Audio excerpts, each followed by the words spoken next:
This is Audible. An Orc at College 2, a contemporary sword and sorcery harem fantasy. Written by Liam Lawson. Narrated by Veronica Hart. Chapter 1. A scream tore through the night. Chorm leapt from his bed, grabbed his staff, and bolted for his bedroom door. He knew that voice. Muttering a spell under his breath, he cast a shielding spell about him and tried the door across the hall. Locked. Invisible shield raised before him like a battering ram, Chorm threw himself into the door, ripping it free of the doorframe in a shower of splinters. A glowing sword came out of nowhere as the door fell away, halted from cutting him down only by the invisible shield before him, which it impacted with a shower of golden sparks. The sword was held by an athletic redhead in baggy sweatpants and a tank top that struggled to contain her bust. For a moment, her eyes flared with violence, and Chorm readied himself to pull back on the defensive. The moment passed, and recognition dawned. The sword lowered, and the swordswoman, Lillian Madden, whirled to face the window, weapon ready, even as Chorm prepared to cover her with a bolt of lightning. Nothing attacked. "Gods, you broke the door," said Abigail from her futon on the floor. Her sheets were a tangled mess, as was her mane of blue braids. Her legs were completely wrapped up in her sheets, and her sweat had soaked through her nightshirt. She wore her glasses, but judging from how she was blinking, Chorm suspected she'd only just put them on. It had been her who had screamed. Chorm and Lillian exchanged glances, then, neither one dropping their weapons, they fell to the futon on either side of her and wrapped Abigail in their arms. The smaller girl shook. "I am so embarrassed." "Hush," Lillian said. "There's nothing to be embarrassed about." "I saw him again," Abigail whispered. "In my dreams. He didn't have a hostage this time. I shot him anyway." Lillian and Chorm exchanged a look over Abigail's head. The nightmares weren't new. The screaming was. A month ago, there had been an incident with another student from the Arcane Academy who played football on the team with Chorm, Arlen Hunt. Arlen had been trying to summon something nasty into their reality to cleanse it of evil. Chorm, Lillian, Abigail, and two others had stopped him. One of the others was Chorm's girlfriend, Winnie, who had ended up with a knife to her throat. Abigail had shot Arlen in the head and saved Winnie. Chorm didn't fully understand why it bothered her so much. As an orc, killing an enemy brought honor, not shame. A flaw in a human culture was so different, though. Violence was a stranger to their day-to-day lives, and death a distant specter. Killing a man, no matter how justified, had shaken Abigail to the core. "You brought much honor to the Madden clan with his death," Chorm said, in the most soothing tone he could manage, in a voice like gravel. Abigail gave a sob and turned to bury her face in his chest. It made Chorm realize that he was wearing only his black boxer shorts, and that the girls with him wore very little themselves. This was not the time for noticing such things, but a part of him couldn't help it. Both were lovely. Abigail with her dark skin, short, curvy frame, and elaborate blue braids, and Lillian, pale, athletic, and with messy, carelessly tossed-up red hair, made a lovely contrast. He did not allow himself to dwell on that, suppressing those thoughts down with an iron effort of will. It was not appropriate. This was not the time. His attention was needed in a different capacity. He awkwardly patted Abigail on the back and glanced up to note an odd look from Lillian. She hadn't expected Abigail to cuddle up to him. Because he was an orc? That was his first thought, but he dismissed it. The Maddens had expected that they'd be housing a female foreign exchange student, and his arrival had thrown them for an uncomfortable loop. They had adjusted quickly, and Lillian only held his decisions against him now, not his race. As a paladin of the Lord of Justice, Thodos, they'd had a few conflicting ideas about the way some things needed to be done. Always, though, their arguments had ended well, and Chorm knew her to be a firm ally. So, what then had the look been about? He wished he'd thought to grab his sunglasses. Originally, they'd been enchanted to help him understand human facial expressions. After they'd been broken, Abigail had not only repaired, but improved upon them. They let him read the emotions of people he looked at, and apparently gauged their level of romantic interest in him. Why Abigail had felt the need to include that last part still confused him, and he still hadn't gotten around to asking her about it yet. The emotion reading, however, would be very useful. Useful was what he was used to being. Sitting there simply holding Abigail with her sister and letting her cry did not make him feel useful. It made him feel helpless and angry. He should have been the one to kill Arlen, not her. This should not have been her burden. A shadow fell over the door. Trorm raised his staff, electricity crackling at the end, filling the room with the scent of burnt ozone, even as Lillian produced her heavy revolver from somewhere. Trorm barely had time to wonder when, or even how, she traded it out for her sword, before realizing that he had a shotgun leveled right at him. "Get off of her," Tricia Madden, the girl's mother, said, voice cold and flat. Trorm raised the hand he'd been holding Abigail with and lowered his staff with the other one, lightning vanishing as he released the spell he'd been preparing to cast. "Thodos, Mom," Lillian said, standing up and putting herself between Trorm and the shotgun. Trorm blinked. Lillian had not even hesitated. Even with her mother being the one holding the firearm, that was still impressive. Guns were dangerous. A single squeeze of the finger, and whoever was on the wrong end died. One slip, and your life was over. Trorm knew Lillian was brave. He knew she was his ally. He had never considered that she might willingly, and without consideration, put herself between him and instant death. His respect for her grew considerably. "The door's broken down," Tricia said, voice less certain now, as she raised the gun upward. "I heard screaming." Tricia was taller than her daughters, with golden skin, chocolate hair, and eyes that had a slight cant to their end, giving them an almost feline look. She wore a cropped t-shirt, a pair of panties, and had a belt of ammunition slung over her shoulder. Trorm's respect for her grew as well. It was difficult to think clearly in a dangerous situation, especially, he imagined, for a mother whose child was in danger. Tricia had not come running straight to see what the problem was, nor had she bothered to protect her modesty. She had armed herself and made sure that she could continue to remain dangerous. Impressive, especially for a human woman of peaceful Aflana. Tricia adjusted her grip on the shotgun, resting the butt against her hip. The motion drew Trorm's eyes to her exposed belly, where a scar ran diagonally up one hip across her womb. It was hard to say for certain, but the melted, waxy quality made him think it was some kind of burn scar, though it seemed to have a sense of motion about it. More interesting than the scar, however, was what it ran across.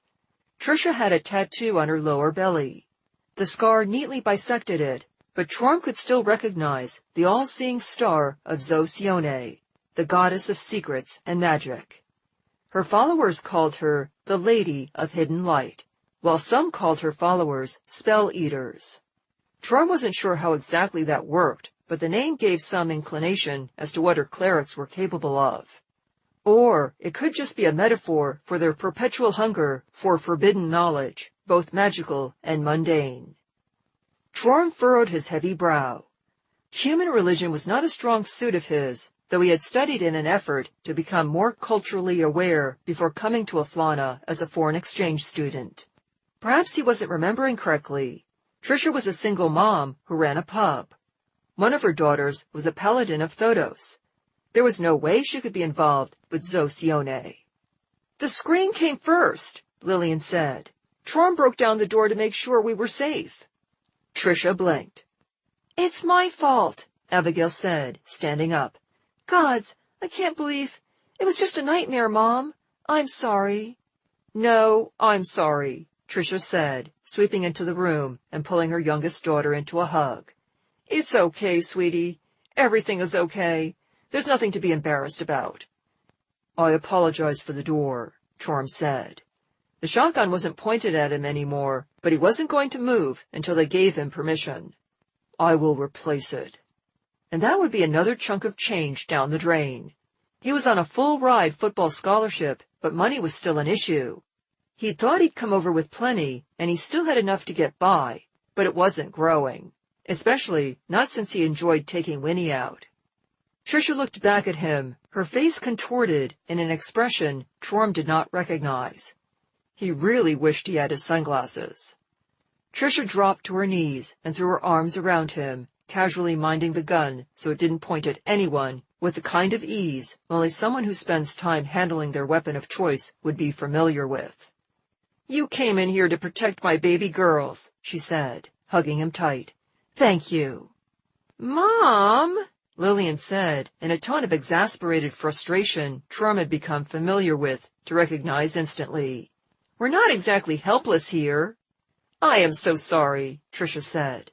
"I shouldn't have pointed the gun at you. I assumed again.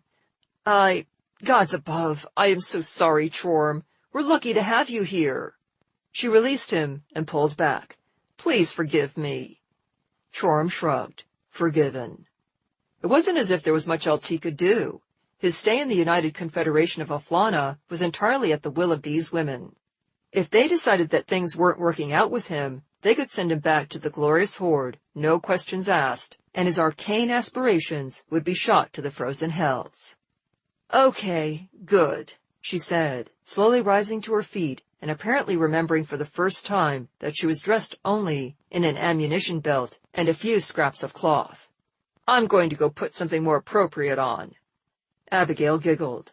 All three of them turned to look at her. She giggled louder. "Sorry, it's just—" She started laughing harder and waved a hand in front of her as if brushing something aside.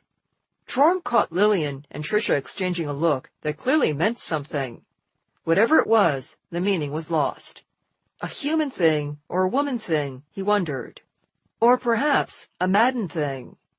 These three were hardly typical of their race or their sex, though Trom was beginning to wonder if there was such a thing as a typical human or typical woman. "We can move the futon into my room," Trom said, as Abigail regained control of herself.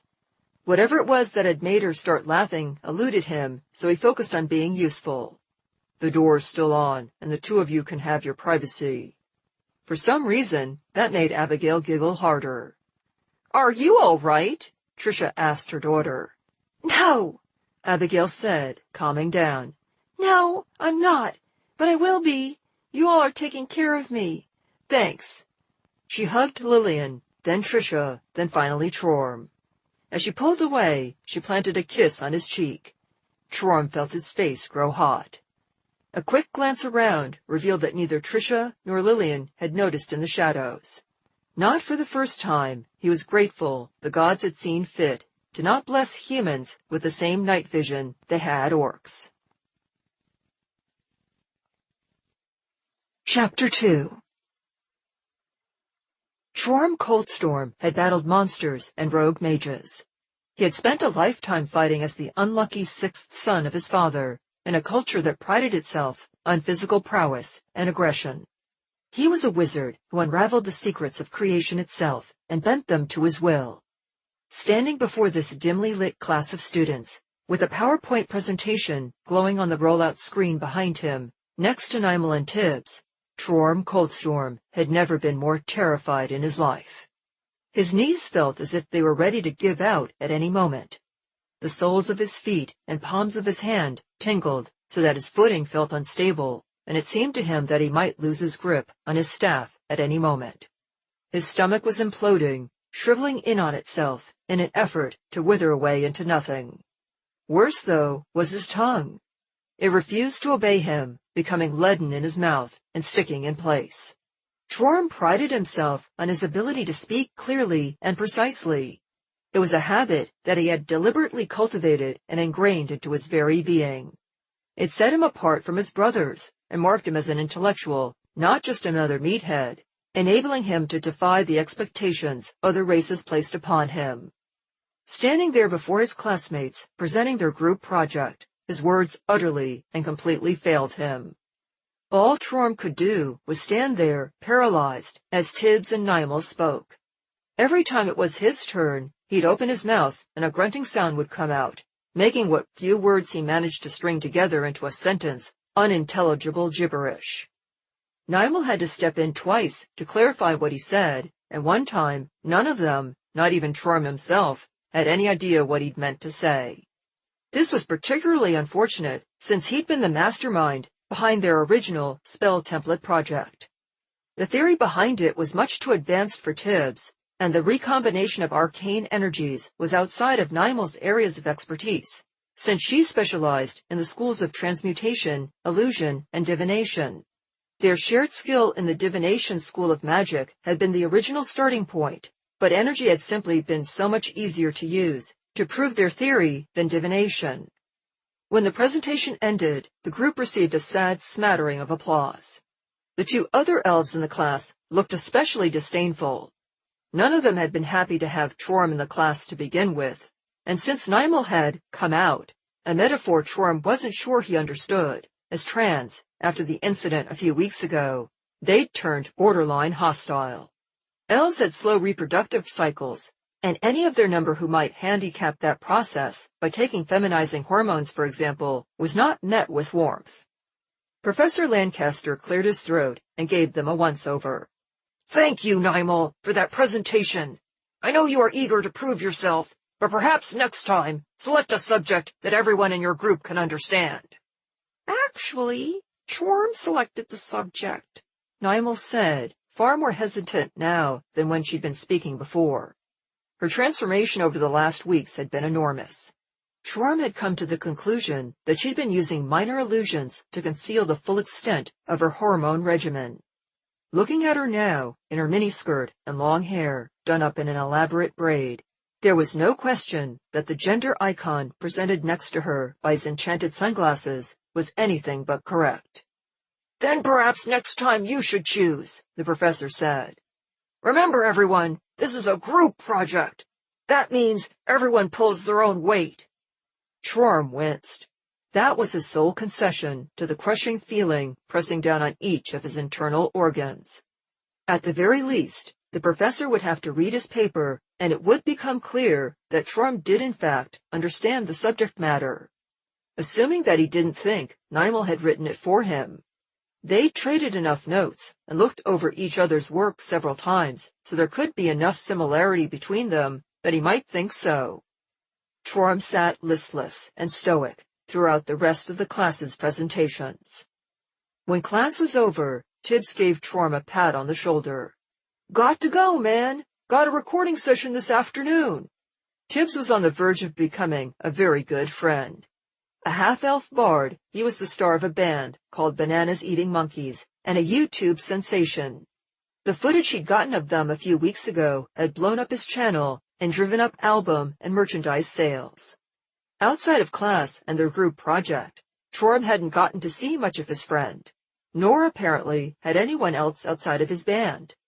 Several girls Chorm had never laid eyes on before had braved coming up to him to ask after Tibbs a few times now when he was on campus.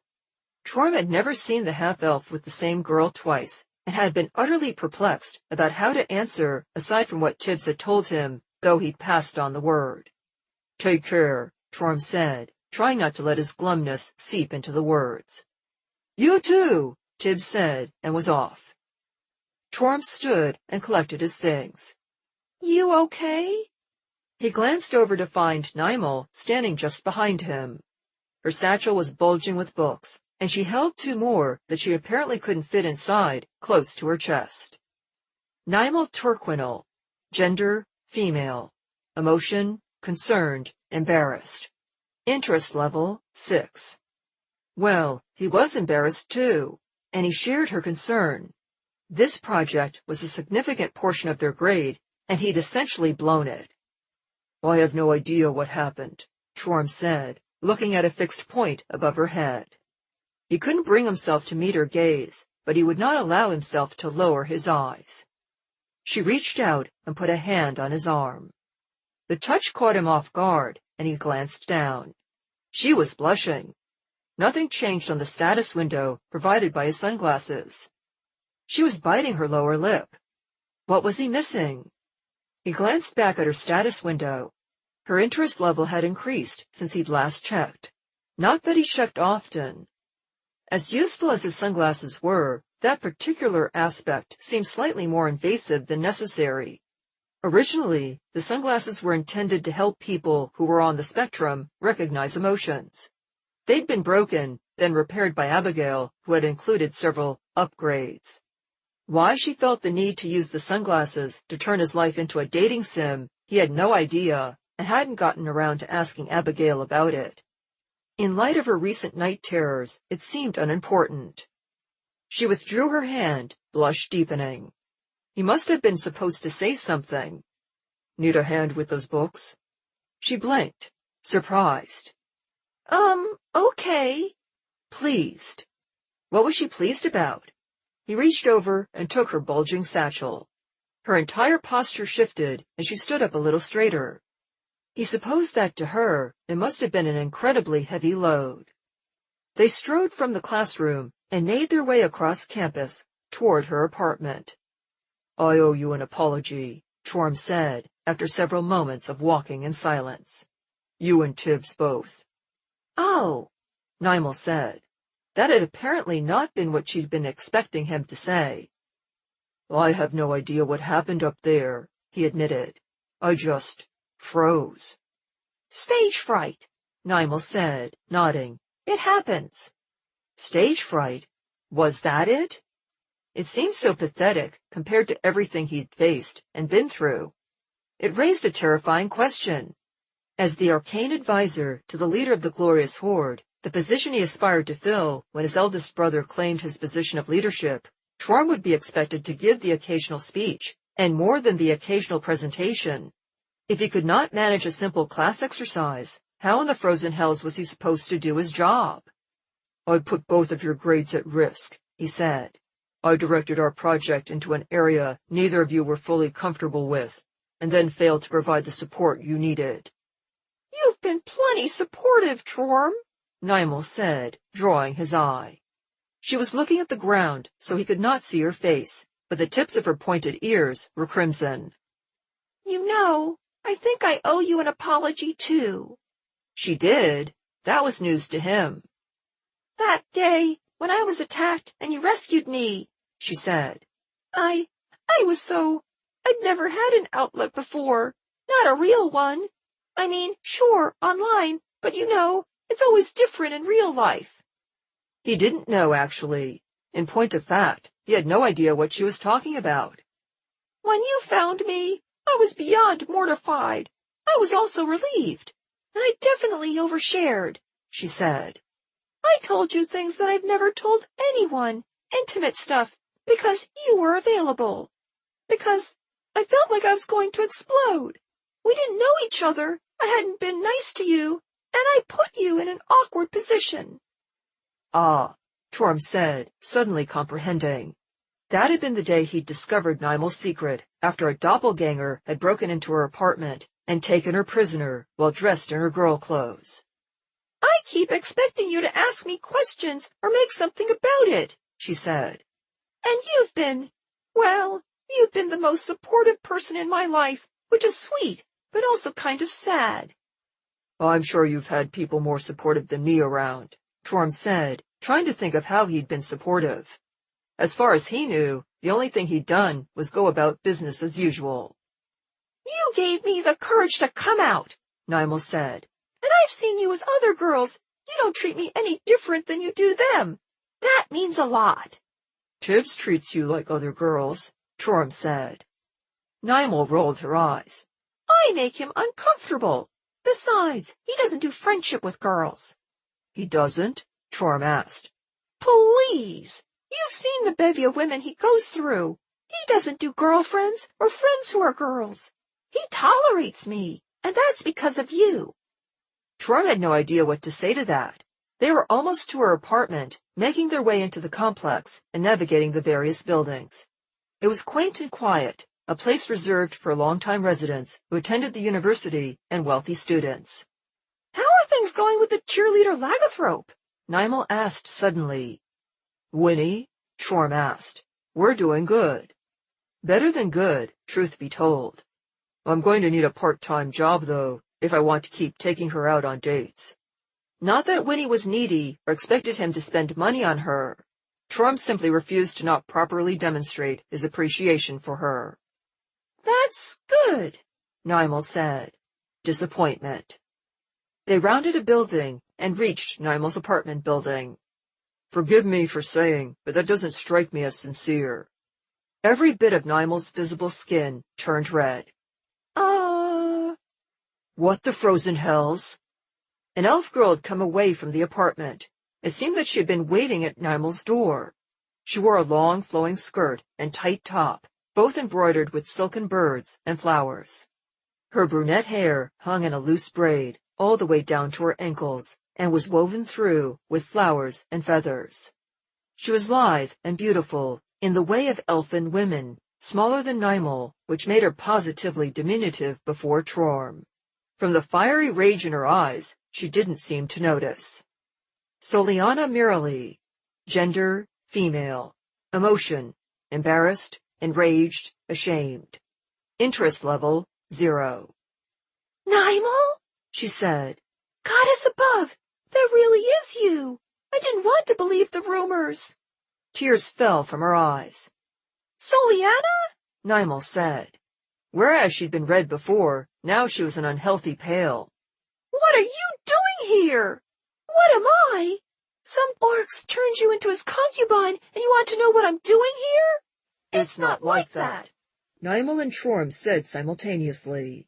It was apparently the wrong move, because Soliana produced a wand, screamed the words to a spell, and let her magic fly at Trorm. Chapter 3. Trorm got his shield spell up, just in time to block the barrage of magical energy, which splashed off harmlessly. Either all of his time practicing that particular spell was paying off, or the elf girl before him wasn't particularly skilled. Judging by the shocked expression on her face, he was willing to bet it was the latter. She snarled, swished her wand about, and let fly another barrage. He bolstered his shield spell with a few arcane words, and the elf's spell, if it could be called that, splashed off again in a spectacular but harmless display of light. Trorm narrowed his eyes. What was this? The spellwork was so amateurish that it was hardly worthy of the term. The elf didn't seem to actually be casting so much as poorly gathering raw magical energy and throwing it at him. It looked impressive, but amounted to the magical equivalent of picking up a rock and throwing it.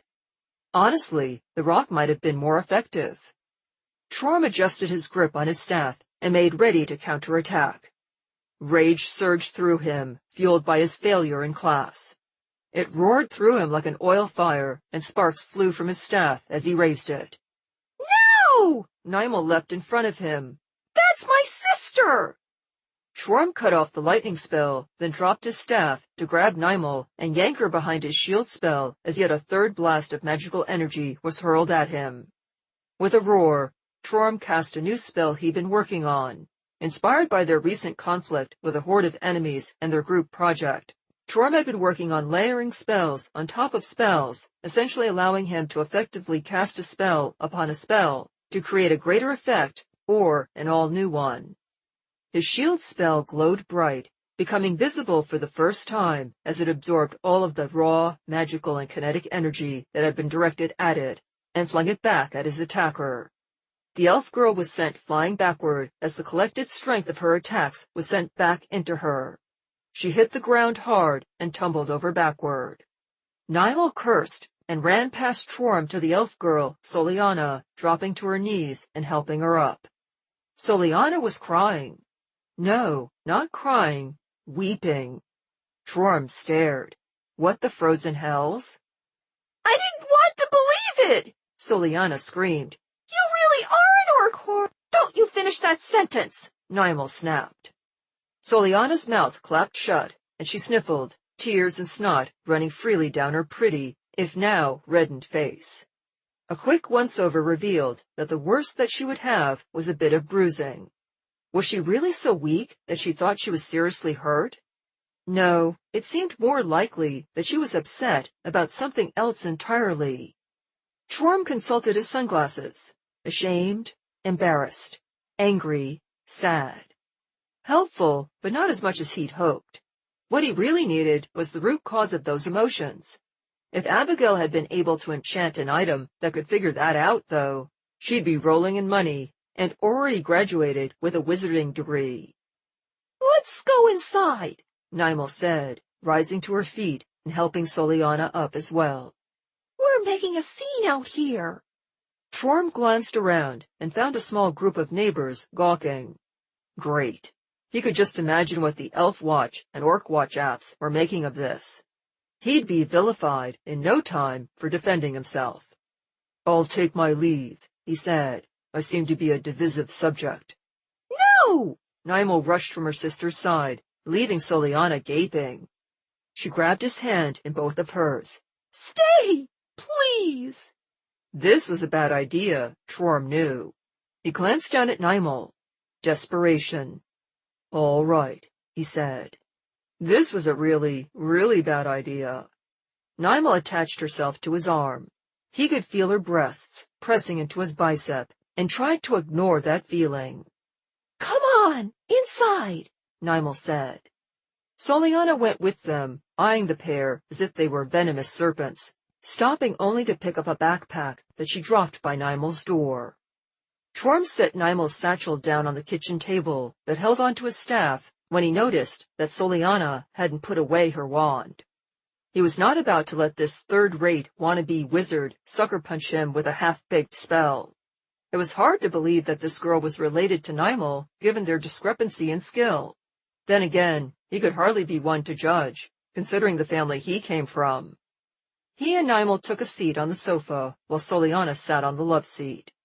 Chorm wasn't sure that their sitting so close together was a good idea. Soliana seemed to be under the impression that they were a couple. More than that he was some kind of abuser who'd made Nimel into what she was, ridiculous as that seemed. What happened to you, Nimel? Soliana asked. Nimel straightened up and tightened her grip on Chorm's arm. I found the courage to be myself. This is not yourself, Soliana said. This is just what he wants you to be. She pointed an accusing finger at Chorm. Thankfully, it wasn't the hand holding the wand. No, I was already going down this path before Chorm saved my life, Nimel said.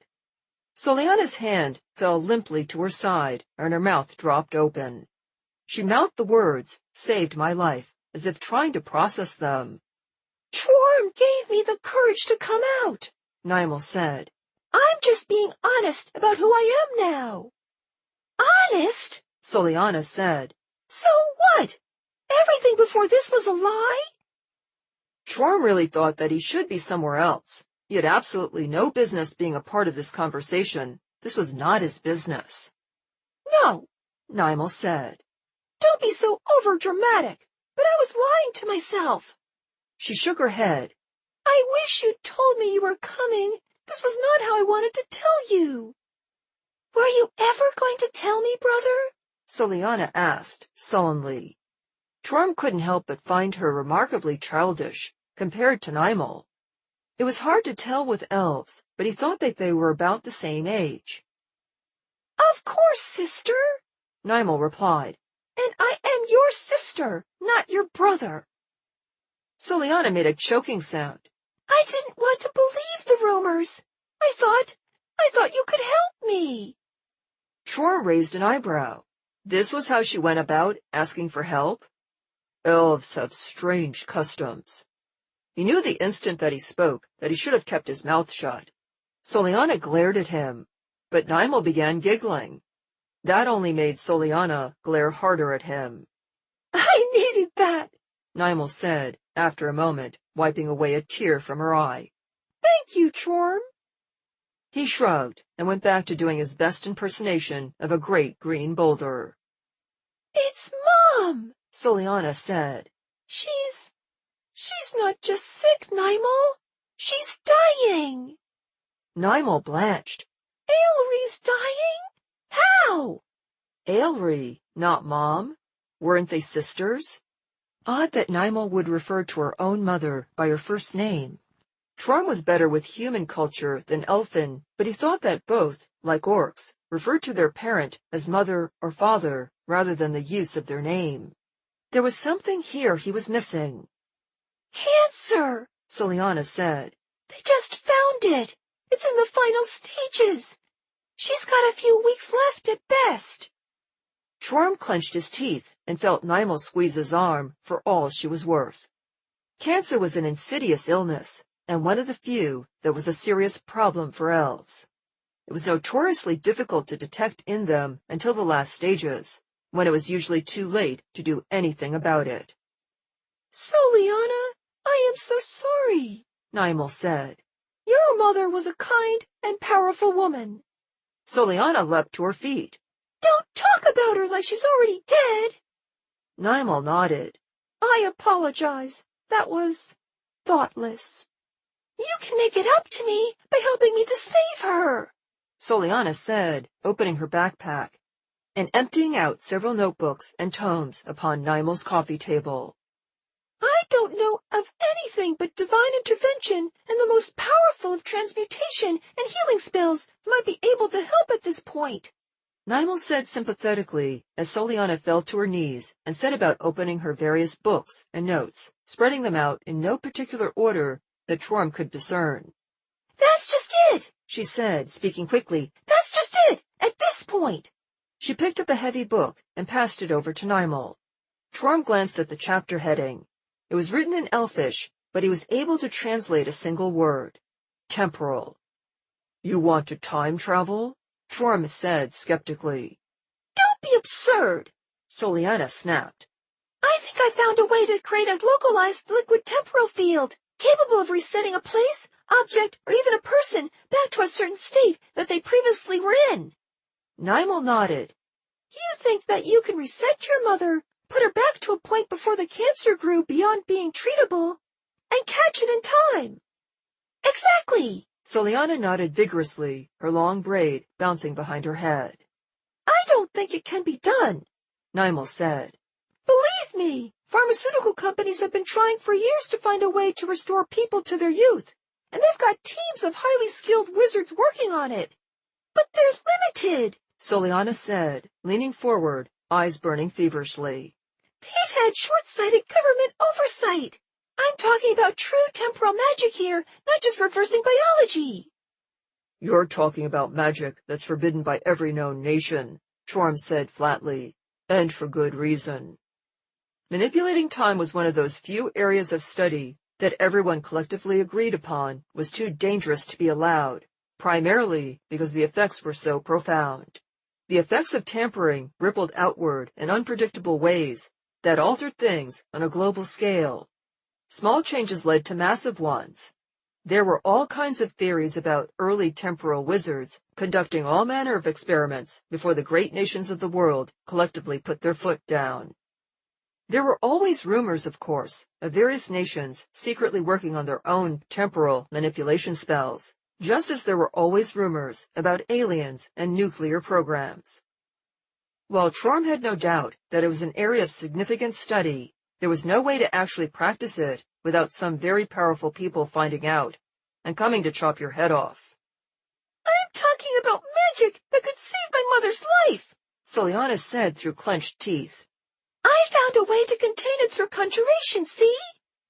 She grabbed a notebook and jabbed a finger repeatedly upon a diagram. That's always been the biggest problem, uncontrolled effects spreading out and getting everyone and everything. I'm talking about a highly focused, limited effect. Soliana, Nimel said slowly. This is beyond me. I don't know how any of this could work. She looked up at Chorm. What about you? Chorm looked over the diagram. You're trusting him? Soliana gave a disbelieving look. You're the best spellcaster out of all of her siblings. Yeah, and Chorm's at least as good as me, Nimel said. Better in some areas. Weaker in others, Chorm said, modestly, more to distract himself from the horrible pit in his stomach. It was remarkably like the one he'd felt while standing before the class earlier. It was hard to tell with most of the script, written in Elfish, but the basics seemed to line up. Mostly. I'm not sure, Chorm said, but even if I were, I would not help you. Soliana recoiled as if slapped. What? This is illegal, Chorm said. Even if your argument that it can't affect more than a certain target or area holds weight, it's still illegal. It would cost me everything I've worked for. Also, it's beyond dangerous. You could very easily kill your mother with this spell." "She's already dying!" Soliana shrieked. "Nymel, help me!" Nymel shook her head. "Go be with your mother, Soliana. Spend what time you have left with her, not trying to make this illegal magic work for you." Soliana stared, then glared at them both. "Fine, fine!" She snatched the notebook out of Chorum's hands and began shoveling her books and notes back into her bag. Several fell off the table in her frenzy, but she didn't seem to notice. "Screw you, brother!" Soliana said. "Guess it's not just your people you've turned your back on." She stormed from the apartment, slamming the door behind her, cutting off Nymel's protests. "That," Nymel said pathetically, falling into Trorum and letting his bulk support her, "could have gone better." Chapter 4. The impact lifted Trorum off his feet. He had a glimpse of blue sky overhead before hitting the ground hard. A face mask appeared over him, the red-checked player's face almost hidden in the shadows of his helmet as he shouted a battle cry. He pulled away, and Trorum pushed himself upright. It was the fourth time the lineman had allowed defense through to sack him that practice. Trorum wasn't wearing his sunglasses, which meant the light was constantly stinging his nocturnal eyes, but he didn't need their enchantment to tell the team was angry. They blamed him for losing their star player and their status. Never mind that Arlen Hellhound Hunt had tried to set Trorum up, and then tried to kill him. Trorum had revealed that he'd found a way to use magic to cheat during games, and the team's victories for Arlen's entire career had been called into question, to say nothing of Arlen's death. Things had been tense with the team for the last few weeks. They had their first preseason game in a week, though, and Trorum had hoped that their anger would either cool or be directed toward victory through a common goal. Today dashed those hopes. "What the fuck was that?" Coach yelled from his raised platform that let him oversee everything. He had a megaphone that blasted his voice across the field in angry tones that would make a war chief proud.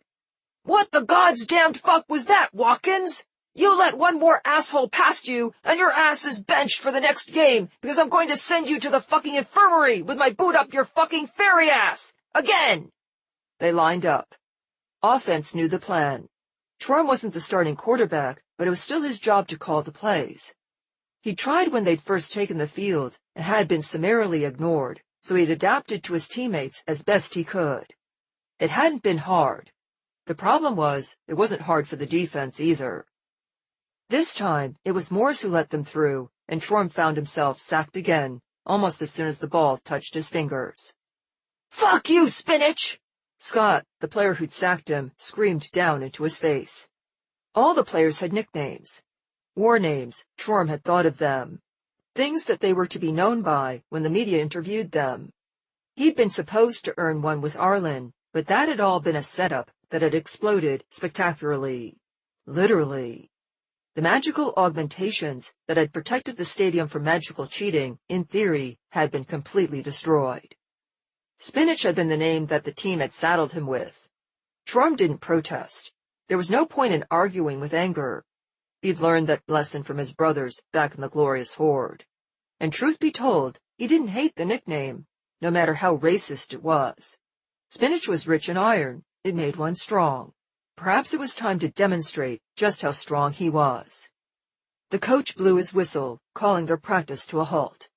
"Will you chicken shits pull your act together? I don't give any of the gods damn about you fucking with Spinach, but you pulled that shit on your own time. Arlen fucked us all over. He fucked us up the ass with a sandpaper dildo covered in chili powder. The fucker's dead, and we're left with his goddamned mess. You want to take a shit in Spinach's cereal? You go ahead and fucking do it, if it makes you feel like your dick isn't the size of a half-dead string bean. But don't you dare fucking prove to those assholes out there that Arlen's fucking cheating was the only reason we were fucking winning. Fucking practice like you mean it." The players waited 4 plays before letting the defense through. Morris again. Trorum was watching, ready for it, and saw him simply give way, allowing Scott through. Chorm made no move to begin passing, and instead planted his feet and went low right as Scott threw himself at him. With a roar, Chorm met him, shoving off the ground with his full might, and meeting Scott's tackle shoulder first. Since coming to Aflana as a transfer student, Chorm had made it a point not to openly demonstrate his strength. He was 6.5 feet tall, green, and tusked. Humans already stereotyped him as a brute or a savage, reminding them that he was naturally stronger than most of them without trying, let alone with the steady workouts he'd been doing since before coming to Aflana, and which had only grown more intense since. It never struck him as a good way to alleviate their fears. Right now, he was ready to sow a little fear. Scott was knocked backward off his feet to slam into the grass. Chorm darted back, took aim, and let fly the ball to their running back, who wasn't paying attention because he'd expected Chorm to be sacked again. The ball caught him squarely in the face mask, hitting with enough force that the shocked player stumbled backwards and fell over, the ball sticking out of his mask. The coach blew his whistle. "Spinach!" Practice came to a halt again as the players stood to attention beneath coach. "What the God's damned ever-loving fuck was that? Huh? You could have been doing that this whole fucking time, and you've been letting these shit dicks pussyfoot around? Cram it up your ass, all of you. Do none of you give a flying fuck about winning anymore? Did Erling take your balls with our trophies? Where's your God's damned dignity?" Chorm wasn't sure whether he was more ashamed or more angry. His fists clenched and shook at his sides. All around him, his fellow players made similar gestures. The anger was almost palpable as it filled the air around them like a living thing. Chorm furrowed his brow. The anger seemed to be shifting. He looked around, trying to find the source. If he didn't know any better, he'd say someone had cast a spell over the team. "Spinach!" Coach screamed. "Are you too stupid to pay attention when I'm cussing you out, boy?" Chorm gritted his teeth and cast out with his magical senses. This would be so much easier with his staff. "Someone's spellcasting!" The spell struck. The world flipped upside down, then upside down again. Vertigo hit like a wrecking ball, and Chorm could feel his own brain doing somersaults inside his skull. Nausea followed. He crashed to one knee. All around him, his fellow players also fell. Many began to scream, clutching their heads through their helmets. Perhaps it was all the recent life or death struggles with Arlen and his eldritch monkey monsters, or Soliana's sudden attack on him outside Nimel's apartment, but Chorm tossed out a hand and instinctively cast his shield spell. Without his staff, it was harder, but Chorm had long ago come to the understanding that he wouldn't always have an implement available. Beside him, Scott shrank. He fell over, helmet suddenly too big, as he transformed from young adult to teenager to preteen. A few yards away, Watkins grabbed his head and began to scream. "Where am I? Where the hell am I? Mom?" Coach toppled from his stand as his legs gave out. Chorm moved without thinking, racing forward as fast as his legs would carry him, and dropped the shield spell as he threw his arms out to catch Coach before he hit the ground. He grunted from the impact, then fell as vertigo hit him, his skull flipping about inside his own skull. He was on a football field, a human football field. Where was Trisha Madden? They'd just been talking in the hallway. No, he didn't know a Trisha Madden. The world somersaulted. What happened to the airport?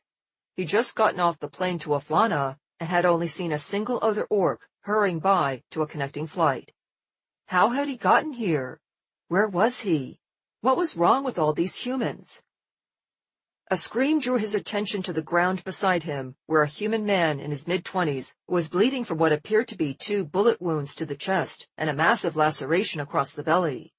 Had someone shot him, then cut him open with a sword? Something glittered around his neck. Dog tags. The man was a soldier? Chorm had no idea what was going on, but he moved to apply pressure to the man's wounds. He was no cleric, let alone a medic. Healing magic was beyond what he knew. He was specialized in divination, evocation, and abjuration. Perhaps a transmutation spell could. The man screamed as he caught sight of Chorm and began to try and strike at him. What the frozen hells? Maybe he was flashing back to the war. Around them, others began screaming. Youthful cries. There were children and teenagers in football uniforms too big for them. Young adults, his own age, crying as if they were children. Charm threw up his shield spell for all the good it would do. Something was very wrong here, and he didn't know whether or not his spell would have any effect. Remarkably, it seemed to.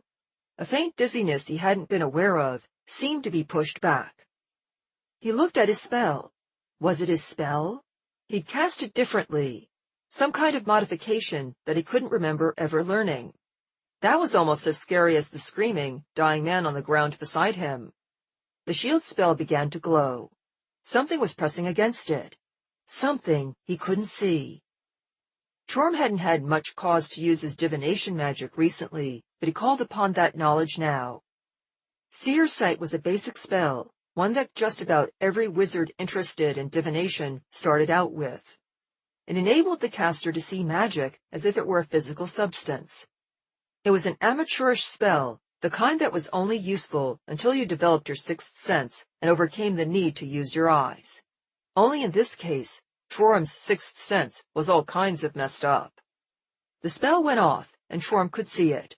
A dark mist, pulsing with a darkness and silver-purple light, like a thunderstorm come to life, hovering over the ground, tendrils reaching down to touch everyone around him. One tendril pressed against his shield, making it glow. Why was his shield spell glowing? "Go back," said the pulsing mist, and pressed against his shield harder. Another tendril came around, trying to get behind his shield. A face appeared at the end of it, holes for eyes and a gaping maw. "Hate you." Chorum stumbled backward, falling to the ground.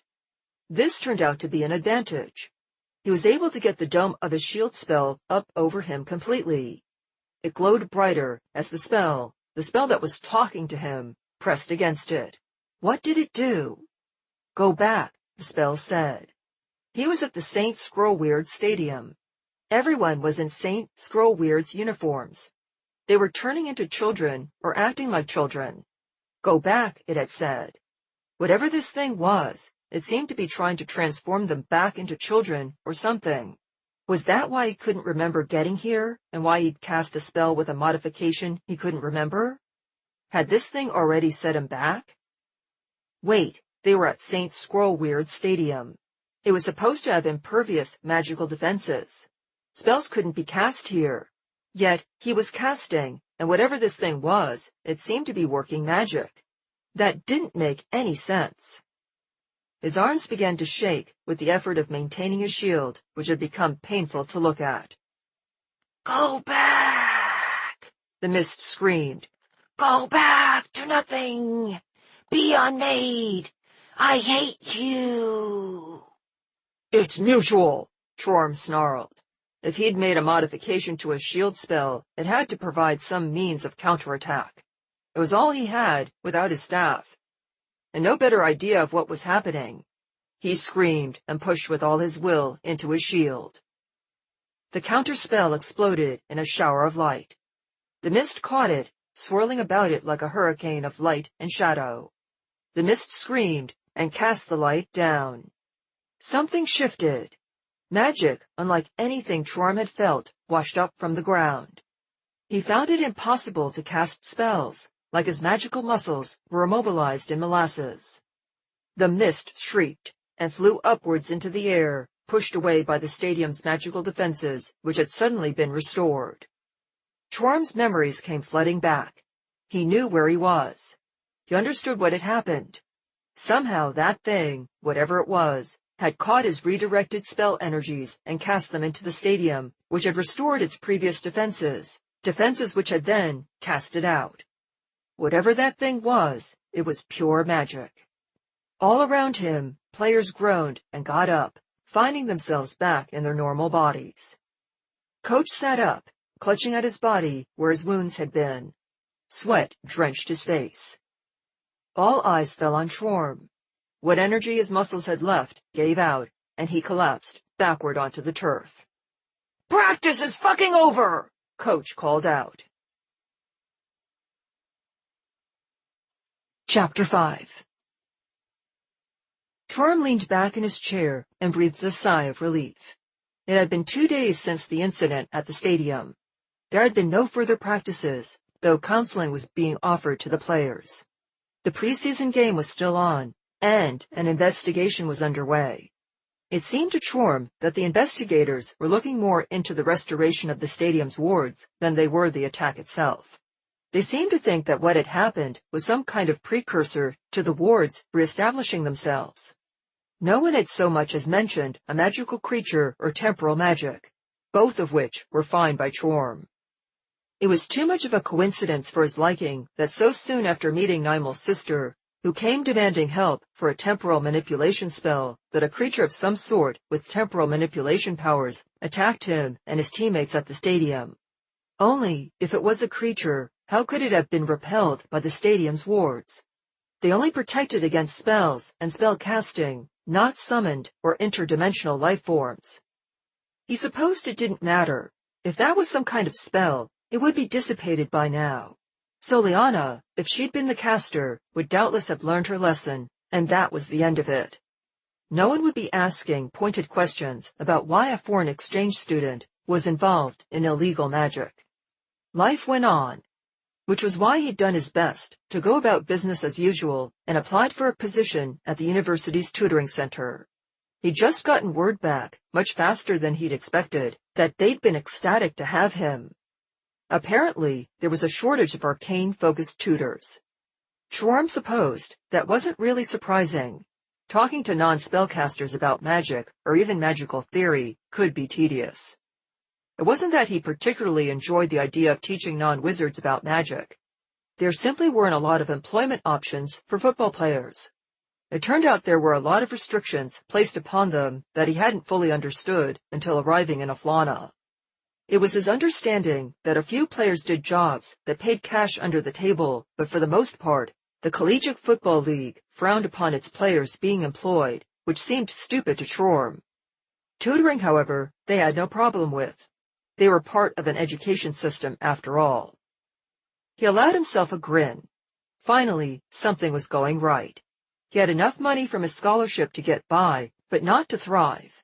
To take Winnie out in the style she deserved, and actually live beyond studying magic and playing football. If he ever got to play football.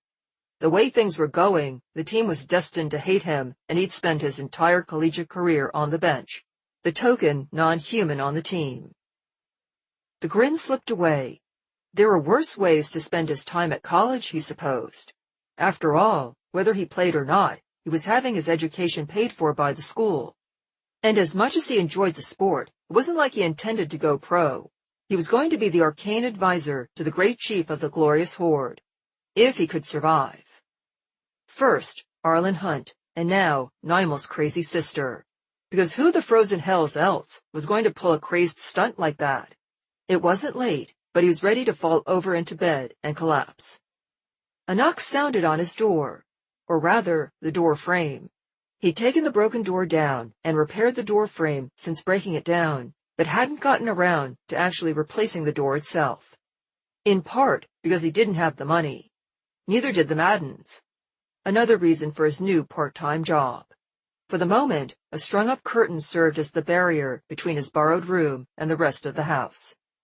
He turned around from the makeshift desk to find Abigail standing in the room's entryway, a grin lighting up her pretty face. Hey, you! Abigail Madden. Gender, female. Emotion, pleased, infatuated, amused, mischievous. Interest level, 10. Hey, he said.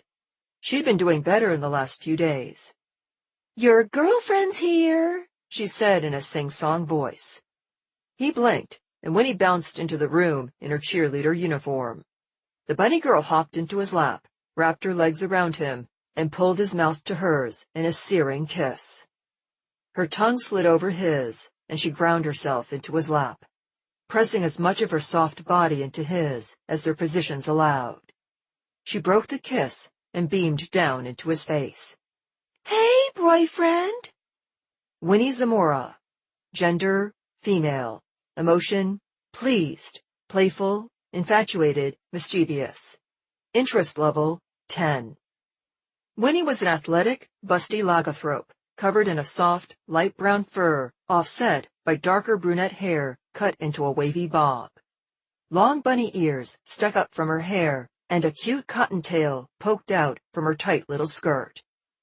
College cheerleader uniforms, Trorum noted, enjoying the sheer amount of bare flesh pressing into him, were the best cheerleader uniforms.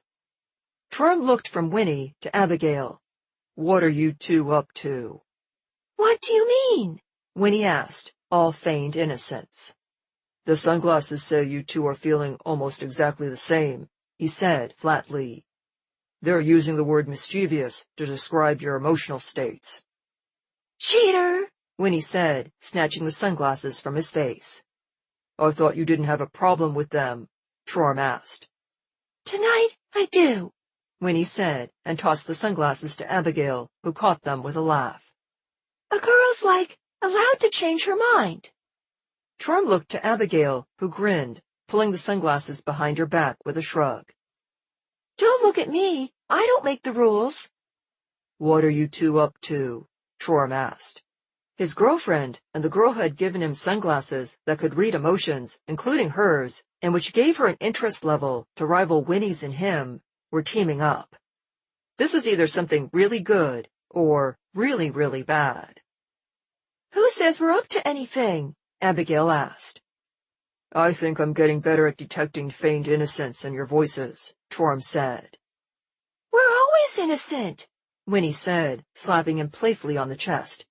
"Come on, we're going out." He blinked. "We are?" "We are." "It's a weeknight." "We're still going out." "I start my new job in the morning." "Ooh, you got a new job?" Winnie asked. "Tell me about it while we're out, 'cause we're still going out."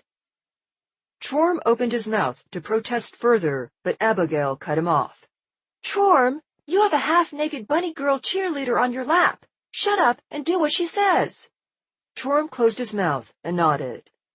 A short while later, Trorum was led up to the front of Wild Hoop. The parking lot seemed remarkably full for a weeknight. Then again, it was a college town. He supposed most students didn't actually care whether or not it was the weekend. Case in point, he and Winnie. This was actually the place where they'd first met, so he supposed that their being here was sort of romantic. She'd helped him get out of some serious trouble that could have ended all of his ambitions just as they were getting started, and then stepped up to help him out with Arlen. Winnie swung a mean baseball bat, and, for reasons he still didn't know, knew how to pick locks. Definitely girlfriend material. It was dark inside the Wild Hoop, which normally wouldn't have been an issue for Trorum, as it was actually easier for him to see in the dark than in light, except that the entry hall was well lit. Seeing from light into darkness wasn't something his orc eyes allowed him to do, any more than human eyes. As soon as they stepped inside, the lights flew on, and several bangs went off. Trorum threw up his hand, casting his shield spell by reflex, and shoving Winnie behind him. "Surprise!" called a chorus of voices. Streamers and confetti flew through the air, along with several streamers of golden foam from popped open bottles. The entire football team was inside the bar, along with all the cheerleaders, and, unless Trorum missed his guess, a large number of sorority girls. A banner hung above the bar with his name on it. The sight of his shield spell made several people jump back and others cry out. Most, however, cheered. "Trorum, shield wall, cold storm!"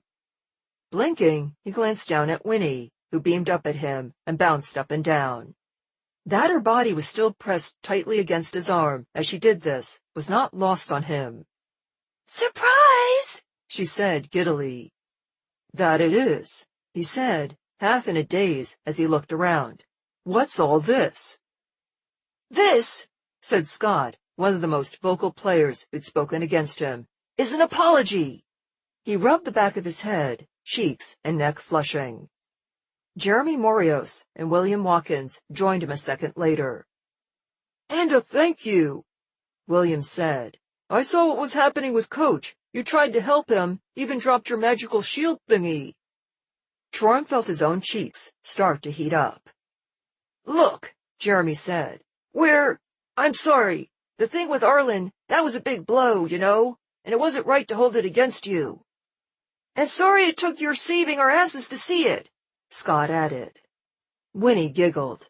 "You all are so red right now." All four of them glared at her, which made her giggle harder. Shorm sighed. Forget about it. "Not until we get you drunk," Jeremy said. "You're not paying for any beer tonight."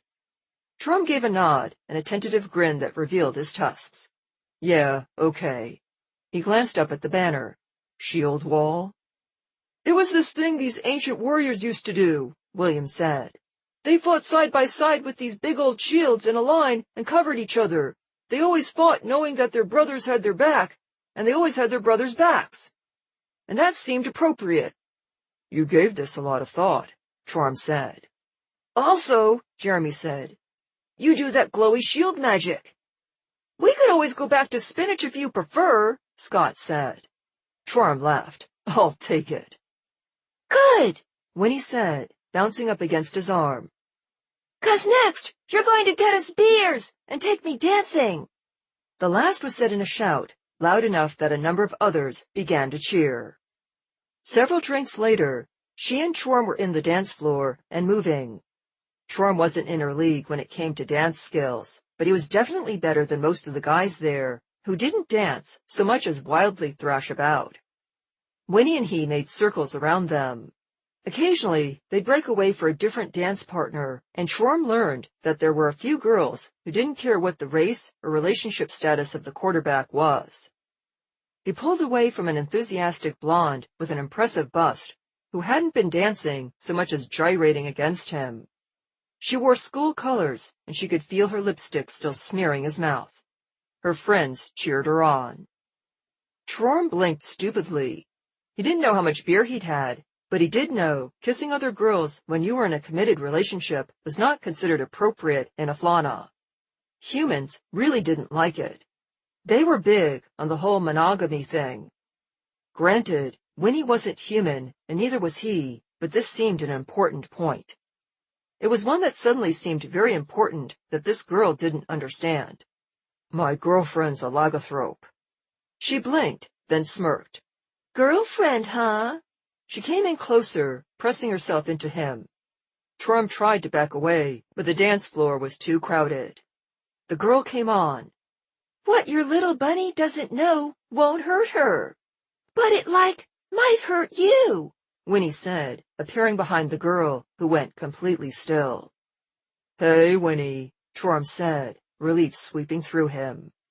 The blonde vanished, leaving him and Winnie standing together.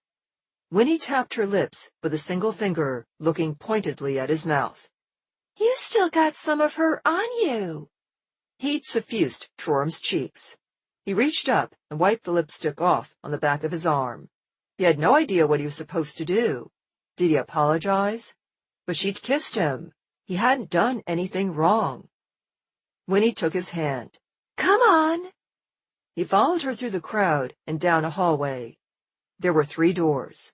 One with a figure in a skirt, one that was just a stick figure, and a third in between them that Shorm supposed was meant to represent a wheelchair. "Hey, we're going to the bathroom," he said, as she led him through the middle door. She spun around him and locked the door behind them, then turned to grin up at him. "Come here." She grabbed his head and leaped up to plant a kiss on his mouth that turned off every thought in his brain. "There. Had to see what she tasted like." Shorm blinked stupidly. "Who?" Winnie giggled. "You are a sweet drunk. Shorm, shield wall, cold storm." He grinned down at her without reservation, fully revealing his tusks. Winnie held his gaze and pulled off her top and the bra beneath in one go, releasing her heavy, yet impossibly perky breasts. Still holding his gaze, she shimmied her hips, and her diminutive skirt, Spanx, and pants fell to the ground. She stepped out of them so that she stood before him in the bathroom, naked except for her cheerleading boots. "Take me, Shorm."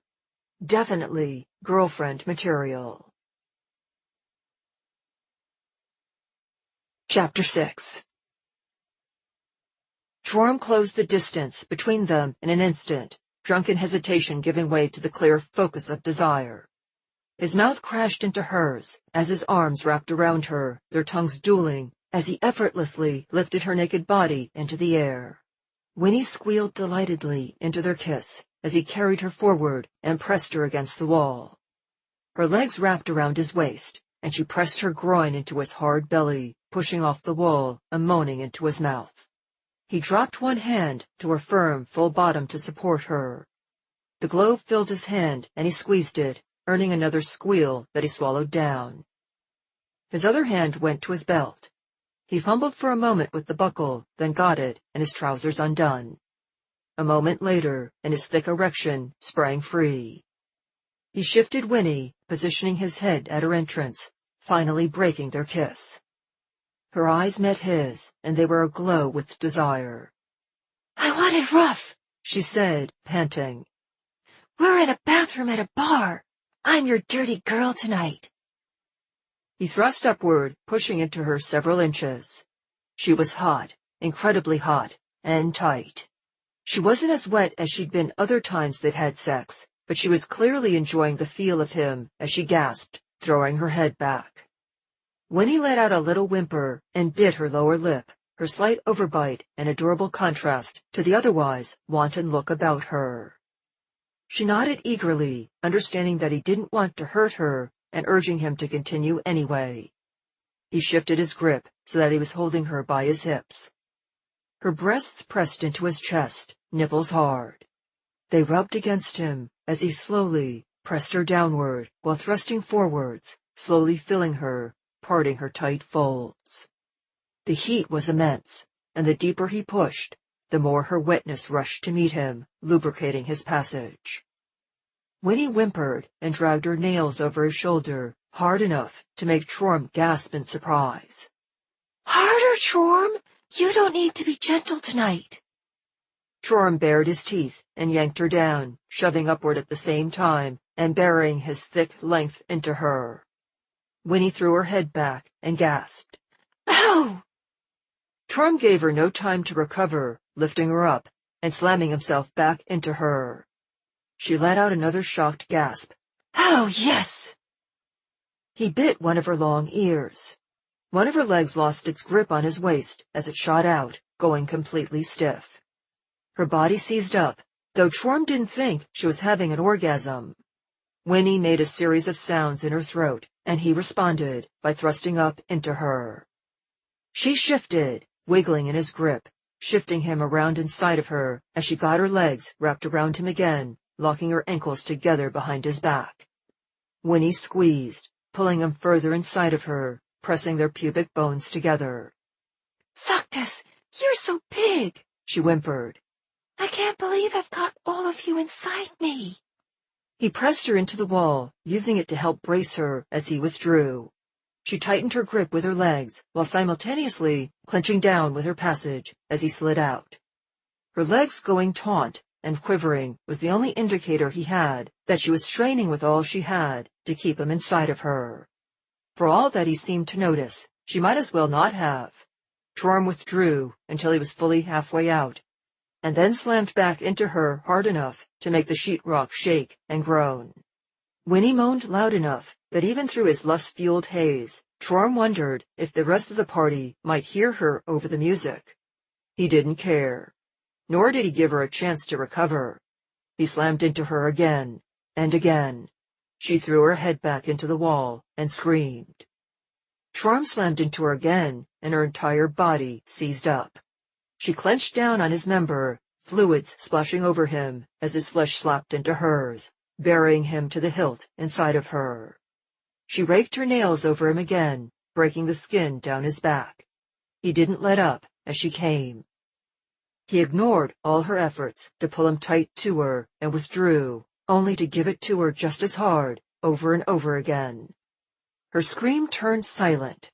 Her passage seized up, then seized again, clamping down on him in a continuous chain of orgasms that drenched his thighs and balls. She threw her head forward and bit him on the shoulder, hard enough to draw blood. Chorm still did not let up. Her body seized up, clenching down on his member, pulling her mouth away from his shoulder as she let out a sound, too exhausted to be a scream. The bathroom door banged open, and Scott staggered to a drunken halt. He stared at the pair open-mouthed. "Fuck!"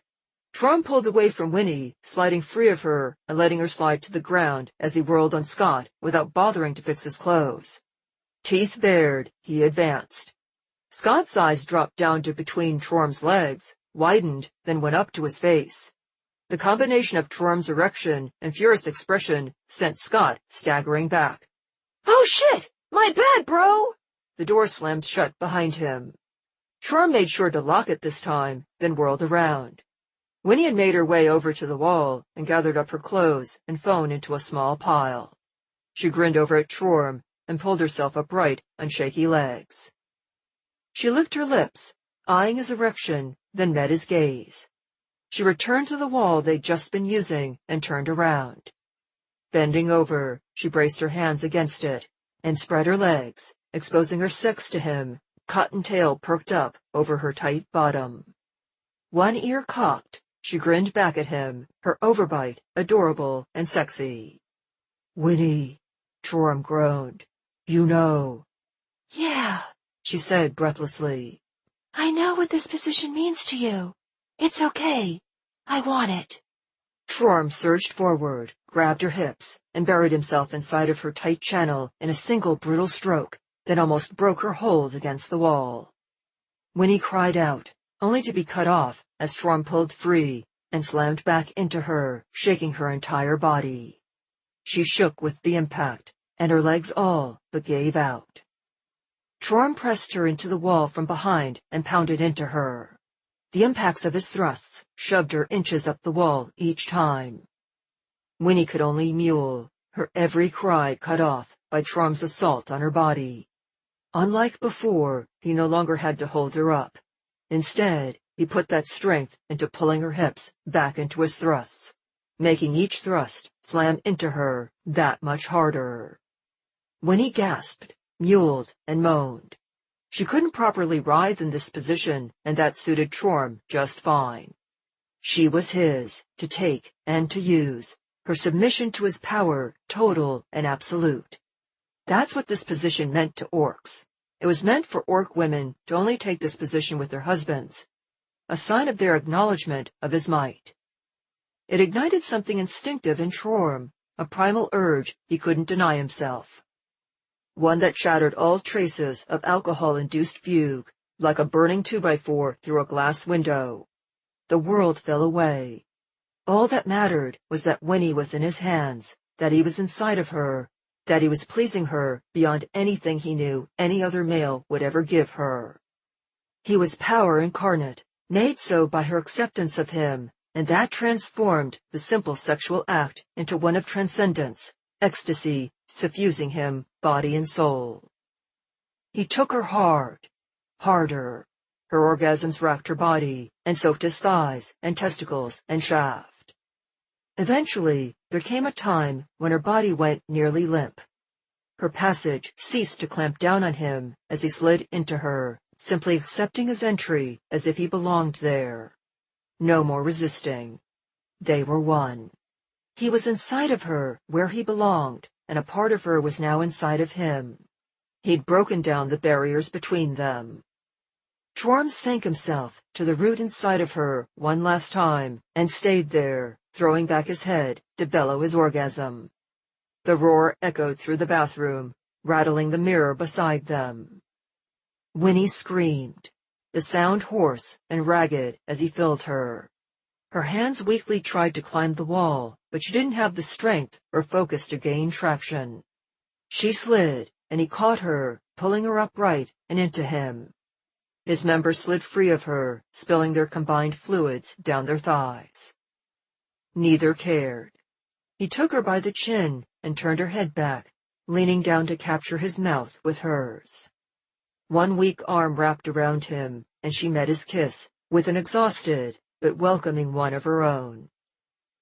"Oh, fuck this," she whimpered, letting her legs give out and him support her weight completely. "Oh, damn." She nuzzled her head backward into his torso. That was amazing. Keep talking like that, Trorm said, panting, and I'll have to do it again. She pulled away, straightening upright completely, only to sag against the wall. No! Oh no! She held up a hand to ward him off. You broke me just now. No more. Trorm grinned. She grinned back. Not right now, anyway. Later, I'm definitely going to want that again. Trorm made to move forward. Now is later. She was so sexy, naked against the wall, a sweaty, post-coital mess. He wanted her again. He felt his member twitching, eager to rise to the challenge of a second round. Winnie groaned. No! Tomorrow! I need, the rest of the night to recover. Trorm frowned. I start tutoring tomorrow. Good, Winnie said, gasping for air. That'll give me more time to recover. Tomorrow night for sure. Trorm started to say absolutely, then hesitated. Now that he'd had sex, his brain was beginning to assert some degree of rational thought and awareness. I'm meeting with Abigail to study tomorrow. Oh, cool, Winnie said, not a trace of jealousy in her words. Trorm admitted to himself that he'd been afraid of that. He had the impression that most women in Aflana would not be happy to hear that the male they just had sex with was meeting up with another female the next night. Hey, you guys will be studying magical stuff, right? Trorm shrugged. Yeah, at the Roaring Stag. We get tea and snacks while we review. Good discussion. You guys study in a bar? Winnie's ears went up. That's got to be the best study group ever. You did hear the part about the tea, Trorm asked. Sure, but that makes sense, with you guys doing magical stuff, she said. No reason I couldn't have some wine or beer, though. Trorm cocked his head. I suppose not. You actually want to come? Can I? Winnie asked. She bounced upright, only to sag back against the bathroom wall. Seriously, I think you, broke my vagina. Trorm laughed happily. I'll have to double-check with Abigail, but I don't think that would be a problem. Cool, Winnie said. Magic's a really big part of your life. I want to know a bit more about it. Trorm grinned. Winnie flushed. What? You're so sexy when you talk about magic when you're naked. Winnie let out a little squeal and dove to put her clothes back on before Trorm could start something else. Chapter 7.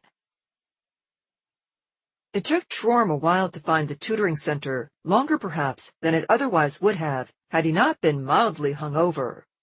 He still managed to arrive presentable and early, which was good because the room number he'd been given turned out to be the wrong door to a room that had 2 doors, and only the sight of a pair of students exiting further down the hall gave away the location of the proper entrance. Someone had forgotten to write down a letter after the room number, apparently. They were the only sign of life he'd seen since entering. The building itself was nondescript, bordering on sterile. He got the impression that very few actual classes were taught here. The center proper, when he walked inside, was just as sterile as the rest of the building, though it at least bustled with quiet activity. He would not have guessed, from the quiet out in the halls, that there were this many people in the whole building, let alone one large room. The tutoring center amounted to a long room that stretched nearly the length of the hallway outside. There was an office in the back, a makeshift computer lab off to the left, and an island of back-to-back carousels stretching down the other side, where students were huddled together in pairs, presumably the tutor and the tutee. At his entrance, most of the activity stopped as students gawked. Trorm was keenly aware that his was the only green complexion in the room. In fact, it seemed to him that he was the only non-human in the center. Were the elves too proud or something? A fussy little woman behind a desk, situated in front of the office in the back, waved him over. Do you have an appointment, or are you a walk-in? She asked quietly. Appointment, I suppose, he said. I'm Trorm Coldstorm. She pursed her lips. I don't remember seeing your name on my roster. That one would stand out to me.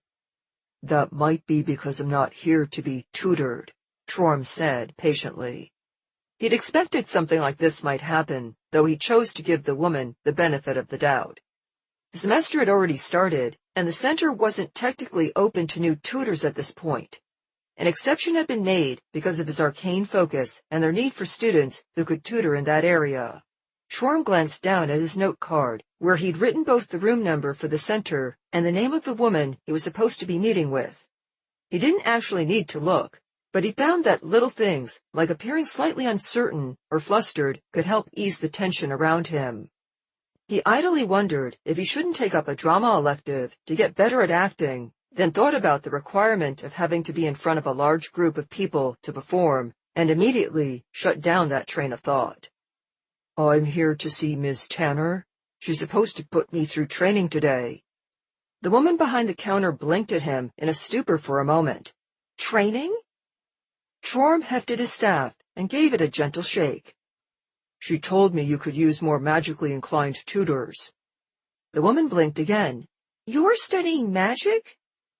Shorm tried really hard to mask his emotions and thoughts. He briefly thought about telling the woman that he was just carrying his staff around because it was a nice accessory that also let him hit people he didn't like, but decided against it. "Yes, ma'am." The door to the office opened, and a tall woman in spectacles bustled out, accompanied by a much shorter figure with wild pink and green hair. "Professor Himpress?" Shorm asked. He hadn't really spent any time around his academic advisor since arriving at the university. "Hello, Shorm," she said, beaming up at him. She had to look up at just about everyone, as she couldn't be taller than 4 feet, about average for a gnome woman. Even without her size, that wild green and pink hair would have been recognizable anywhere. "Glad you found this place okay. I was just bragging about you to Miss Tanner." The tall woman, tall for a human anyway, Shorm still towered over her, extended her hand stiffly to shake. "Nice to meet you, Mr. Coldstorm. Fifi speaks very highly of you." Professor Himpress gave him a wink. Was it normal, Shorm wondered, for the center to actually call in your references in person? Maybe it was just because they were colleagues at the university together. "I'm afraid that we're going to need you to put on an accelerated program," Miss Tanner said as Shorm shook her hand. "We have only one Arcana tutor in the center, and one of our new staff accidentally double-booked her for multiple appointments today." Shorm nodded in understanding. "I do not foresee this being an obstacle." Miss Tanner's face split into a relieved grin. Shorm was treated to a 30-minute video, given a set of tests that he could have scored perfectly on, even if Miss Tanner hadn't stood by him, giving him the answers before he could finish reading the questions, and was then brought over to one of the carousels, where a tall, dark-skinned tutor was waiting. The student eyed Shorm nervously, then extended a hand. They shook and introduced themselves. Then Shorm watched as the tutor walked a younger student through their math assignment. "It's not so much about teaching," he said to Shorm as he finished up, "so much as it is about refreshing." Shorm thought he understood. He filled out another paper designed to test what he'd learned by watching, and then was ushered over to another carousel where he repeated the process, this time with an English tutor who was less comfortable with his presence than the math tutor had been. She kept forgetting what she was saying to her student, dropping things and giving him nervous glances, like she expected him to stand up and beat his chest over her. Another rushed test later, and Shorm was ushered over to still another carousel. This time, the subject was magic. The tutor was a small girl with mousy brown hair and enormous glasses. Her face had something kittenish about it, though the expression was intensely serious, as she worked with 3 students simultaneously. All were apparently from the same class, a magically focused elective course that Shorm couldn't imagine had much relevance to non-arcane related majors. This tutor ignored Shorm, and he didn't blame her. The 3 students had her hands full. None of them had a real grasp of the theory they were supposed to be practicing for their individual projects, the result of which would allow them to cast a simple illumination cantrip. Unlike the tutor, their attention kept drifting over to him. He sat quietly and did his best not to encourage them. The tutor, whatever her name, was clearly working hard to try and instruct them in something they'd clearly underestimated, and he didn't want to detract from her efforts. She gave them several exercises to practice on their own when they wrapped up and wished them all good luck. Chorm started to introduce himself, but she held up a hand to cut him off. "Don't care. You think you can tutor magic? Go right ahead. We'll see if you last or not, then I'll learn your name." She bustled off to meet with still another group of students who had come in. Chorm began to understand why the center needed arcana tutors so badly. The girl, whatever her name was clearly overworked, and the demand was higher than they could keep up. If she'd been able to work with any of the students in her previous group one-on-one, she might have even gotten them casting the cantrip by the time allowed. "Chorm," Miss Tanner called, waving him over to the desk in front of her office. She took his filled-out tests as soon as he arrived. "Any problems?" She didn't wait for an answer. "Like I said, we're going to be throwing you into the deep end. Your first appointment is here." She gestured to a chubby girl with long hair. Her eyes darted back and forth between Chorm and Miss Tanner, and she let out an actual gasp. Chorm resisted the urge to roll his eyes. Over the next half hour, the girl sat beside him like a deer caught in the headlights, barely nodding her head as he asked her questions about her assignment. When her session was over, she nearly forgot her things as she fled. Another student was brought to him with similar results, though this one was more vocal. The one after that was almost the complete opposite. He was apparently a huge fan of Chorm's after the videos that had been released. He was so loud that other tutors had to come over and hush him several times before he left, plunging the center back into silence as Chorm got another terrified student. When there were far more female students coming in, Chorm noted, than male, got up to leave, he had several moments to breathe and berate himself for thinking that this had been a good idea before his next appointment arrived. He'd been doing so for several moments when the tutoring center fell completely silent. Not the comparative silence that had followed his loud fanboy, but true silence. Chorm stood up from his carousel to see what the cause was and froze. A Naga had just slithered through the door. Her human upper half was dark-skinned, like cinnamon coffee, slim and curvaceous, as evidenced by the bright blue sari she wore, leaving a good swath of her human flesh bare while concealing the point where flesh became scales. Instead of legs, she possessed a colorful serpentine tail, easily between 15 and 20 feet long. The tail was a mixture of buttermilk and golden markings. It was so much to take in that he was caught off guard when a dark, vulpine face with enormous ears popped up over her shoulder. He blinked, trying to make sense of what he was seeing. The creature climbed further up on her shoulder in an ungainly crawl, and his mind finally processed that the Naga had brought an absolutely enormous bat to the tutoring center with her. It wore a little green collar with a silver bell. The Naga conversed for a moment with the attendant, who then called Chorm over. He resisted the urge to sigh, along with the urge to stare at either the Naga's tail or giant pet bat. "Mr. Coldstorm," the attendant said, "this is your next appointment. Is Raza Rana." The Naga turned her cold eyes on Chorm. They were golden with slit pupils. He adjusted his grip on his staff. Nagas were powerful foes, both physically and magically. There was no telling what his Raza might be capable of. Is Raza Rana.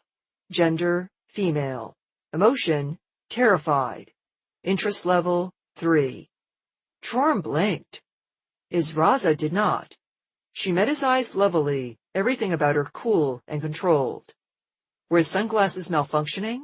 Nothing about her demeanor suggested she was afraid. "Thank you for working with me today," she said, her voice slightly accented. No, he realized. That cool attitude front was a front, not unlike the mask of excessive civility he wore in an attempt to get by in this country. "It is my privilege," Chorm replied. "I look forward to working with you." He surprised himself by meaning it. He must have surprised her, too, because her mask slipped for a moment, and her small mouth dropped slightly open. "My carousel is this way, if you please," he said. Chapter 8.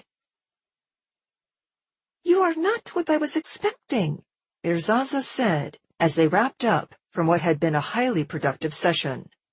They'd very nearly gotten off on the wrong foot, so to speak, when they'd arrived at Trorm's carousel and he'd begun to remove the extra seat set aside for students.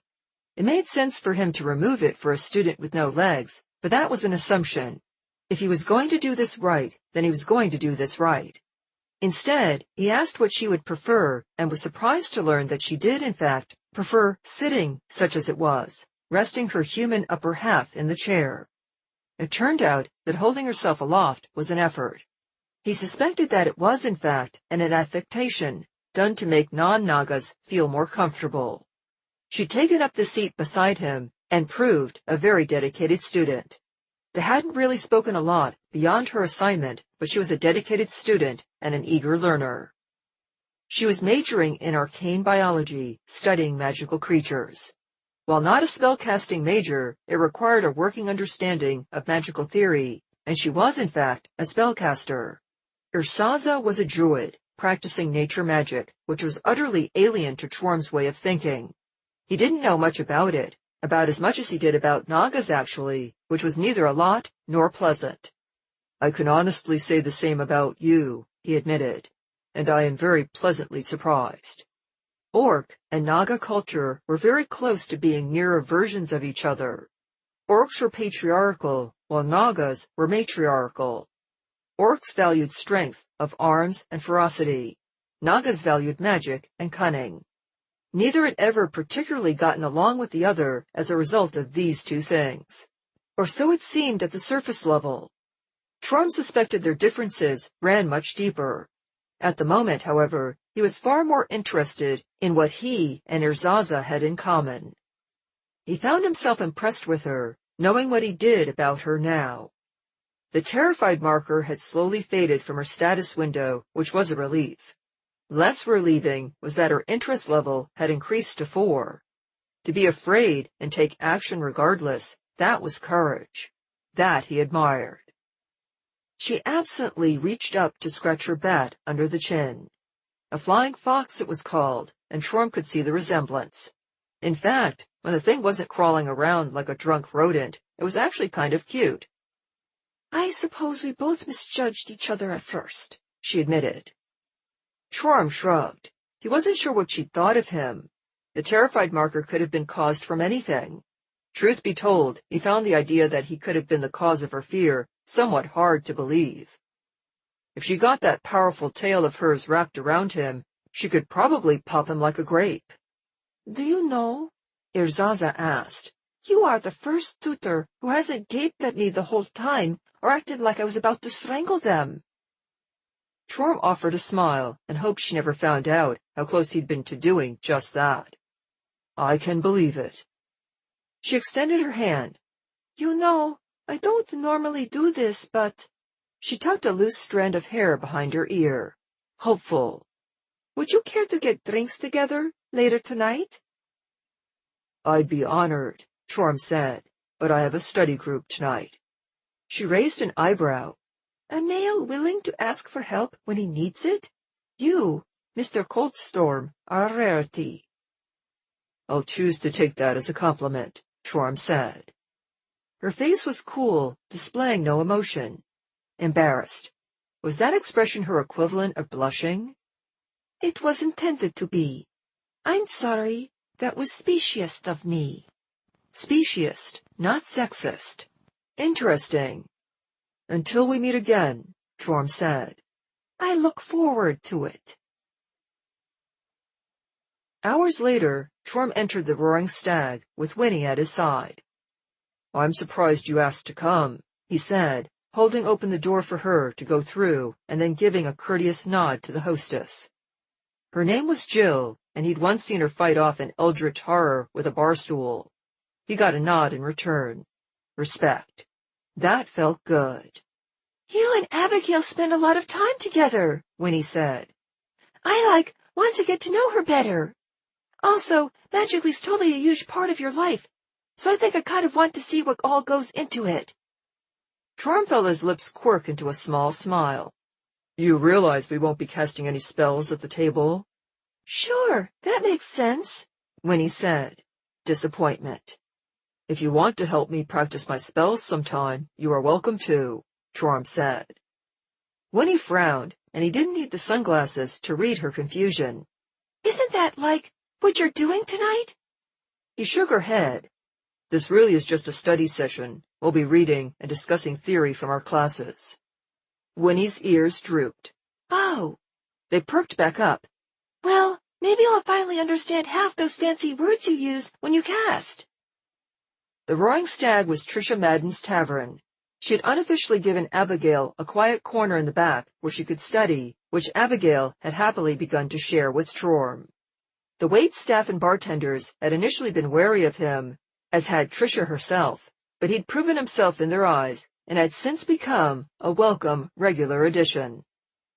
If Abigail had not given her blessing, he would not have brought Winnie. She might be his girlfriend, but this was Abigail's space. He was grateful that she had chosen to share it with him and intended to respect her dominion. He stopped short before reaching the table. Abigail sat there, tossing back a handful of blue braids as she readied a cup of tea, a secret specialty of the Roaring Stag. Her notes and textbooks were spread out before her, along with some colorful flyers. A symbol Chorm didn't recognize was emblazoned upon the flyers and striped like a rainbow. If he didn't know better, he'd say it was a religious symbol. It was also on a badge pinned to Abigail's hoodie. She was smiling, and she wasn't alone. Nimel sat with her, also smiling, as she sipped from a steaming mug of tea. Books and notebooks were spread out before her, just like Abigail, and she, too, had several of those flyers. Chorm tried very hard not to think about Nimel's sister and whatever she was up to. He would not force her into a position to choose between honoring their friendship and supporting her sibling. Ooh, Winnie said as they reached the table. Did you join the Church of Oana? She gestured at the symbol on the flyers. If Chorm used his imagination, he could maybe imagine the symbol to be a serpent twined about an orchid. It was exceptionally stylized, and he couldn't tell if it was just his own bias or if the decision had been deliberate, but it struck him as being highly reminiscent of a woman's genitals. Considering what little he knew of Oana, that might be the case. Sex was a major part of her portfolio, which now that he thought about it, was probably why Winnie so readily recognized the symbol, though she was a follower of Fuctus, a fertility goddess. Abigail laughed, while Nimel jerked upright and went stiff, staring at Winnie. No, nothing like that, Abigail said. But the Alkalites of Oana did help to sponsor the LGBTQ rally this week. Nimel and I are volunteering. This weekend? Winnie pouted. What about the big game? She's a cheerleader, Abigail Fode whispered to Nimel. Of course she is, Nimel said under her breath, though not so quietly that the rest of them couldn't hear her. Irritated. Hope you don't mind, Abigail said brightly, looking up at Chorm. We were already volunteering together, and I found out she's in class with you and invited her to study with us tonight. Chorm shrugged. This was her place. She could invite whoever she wanted, and Nimel would be a good study partner. If their work together on the group project was anything to go by. Works for me. He sat, and Winnie climbed into his lap. He pulled over one of the flyers. What's LGBTQ? He didn't think he could pronounce whatever sound that combination letters were supposed to make together. Lesbian, gay, bisexual, transgender, and queer, Abigail said. I'm bi, by the way. Challenging. Chorm knew of these terms, but not a great deal. They weren't really things as people tended to concern themselves with. A person was a person, and what they did was more important than who they slept with, unless it was proof of dominance. So really, it might be more accurate to say that his people were more interested in who was being slept with rather than their gender. No, that wasn't quite right either, he mused. Gender did play a powerful role. He'd have to give it some thought if he was asked to explain. It might help if he had a better understanding of what this was supposed to mean. For example, why did Abigail feel like she was readying for a battle according to his sunglasses? So, it's like a collection of labels all put together to say who you like to have sex with? Winnie asked before Trorum could. That surprised him. He'd have thought she'd have a better understanding of this than him, considering how much she loved sex. On the other hand, therianthropes didn't put a lot of stock into labels. As he understood it, they pretty much just did what they liked. Hence, Winnie's exceptionally high count of sexual partners before him. It's more than that, Nimel said. It's about identity. They proclaim to the world who we are. Challenging. Same as Abigail. Interesting. Was it the same battle they were preparing for? That would explain why they so readily joined forces. Winnie cocked her head and leaned back into Trorum's chest. The effect did cute things to her ears, and he enjoyed the feel of her body pressed to his own. How does who you like to sleep with determine who you are? I mean, I like sex with Trorum a lot, but I'm like more than just a super hot sex machine. Nimel turned red, angry. Trorum cleared his throat. Something about Winnie's question was angering Nimel. He needed to head this off quickly. Perhaps you could explain the significance of the labels?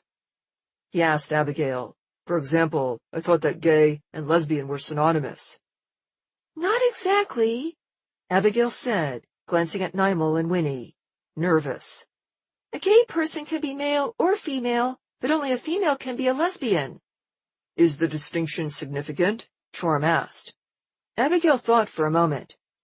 You know how all evocation spells have their basis in the manipulation and focus of energy? He nodded. But not all energy is the same, Abigail went on. All spells that generate and focus electricity are by definition from the school of evocation.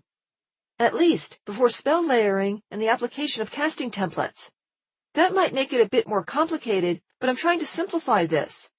So, like I said, all spells that generate electricity are by necessity evocation, but not all evocation spells generate electricity.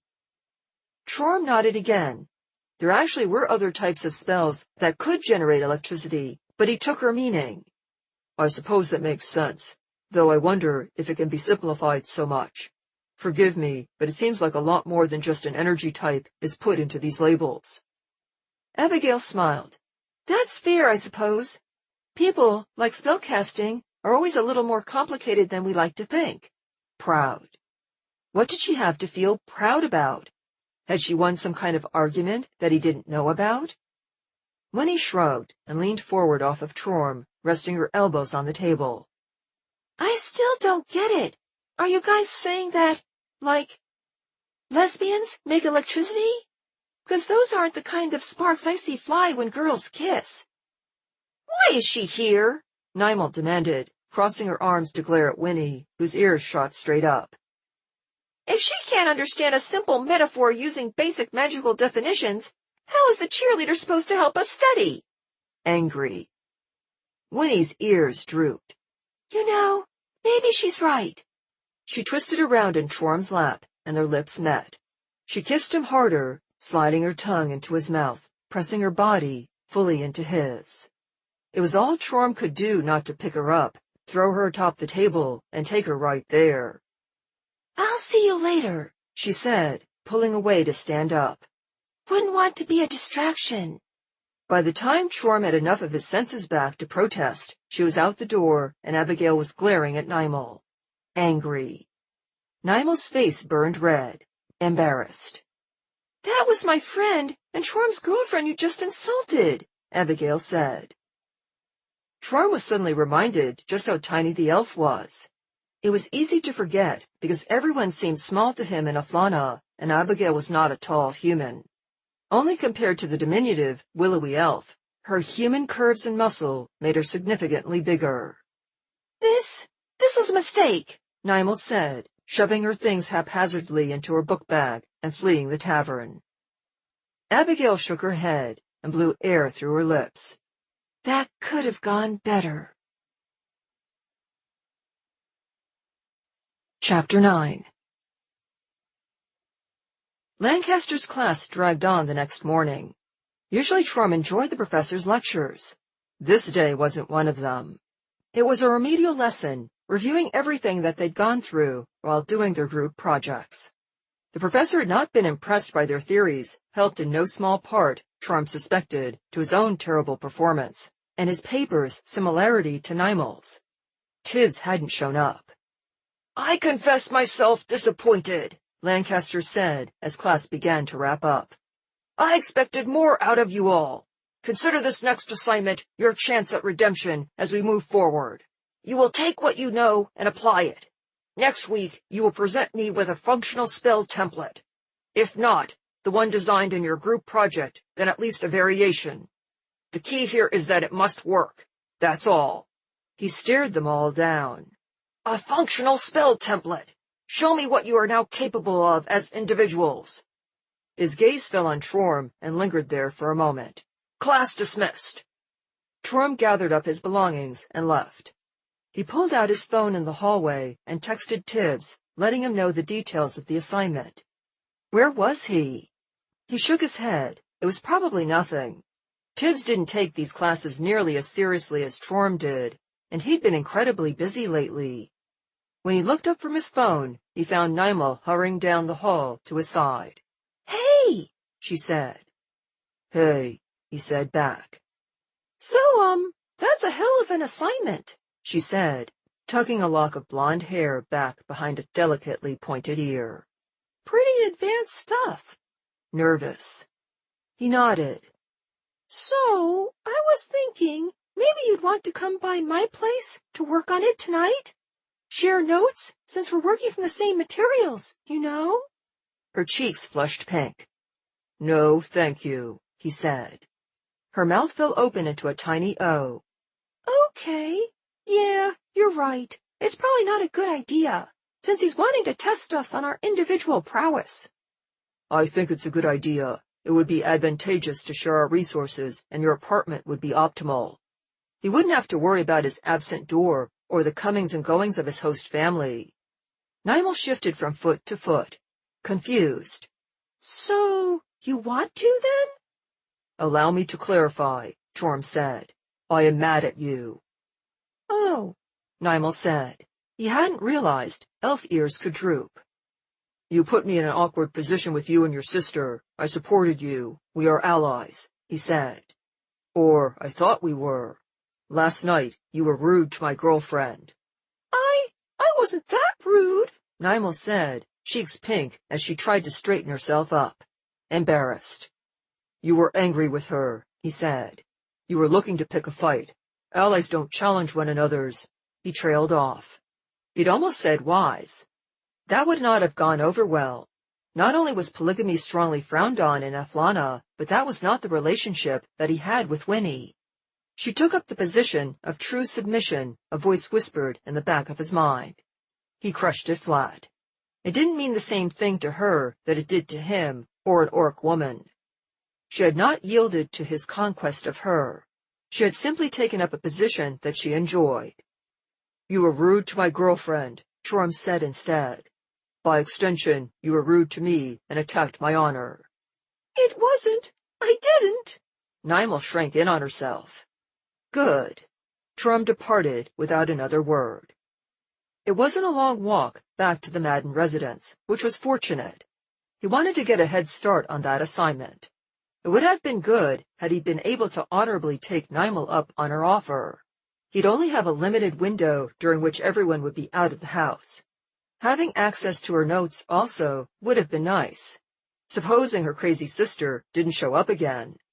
Just what was that thing that had attacked him and the team at practice? He shook his head and put it from his mind. There was a task that needed doing. Trorm set up in the living room and got to work. He estimated he'd have about 2, perhaps 3 hours if he was lucky, before the house became a hub of activity. He was not lucky. An hour later, Abigail burst into the living room, hounded by Lillian. "Let it go, Lillian!" Abigail cried out, storming past Trorm on her way to the kitchen. "I will not!" Lillian snapped. "Do you have any idea? Do you?" Abigail interrupted, whirling upon her older sister in the entry to the kitchen. Lillian pulled up, just shy of running into her little sister. Torm didn't think that he'd ever seen Abigail so angry. Torm had taken off his sunglasses to study and reached for them now. That angry gaze fell on him, and she pointed a finger. You touch those sunglasses, Torm Coldstorm, and I'll transform your desktop into a browser window permanently set to gay, minotaur gangbang porn. Torm put his hand down. Abigail whirled on her sister. Do you have any idea what it's like to have a part of yourself you can't express? To always know you're different? Gods above, at least you and Mom have the same skin tone. This isn't about that, Lillian said. You're my sister. You've always, and always will be, Abigail interrupted again. So as my sister, why can't you not be supportive in this? Mom and I've been more than supportive of your calling with Thodos. Lillian's face reddened. That is different. I'm a paladin, and what is happening now isn't a calling. No, but it is a form of self-expression, Abigail shot back. One that is deeply personal to me. I understand that, Lillian replied. I respect that. But why in all the frozen hells do you have to express yourself through Oana? She's a goddess of hedonism. I don't see anyone else stepping up to support us, Abigail said, baring her teeth. Certainly not Thodos. The redness left Lillian's face as she went very still. Torm could almost feel the cold she was suddenly radiating. Abigail had crossed some kind of line in her eyes. I guess fighting for equal rights doesn't count for much next to orgies in the street, Lillian said flatly. That is not what I meant, Abigail said. And there's not going to be an orgy. You're overreacting. Am I? Lillian asked, crossing her arms. It's interesting that Oana's temple is only now getting involved, that everyone's more accepting. Where were her acolytes 30 years ago when being gay was illegal? You know who was enforcing those laws? Abigail said, not backing down. In contrast to her sister, her voice was growing more heated. The followers of Thodos, who were also paramount in seeing those laws changed, Lillian said. We need laws or else society breaks down. And that's what you're afraid of now, isn't it? That maybe, just maybe, I'm stepping outside your purview, Abigail said, pushing in closer still to her sister. You're afraid that now you won't get to be the hero anymore. I'm stepping out of your shadow, and that scares you. It's upsetting the order you've helped establish. Torm dearly wished he'd already had his sunglasses on. He'd come to understand that while he'd learned enough to get a good picture of human culture in Elflana, that picture had been painted in broad strokes. The intricate details, such as the ones that would help this exchange make sense, eluded him. Was the next step an honor duel? Abigail was smart and resourceful, but very much not a fighter. Lillian would demolish her, and he wasn't sure if he was expected to take sides or not. What was his role here? To bear witness, to act as judge, or to be the peacemaker? The latter made the most sense. Humans, for all that they could readily match orcs in ferocity and aggression, actually seemed to prefer not to take the violent course of action when possible. If there was a fight between the sisters, there would be no winner. The loser would resent the winner, and the winner would feel terrible for winning. His hand fell to his staff. Torm didn't think he would need it, but better to have it at hand, and not then the other way around. Besides which, it lent him an air of authority and confidence. He stood up.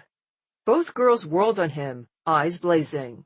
He was suddenly very glad he'd grabbed his staff, and very nearly cast his shield spell out of reflex. Forgive me, he said gravely. This matter, it revolves around the... He paused to remember all the letters. LGBTQ rally this weekend? This is between... Lillian started to say, but Abigail cut her off. Yes. She glared at her sister and tossed her blue braids back over her shoulder. Lillian doesn't like that I'm going to publicly declare my sexual orientation and help support others who are doing the same because Oana's acolytes helped to fund and organize the rally. Lillian glared at her sister. The ice in her eyes was a stark contrast to her fiery hair. You don't want to keep this between us? Okay, fine. She turned on her heel and stalked off past Abigail and through the kitchen.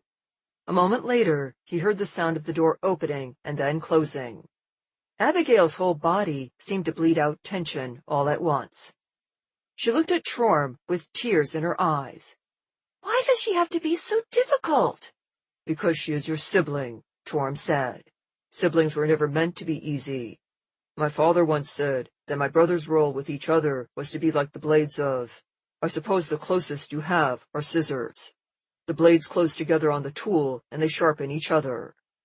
She gave a hollow laugh. Is that what you think is happening here? We're sharpening each other? He shrugged. Siblings disagree and fight, try to assert dominance and test their strength. Strength is best found through conflict. She sighed. I suppose you would see fighting as a good thing. Not all fighting, Chorm said, but some conflict, yes. You know where you stand now. So does your sister. You've both proved your conviction to each other. I suppose, Abigail said, looking away. I need some air. She left, doubling back to take the front door. Chorm wondered if the decision to leave through a door her sister hadn't taken was deliberate or unconscious. It didn't matter, he supposed. He felt useless and hated the feeling. He resumed his position on the sofa with his study materials and had just picked up a textbook to reread a passage when Tricia walked out from the back. She was wearing her standard all-black shorts and t-shirt, the uniform of her staff. A general who led from the front, wearing the same armor as her troops, he thought with approval. "Hey, Chorm, I'm heading to the Stag. A big group just reserved the party room in the back, so I'm going to be out later than usual." She glanced around. "Where are the girls?" "You just missed them," he said. Should he tell her they'd been in a fight? No, that was between them. If either of them wanted to involve their mother, that was on them. He'd not be the one to dishonor their conflict by treating them like children in need of a parent. "You mind passing along what I just told you?"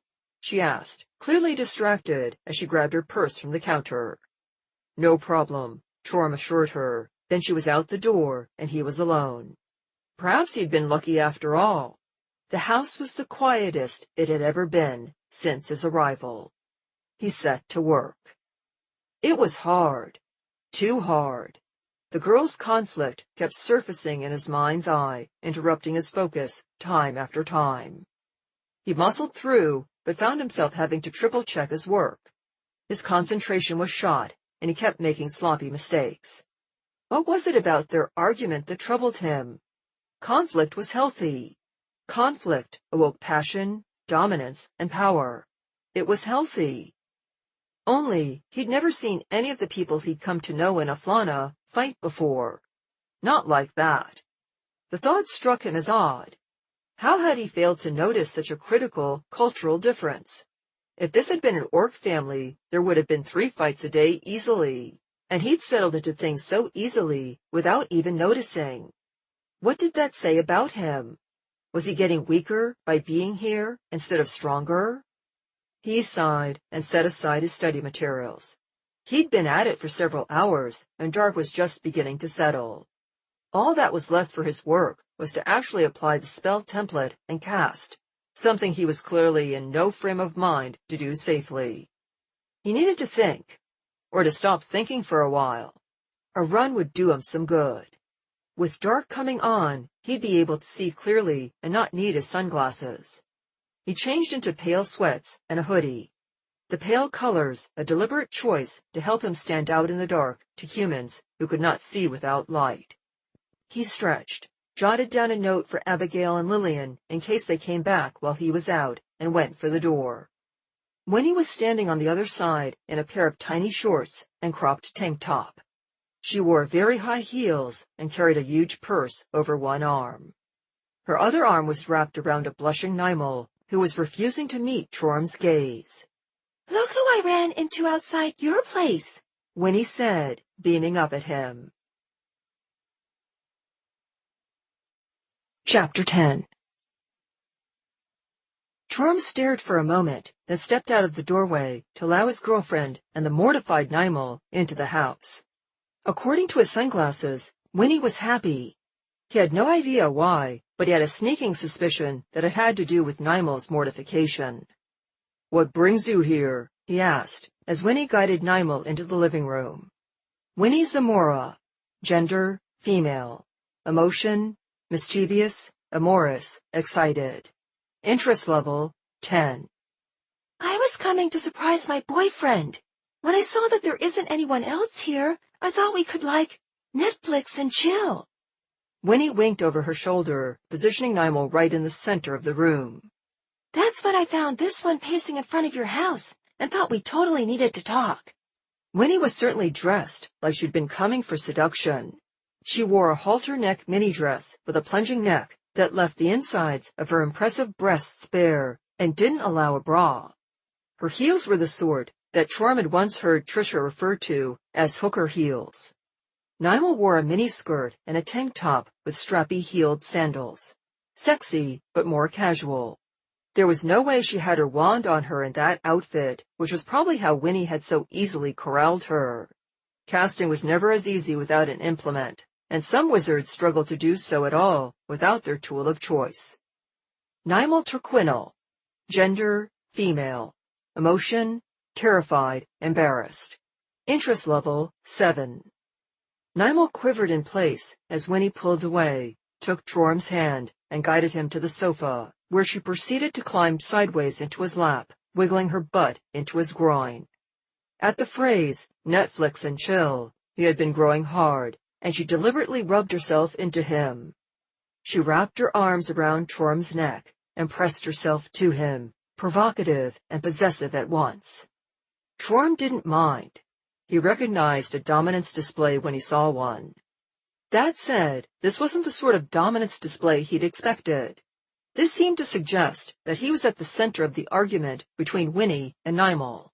While Nimel's interest level in him, according to the sunglasses, was not an insignificant number, her conflict with Winnie hadn't had anything to do with him.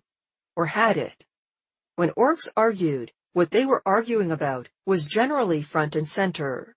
Then again, Chorm could hardly claim to be an expert on orc women, let alone women of other races. No man ever could, and any who thought otherwise were fools. Winnie looked from him and straight into Nimel's eyes. Nimel, who had been eyeing the entry hole like she might bolt, froze in place like a deer in headlights. Or perhaps a frightened rabbit from her quivering. Chorm made a mental note to never share that comparison with Winnie. His bunny girl was fierce. So, Winnie said. Why are you here? Nimel made a sound too inaudible to understand. Winnie's ears twitched. I don't think Chorm could hear you. Nimel's face turned crimson. To apologize. Winnie wrinkled her nose and wiggled more deliberately into Chorm's lap. You insult me, and then go to my boyfriend's house to apologize? Sends kind of the wrong message, don't you think? Nimel winced. I didn't know how. Tell me why, Winnie said. That brought Nimel up short. She jerked upright, and Chorm realized she'd been slowly curling in on herself as if she might implode. Or maybe she simply wished to. Why what? You can, start your apology by telling me why you were so awful, Winnie said. You really hurt my feelings. Her ears drooped a moment, then went straight again.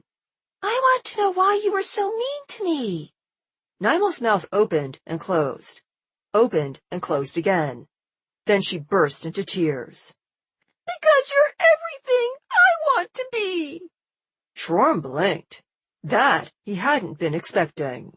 Nor, apparently, had Winnie. Her ears wiggled, and she cocked her head to the side. Huh? Nimel shook as she cried and spoke very quickly. The words came fast, then faster. A dam had broken inside of her, and now that everything was coming out, it wanted out as fast as it could. You're beautiful! Everyone likes you! Everyone wants you! You're a goddamn cheerleader! You are the girl that every girl loves and hates, and you're so nice, and you can have any boy you want, and you're everything I ever thought that I wanted to be when I was little, and then learned I couldn't be. I learned illusion and transmutation magic so I could be like you, only to learn there are temporary substitutes at best for all but the most powerful wizards. I learned magic, I studied my ass off, and then I get here, and I give up everything to become me, who I'm meant to be, and then there's you, and you're just you. She threw her hands out like she was showing Winnie herself. How does anyone compete with you?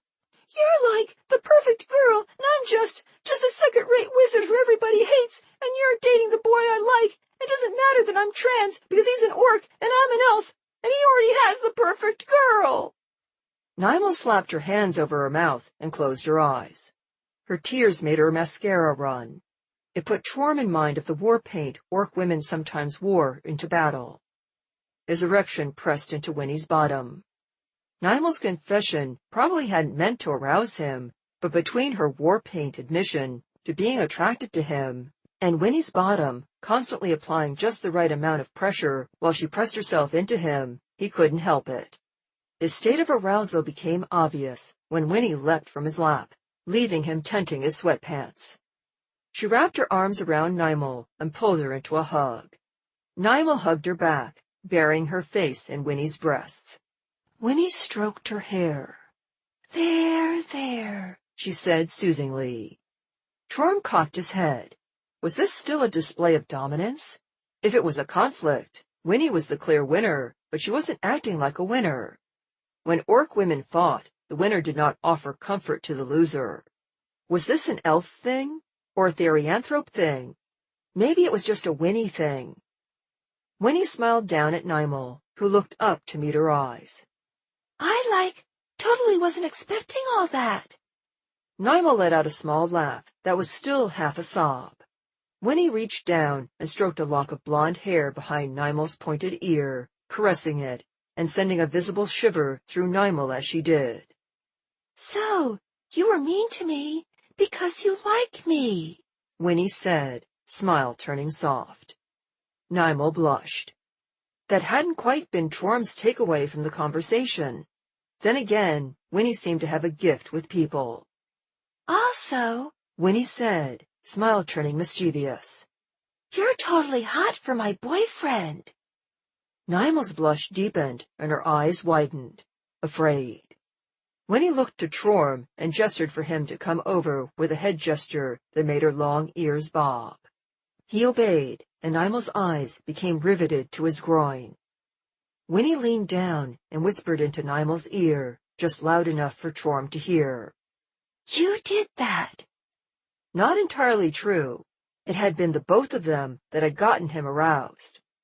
Chorm wasn't about to undermine what she was attempting, though. Winnie turned so that Nymal was between her and Chorm and pressed Nymal back into Chorm. Nymal gasped as they pressed into her from the front and behind. "Feel him," Winnie said. "Feel all of him." She smiled. "Now feel me." She leaned forward down and captured Nymal's mouth with a kiss.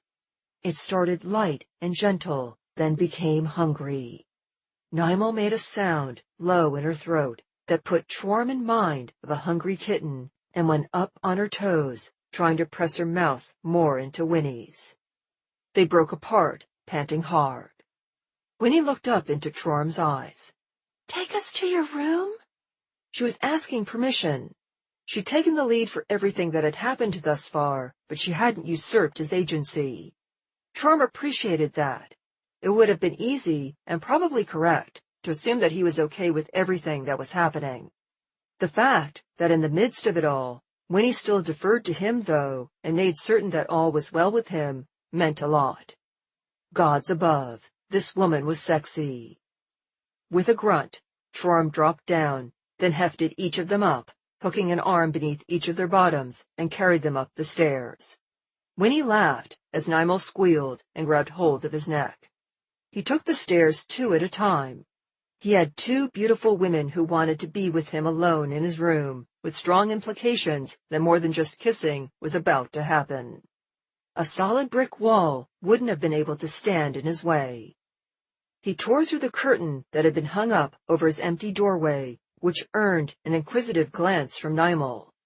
"Broke the door," Chorm said, by way of explanation. Are we private?" Nymal asked as he set them both down. "No one will be home for a long while," he said. "We have the place to ourselves." Nymal nodded nervously. Winnie ran a hand up Nymal's arm to her shoulder. "If you're uncomfortable, we can stop. Whenever you want, you just say stop, okay? There's no obligation here." Nymal bit her lip and looked down for a moment. "I've never done this." Winnie blinked at her. "You're a virgin?" Schwarm furrowed his brow. He'd always understood that elves were more liberal about sharing themselves because of their lower rate of reproduction. Sure, there was the prevailing romantic myth of the virgin elf princess, but he'd always thought that trope more of an orc or human construct.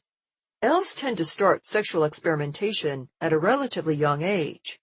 If one measured youth by maturity instead of actual years alive, they didn't age the same as the other races after all. "It never felt right before," Nimel said. "I mean, I never felt right.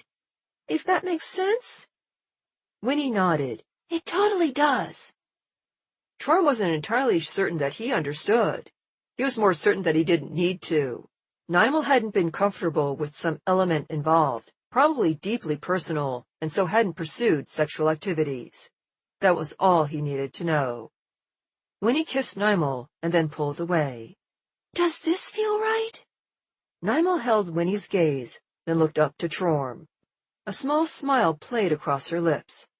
Yeah, it does." Winnie beamed, stepped back, and shrugged free of the dress she was wearing. It pooled to the floor at her feet. A bra wasn't the only undergarment she'd forgone. She stood before them, nude, save for her high heels, and proud. The sunglasses confirmed that. Schwarm took them off. 1, he didn't want anything getting in the way of his vision. 2, he really didn't need an emotional play-by-play right now. He drank in the sight of his naked girlfriend.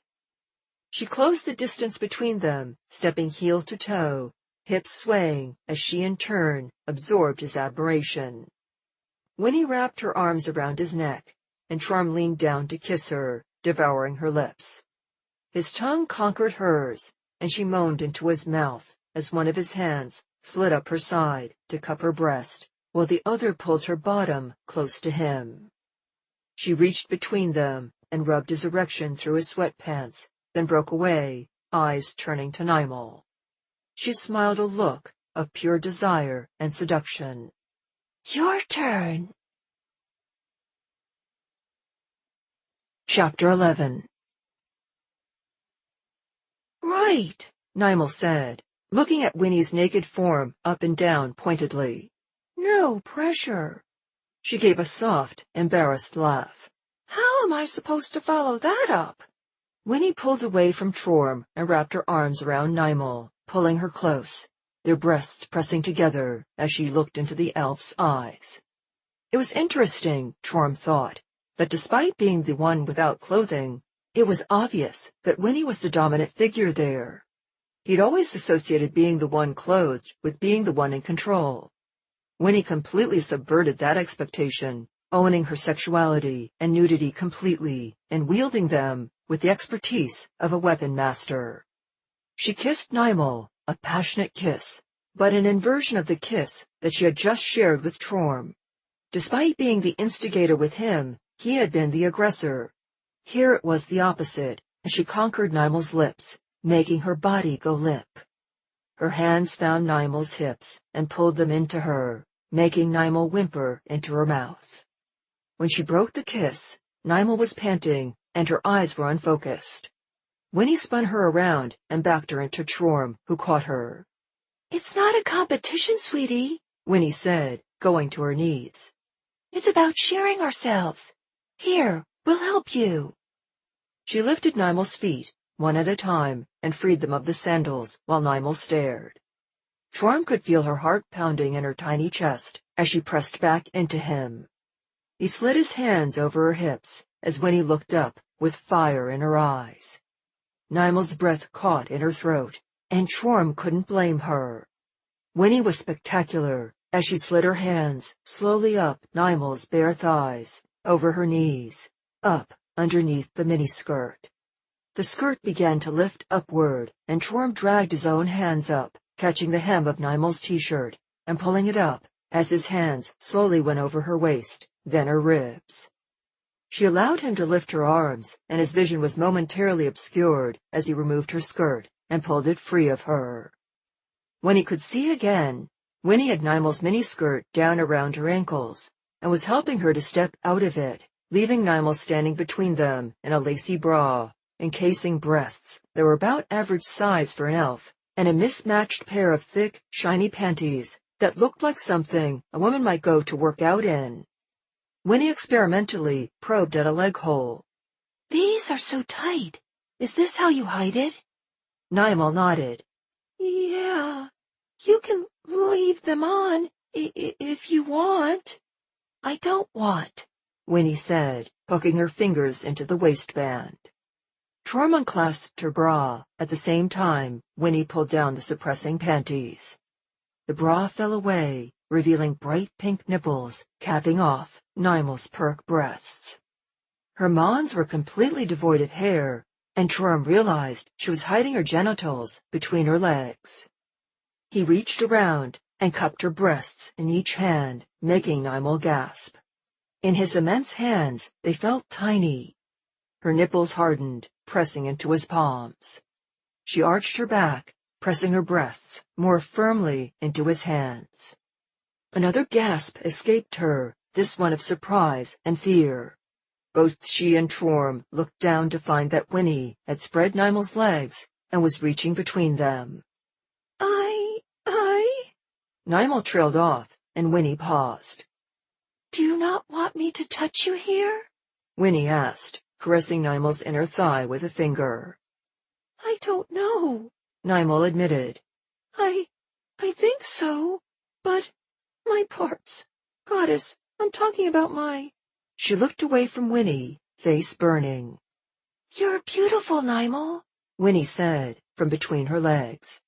"Torm and me both just want to make you feel good." "You're beautiful," Torm agreed. Nimel shivered, then nodded her head, closing her eyes. Winnie reached between her legs and tugged at something.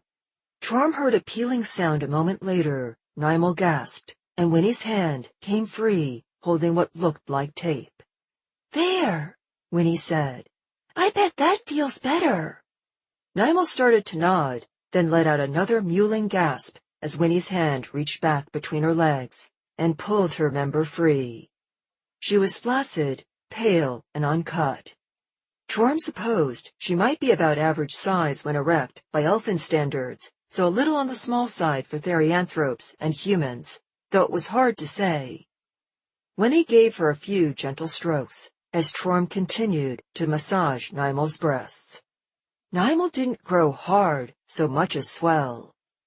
Winnie cocked her head, making her ears bounce. For the first time all evening, she looked unsure of herself. "Am I making you feel good?" Nimel couldn't meet her eyes. "Yes." Winnie kept stroking. "It's just, usually I've got my lover, hard by now." Nimel pressed herself more tightly into Torm, clamping her eyes shut. "It's not you. It's the hormones. Erections are, sort of, hard for me. They take a bit. You don't have to. Oh!" Her eyes flew open as Winnie took the whole of her member into her mouth and sucked. "Oh, goddess," Nimel said. "Oh, fuck this. Oh." One hand reached back over her shoulder to claw at Torm's neck and grab him from behind the head. The other tightened its fingers in Winnie's hair, though Nimel didn't seem to be trying to take control, just reaching for something to hold on to. "You don't. I've been taped up all day. I'm dirty," Nimel said between gasps for air. "You don't have to." Winnie pulled free of Nimel's now engorged member with a wet pop and a grin. "Don't worry. I'll clean you right up." She ran her tongue up the side of Nimel's now erect member, then swirled it over the exposed head. There was still a certain softness to her, but she was certainly erect now. Winnie took her back into her mouth and sucked, bobbing up and down, up and down. Nimel cried out, hips bucking wildly. Winnie paused and visibly swallowed, still holding Nimel in her mouth before letting her slip free. Several strands of saliva connected her lips to Nimel's penis for a moment, then snapped. Winnie grinned up at her. "You came quick." Nimel looked away. Winnie rose up to her feet, cupped Nimel's chin, and turned her head to meet her eyes. It's a sweet compliment. Thank you. Nimel gave her a shy smile. Now, Winnie said, I think Troy needs some attention, don't you? It's not fair that he's still got his clothes on. Nimel's eyes widened, and she nodded her head vigorously. Yes, yes! Winnie laughed. Nimel spun around, and Trom released his hold on her. The girls started to jointly pull his hoodie off, but couldn't reach high enough to get it over his shoulders. Winnie scowled at him. Like a little help here? Trom laughed and pulled his hoodie off, letting it fall to the floor. Nimel stared in fascination at his chest and abs. Her hand slowly went out, almost of its own accord, and ran over the definition of his abs and up to his chest. So much muscle, she said in awe. Winnie giggled. You haven't seen anything yet. She hooked her fingers into the waistband of his sweats and underwear and pulled them down, freeing his erection. It bounced free, like an animal reveling in its release. Fuck me, Nimel whispered. He's fucking huge. Oh, yeah, Winnie said, and guided Nimel down to her knees, taking up position alongside her. Winnie took hold of Trom's shaft and ran her tongue up the length of one side. She pulled her head back and tilted it toward Nimel, offering it to her. Nimel followed her example, running her tongue up the opposite length. They traded back several times before Winnie lifted herself up and took the whole of him in her mouth, swallowing him down deeper and deeper. It had taken her a lot of practice, a lot of glorious, exquisite practice, but she'd eventually trained herself to take the whole of him into her throat. Trom moaned in appreciation as the wet, hot tightness wrapped around him, and her tongue wriggled against the underside of his length. When she pulled free, his erection was coated in a thick, glistening layer of her saliva, and she passed him over to Nimel, who was staring, wide-eyed. I don't think I can do that, Nimel said. Winnie shrugged. Got to start somewhere. Nimel smiled. Okay. She took Trom's member and tried to take it in her mouth. After several moments, she was barely able to get the thick head past her lips. Her tiny teeth gently scraped over his flesh, and her tongue licked at his tip, making him gasp. Nimel's mouth began to quiver, and she pulled free, gasping for air. How do you fit that? She asked, rubbing her jaw. Winnie waggled her eyebrows. Think that was something? Watch this. She stood up and guided Trom back toward the bed. He allowed himself to fall back onto it. Winnie climbed astride him, holding herself up so that her entrance was inches away from his rampant member. She looked over at Nimel. Guide him into me? Nimel leapt onto the bed, then more hesitantly, took Trom's massive erection in her tiny hand and pressed him to Winnie's entrance. Winnie dropped down onto him with a moan of pleasure. She fell forward, heavy breaths mashing into Trom's chest as she rocked her hips up and down. Trom made a sound of pleasure deep in his chest. Winnie's fellatio skills were impressive, but nothing compared to being inside of her. She was hot and tight and ready for him, and sliding into her felt so right. Her body welcomed him inside of her, squeezing him, coaxing him to finish deep inside of her. He didn't. He held off, lifting his hips up to meet her downward thrusts. Winnie beckoned Nimel to crawl up beside them and lock the other woman in a kiss as she continued to make love with Trom. Trom reached up and wrapped his arms around the pair of them, pulling them down to his chest. Winnie moaned, then gasped, then cried out. Her body seized up, becoming a vice that clenched down on Trom and coated him with her fluids as she exploded. She rolled over, pulling free to leave him rampant and shiny with her fluids. She looked from him to Nimel. Your turn. Nimel smiled, then nervously got down on all fours. No, Trom and Winnie said together, making her freeze. Did I do something wrong? She asked. No, you didn't, Trom said. That position means something different to orcs than the rest of us, Winnie explained. It's a submission pose. Chorm wouldn't mean to, but he'd probably hurt you. Chorm nodded. I don't think I could control myself. Please roll over. Nymal flushed and squeezed her legs together, hiding her genitals. As she did, she crossed her arms beneath her breasts in such a way that emphasized them. If I do that, it'll break the illusion. Chorm blinked. What illusion? Nymal looked away. That I have a... Chorm reached down and cupped her face in his hand. You're a woman, Nymal. Right now, I want to make you my woman. Nymal swallowed, then nodded. She lay back on the bed, her head ending up in Winnie's lap. Winnie took her hand, and the pair exchanged a look, full of feminine knowing. Nymal slowly parted her legs, revealing herself fully. Chorm positioned himself at her entrance. Are you ready? Nymal nodded. Yes. Take me, Chorm. Please. Chorm pressed forward. Slowly, gently, but inexorably.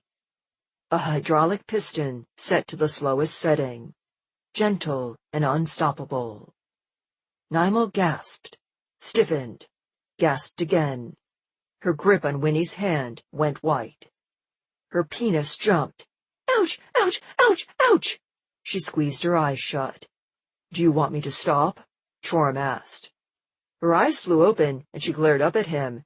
Don't you dare! He pressed forward. She was the tightest thing he had ever experienced. The deeper he went, the easier it became to slide into her, but unlike Winnie, her body seemed to be trying to push him out rather than pull him in deeper. It felt exquisite, and it took all of his willpower not to simply slam into her and claim her as he would Winnie. Nymal's body was built differently, and he had to adjust accordingly. Lovemaking, he reflected, the thought coming from nowhere, was a lot like spellcasting that way. Every woman and every spell requiring a unique approach. His hips pressed into Nymal's bottom, and he was all the way inside of her. Do you need a moment to adjust? She nodded. He kept his hips still, but reached up to massage one of her breasts. She gasped, her back arched, pressing her belly into the air. Winnie grinned at him, then reached down, mirroring him, and took hold of Nymal's soft erection. Nymal's spine bowed in the other direction, pressing down into the mattress. Her hips pressed back into Chorm, burying him more deeply inside of her. She called out, the sound, a wordless encouragement of ecstasy. Slowly, he began to withdraw, reaching the halfway point, then thrust back inside. Ouch! Nymal cried out. Goddess, don't stop! It hurts so good! Don't stop! He didn't. Slowly, Chorm picked up speed. The sound of flesh slapping against flesh filled the room, accompanied by Nymal's gasping moans. Winnie continued to stroke her member, and Chorm met Winnie's mouth, locking her in a kiss as they both made love to Nymal. Nymal's body seized up, her member pulsing in Winnie's hand, releasing a trickle of clear fluid over the bunny girl's fingers. Her passage clenched down, tighter than anything she'd managed before, as she came and pushed Chorm over the edge. He drove himself into her 3 more times, then exploded deep inside of her, spilling himself. They collapsed in a tangled heap on the bed. Next time, Winnie said, after a few moments of heavy breathing, I get to be in the middle. Chapter 12. What the fuck? The shriek ripped Chorm out of a deep sleep. He bolted upright, hand raised, to throw up his shield spell. Lillian stood in the doorway, face red and eyes wide. Chorm let his hand fall and collapsed back to the bed, eyes closed. His sleep-fogged brain, rapidly recognizing the red-headed paladin of Thodos, placed her decidedly in the allies' compartment of his brain and dismissed any possibility of a threat. His impact when he hit the mattress jostled his 2 companions, who made soft murmuring sounds and snuggled their naked bodies into his. The feeling of it made him grin stupidly with pleasure and pride as sleep began to reclaim him. "Oh, Thodos!" Lillian cried out. "I do not need to see this!" Torm felt the warmth of the two bodies in bed with him, which identified her as Winnie even before she spoke, shift and do a motion that he imagined was some kind of a hand wave. "Then close the door," she said sleepily. "There is no door!" Lillian cried out. "The idiot broke it down, and the sheet he strung up doesn't cover everything!" The other smaller presence in the bed shot both upright and let out a pathetic squeak. Nimel crawled over Torm, who grunted as her sharp little elbows dug into his ribs. He forced his eyes open in time to see her sliding into his hoodie, which all but swallowed her. "What's going on?" asked Abigail's voice. "We're trying to sleep," Winnie called out. "Is that Winnie?" Abigail asked, her voice drawing closer. Nimel began muttering quickly and casting about. "Pants, pants, goddess, even some panties."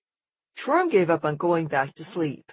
They couldn't have been asleep long. It was still dark outside the window. He sat up with a yawn. "Thodos! Torm, put some clothes on!" Lillian cried out. "Torm's naked?" Abigail asked, and her blue hair appeared around the entry to his room. The sheet had somehow ended up pressed to the far side and didn't cover everything. "Wow, that's something you don't see every day. Damn. Hi, Nimel." "Abigail," Nimel mewed plaintively. "This isn't what it looks like." Torm grunted. Winnie giggled and sat up. The motion made the sheet that had barely been covering them both, disturbed by Nimel's departure, slip free and fall to the floor so that both she and Torm were left completely naked. "It's exactly what it looks like," she said. "Hi, guys." Torm rather enjoyed the sight of his girlfriend's nudity. Quite apart from her beauty and raw physicality, there was just something about the way she sat there, naked, post-coitus, and completely unashamed. "Oh, Oana!" Abigail cried out, cheeks flushing, as her gaze landed on Torm's readily apparent appreciation. Lillian shrieked, covered her eyes with one hand, and dragged Abigail from the doorway. "We're not seeing this! Wait, did you seriously just call out to Oana?" Abigail laughed. "Guess you don't have to wait for that orgy, huh?" Lillian made a sputtering sound. "Kill me now," whimpered Nimel. Torm reached out, caught the panicking elf by the waist, and pulled her back into bed. She let out a little yelp and struggled in vain against his iron arms until she was pulled into his chest. All at once, the resistance went out of her, and she sank into his body. Winnie reached over and placed a hand on Nimel's bare knee. "Don't worry. Humans always get weird with sex." "I had sex," Nimel whispered. "I had sex. I had real sex with an orc." She twisted to look up at Torm, wide-eyed. "You were inside me. I lost my virginity to you." Torm grunted and grinned down at her. "Yes." Nimel's face turned red. Winnie giggled. "I helped. Want to go again? I think Torm does." "This is not acceptable!" Lillian screamed from the hallway, prompting Winnie and Abigail to burst into laughter, and Nimel to bury her face into Torm's chest. "What is going on?" demanded a stern voice that cut through all the noise like a bladed whip. Torm knew that voice. What's more, he knew that tone. Trisha was home and in full-blown mom mode. Only then did it occur to him that she might not be pleased to find that he wasn't alone in bed. There had never been any rules about him bringing girls home. He and Winnie had never done anything at the Maddens' residence, except that there might have been a reason for that, which he had failed to consciously analyze. "Torm's having a goddamned orgy!" Lillian cried out. "In my bed!" Torm glanced down at the bed. He hadn't thought about that. "It's just a threesome," Abigail said. "Not really an orgy." "Maybe we should cover up," Torm said, and Winnie hopped from the bed to grab the sheet as Trisha Madden appeared in the doorway. "Oh, gods, it reeks of sex in here," she said, wrinkling her nose, then spotting them. "Hi, Trisha," Winnie said brightly. Trisha glared at her. Winnie's ears drooped. That glare turned on Torm and Nimel. Nimel shrank further into Torm, who met Trisha's glare and held it steadily. It was like casting a complex spell. He had to hold his focus and his ground. "Put some goddamned clothes on," Trisha hissed. "What the hells do you think you're doing?" "Fully consensual lovemaking between consenting adults," Trorm replied evenly. Trisha's cheeks warmed. "Don't you take that tone with me." He had a tone? He was trying to keep his voice as neutral as possible. Maybe it wasn't working. Either way, it didn't matter. He'd not disrespect Trisha Madden in her own home. Not the least of which was because she held the power to completely end his collegiate career in Athlana with one phone call. "My apologies, ma'am. I meant no disrespect." "You had sex," she said, shutting her eyes. "Group sex? In my house?" "Yes, ma'am."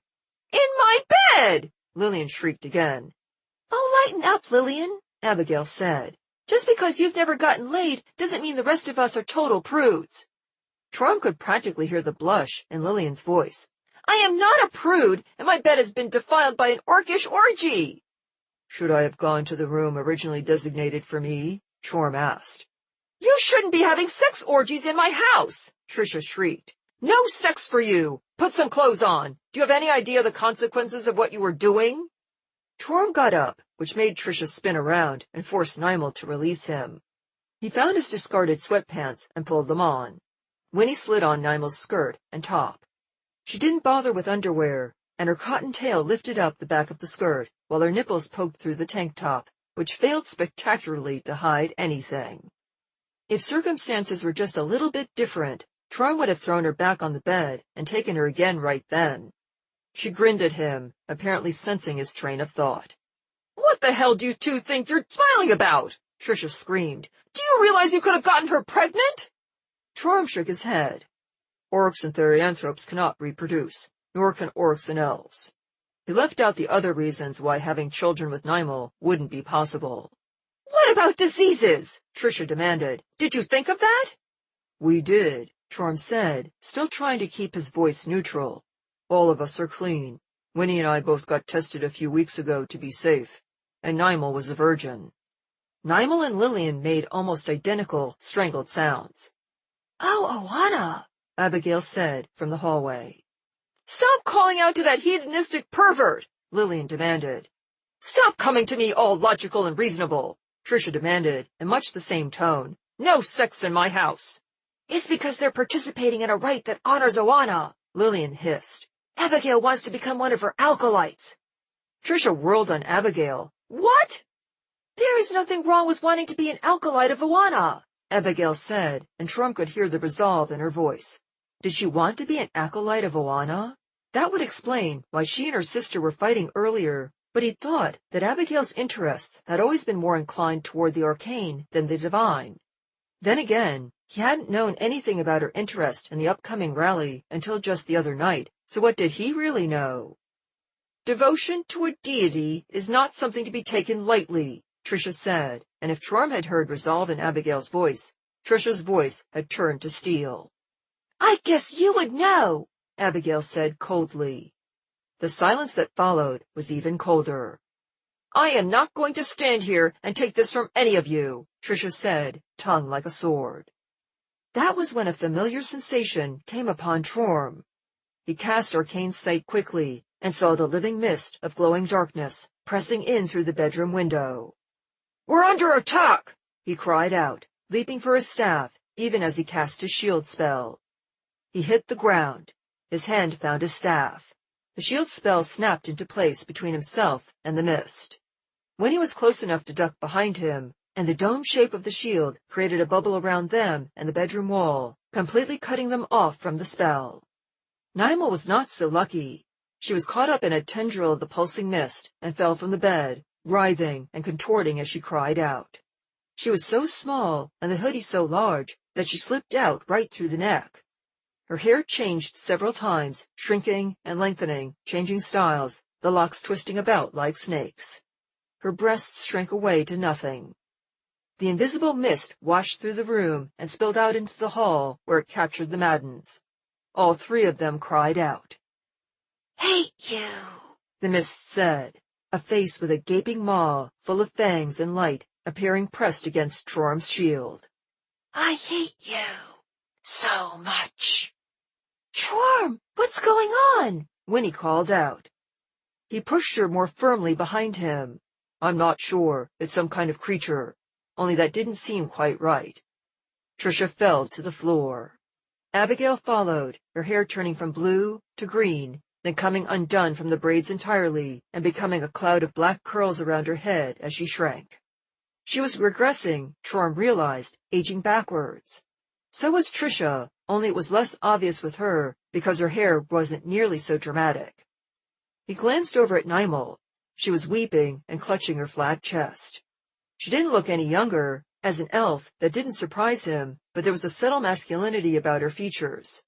The spell must have undone the work her hormones had done. Lillian leapt into the room with a battle cry. Her collapsible sword telescoped to full length in her hands, runes glowing. Light shone from Lillian as she swung her blade around at the empty air. She couldn't see the mist. "Above you!" Chorm called out. She whirled, sword ablaze with holy light, and struck an overhead blow at the opponent she could not see. The blade passed through her enemy, parting the mist like a strong wind. Only the mist reformed the instant her weapon was through. The horrible face turned to her. Hurting her hurts you, it cackled. I will hurt them all. No! Chorm cried out, too late. A misty claw stabbed through Lillian. She jerked to a halt, frozen in place. Her face swelled up, then the rest of her. Pudge replaced muscle, and her entire body lost most of its definition. Acne sprang up all over her face in angry zits and pimples. She shrank, faster than either of the other two. The light fell away from her, and she blinked, uncomprehending eyes at the room around her. The sword fell to the ground.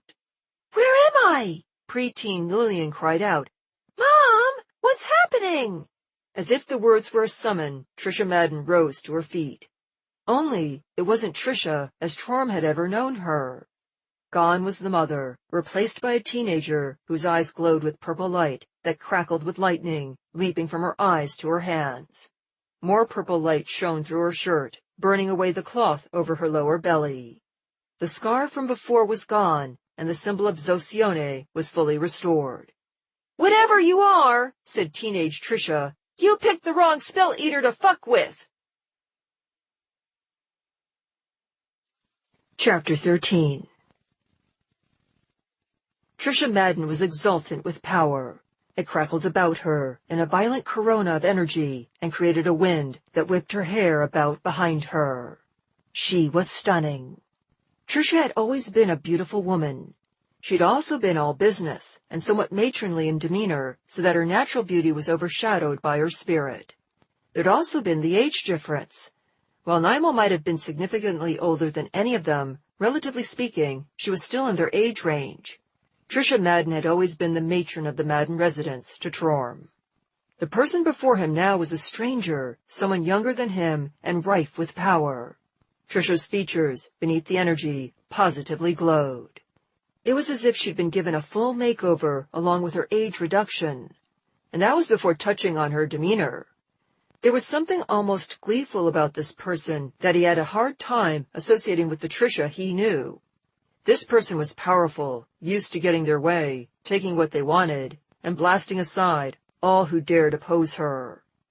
Chorm had known warriors like her before, berserkers, renowned for their individual prowess and rewarded greatly for it by all except those who had to fight alongside them. Those fighters didn't tend to fare so well.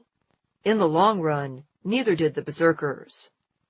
Trisha grinned with manic glee and hurled the purple lightning into the mist. The face in the mist screamed, its maw opening impossibly wide as power coursed through it. Divine power, not arcane. Trisha wasn't casting like a wizard. She was casting like a cleric, a powerful one. Hadn't she just said something about being a spell eater? That's what the clerics of Zocione called themselves. Chorm's eyes went to the glowing tattoo over her lower belly, pulsing with violet light. The divine symbol for Zocione, the goddess of forbidden power.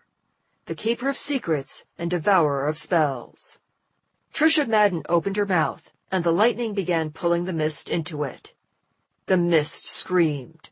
It screamed louder when Trisha bit down, neatly severing the substance in her mouth from the rest of the thing's incorporeal body, and swallowed. "What the hell is happening?" Winnie screamed behind him. "Trisha's a priestess of Zosione, and she's eating the thing that's attacking us," Trom called back, barely audible over the screams of the mist, which Winnie must have been able to hear, even if she couldn't see it, because she had her long ears clamped down to the sides of her skull. Lillian fell to the floor, growing taller and losing both her weight and acne. Abigail's hair began to reweave itself into her mane of braids, the blue color flooding back into her hair. Nimal seized up, and what subtle masculine features had come over her melted into femininity once more. They were all returning to their proper temporal state. Good. That had been Trom's primary concern for not going on the offensive. Now, with Trisha's help and his allies restored, it was time to change tactics. With a roar, he stabbed his staff out through his shield and summoned lightning. It crackled from the staff and filled the air with the smell of ozone as it careened into the mist, bracking through it. The effect wasn't so pronounced as it was for Trisha's divine spell energy, but it definitely made an impact. The face in the mist whirled on him, screaming and lunging forward to snap its jaws at his shield, Trom's own lightning crackling between its fangs. The jaws bounced harmlessly off the barrier, and Trisha yanked their attacker away from him, then pulled more of it into her mouth and ate it. Whatever the thing was, it kept screaming. Good. Trom readied another lightning spell, and Trisha yanked the mist monster away and launched her own purple lightning into Trom's shield, forcing him to redirect his focus and withdraw his staff back before the end could get sheared off. The divine energy crashed into Trom's shield and splashed off in a shower of violet light that lit the whole room. Had it been actual electricity, Trom had no doubt that the house would have been set ablaze. The force of the magical attack drove him and Winnie back into the wall as it pressed into his shield. Trom raised an arm to shield his eyes from the painful, blinding light.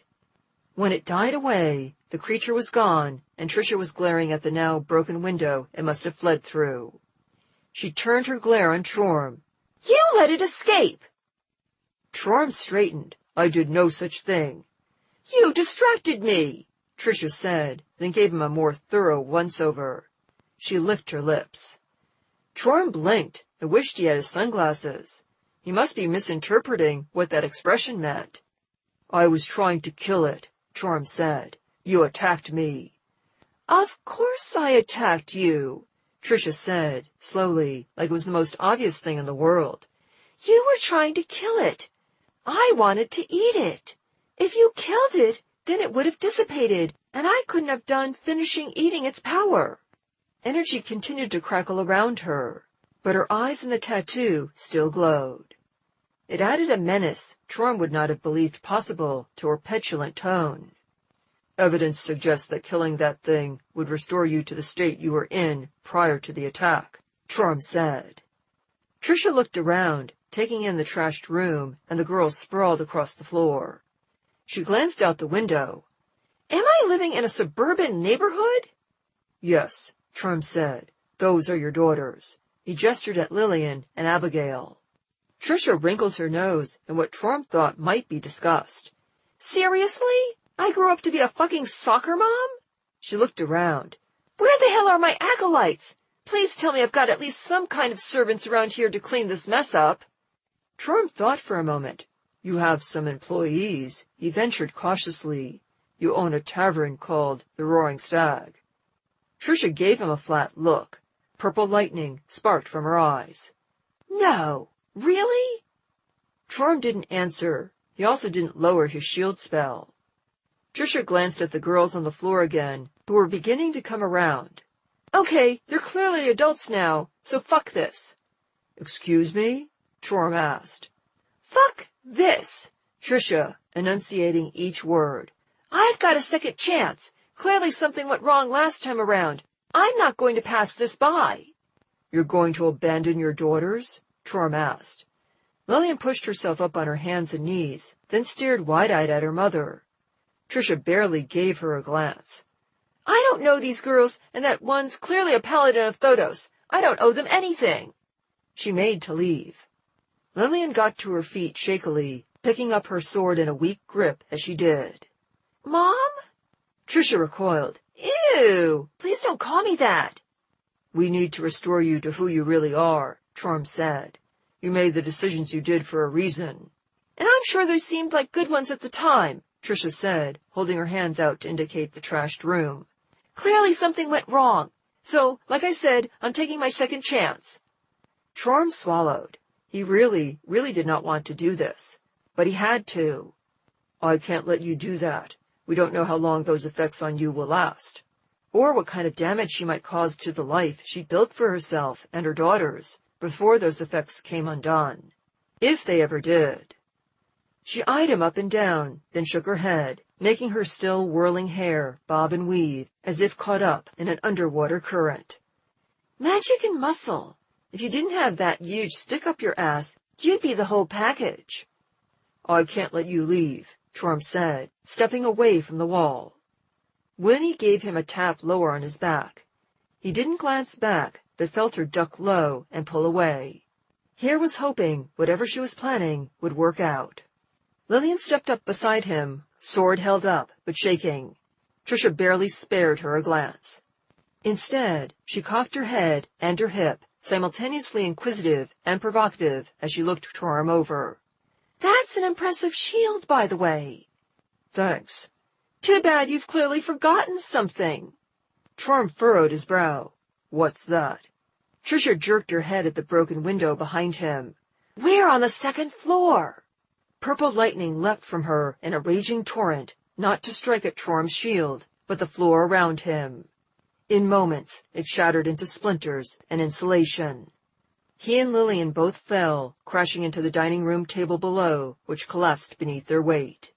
Overhead, Tricia laughed, then screamed. Then Winnie screamed. A loud thud followed. There was no more screaming. Torm groaned and tried to get up, only to scream in pain. Blood seeped into his pale sweatpants, saturating both pant legs. Both legs were in bad shape, he could tell, but the right was worse. The bone had punched through the cloth of his pants and was sticking up into the air like the broken mast of a ship. "Winnie!" Lillian groaned beside him. She'd taken the fall a little better than he had. Her face was bloody, but she didn't seem to have any broken bones. A moment later, Tricia came casually down the stairs, a backpack slung over one shoulder. "I'm taking a few things," she said into the dining room as she passed by. "Figure I probably paid for it all anyway." "Mom!" Lillian called out, forcing herself upright. "Later, losers!" Tricia waved and disappeared through the door. Lillian fell back. "What just happened?" Torm grunted. "I'm not sure." Lillian's attention was jerked to his bleeding legs. "Oh, Thodos!" She placed her hands upon the wounded limbs, and golden light came over them.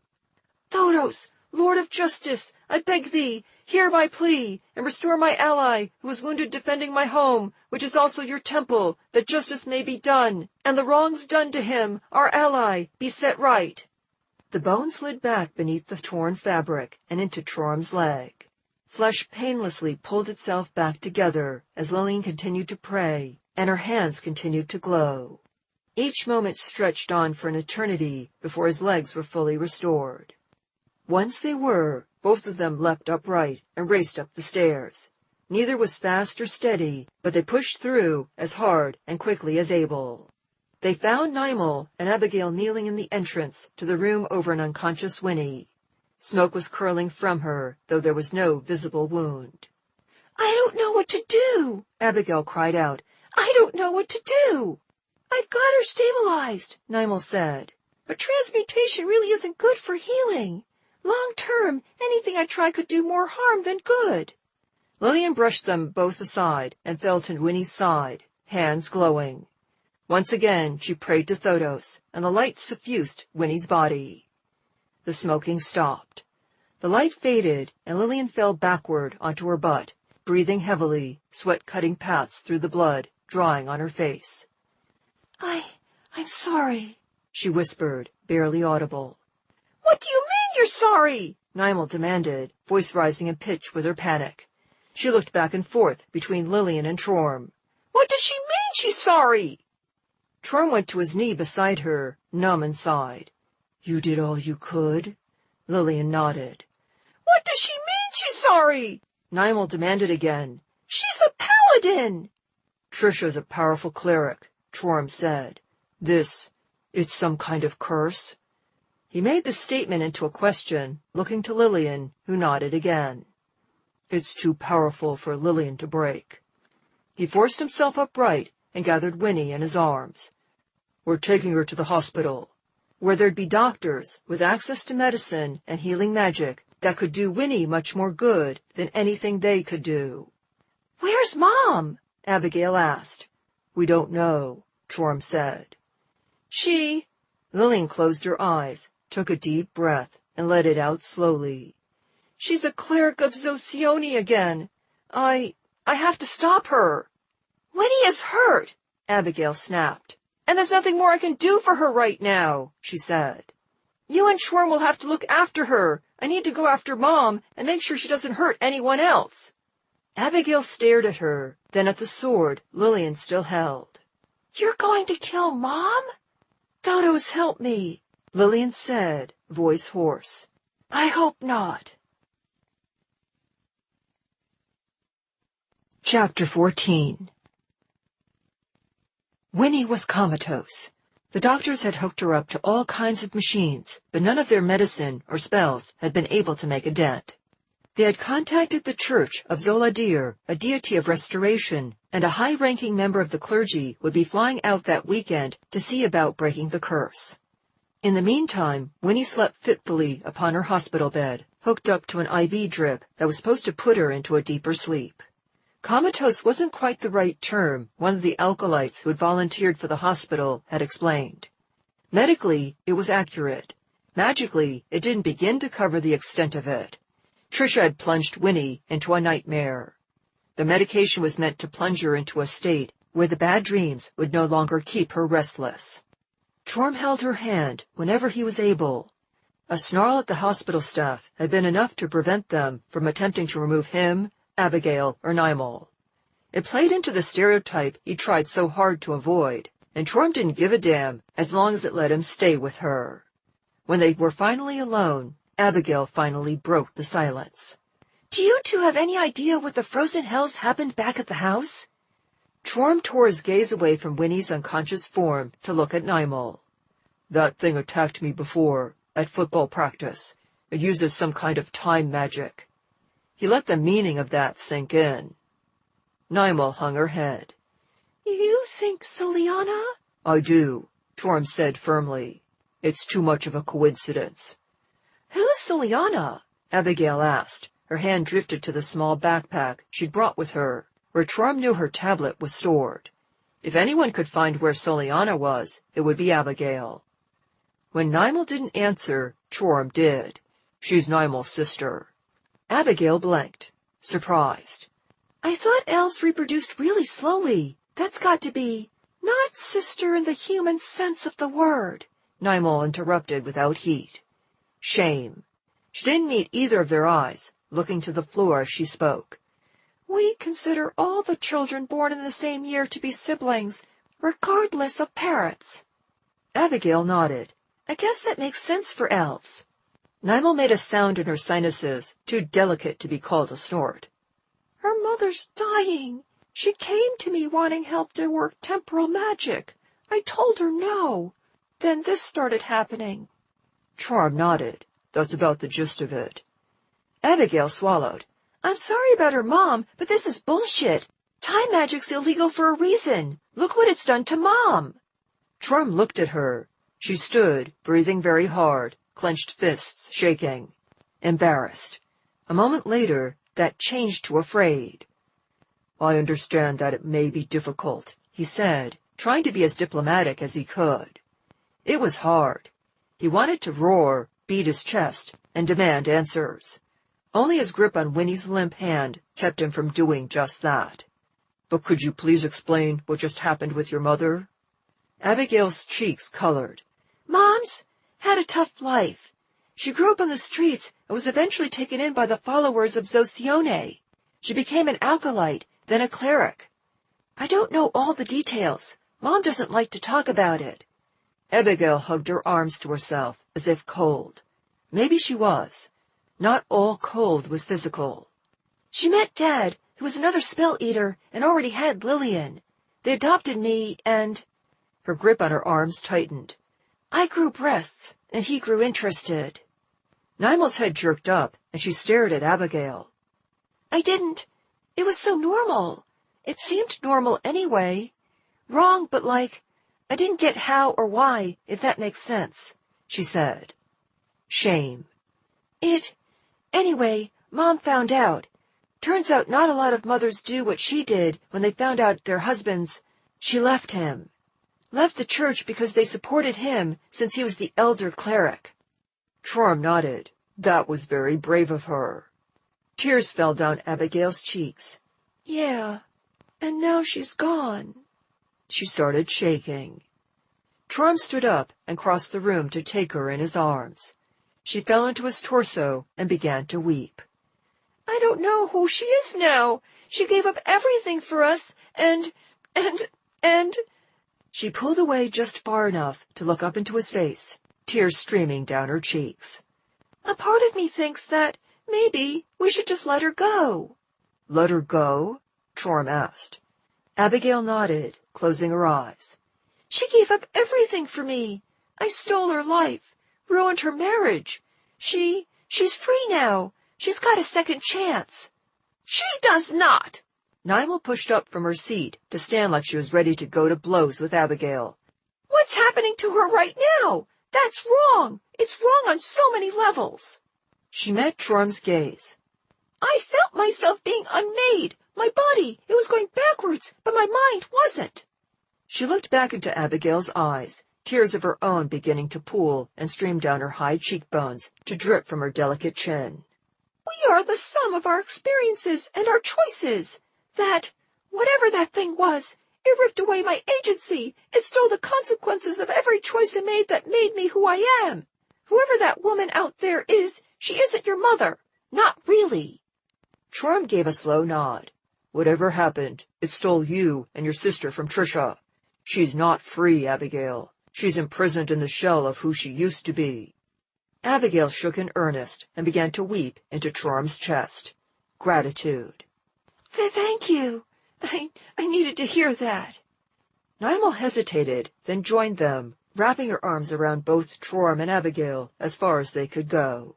Which is how the doctors, accompanied by multiple security guards and a pair of acolytes in clerical robes, found them. Trom's growling earlier had apparently not been forgotten. I'm afraid visiting hours are over, the doctor in the lead said. As none of you are family, I'm going to have to ask that you leave now. Nimel started to protest, but Trom put a heavy hand on her tiny shoulder, and she quieted. We'll leave, Doctor.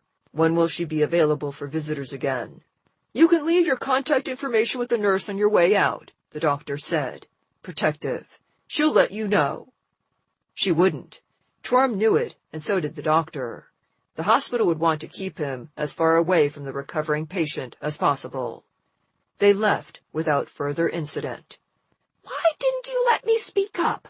Nimel asked when they were in the parking lot. The security personnel were trying to make it seem like they'd only followed them down to the exit by coincidence, and were simply loitering around instead of watching to make sure they left. The sun was up. Trom didn't know what time it was, but the new day was well underway. Because we cannot confront Soliana from Winnie's hospital room, he said.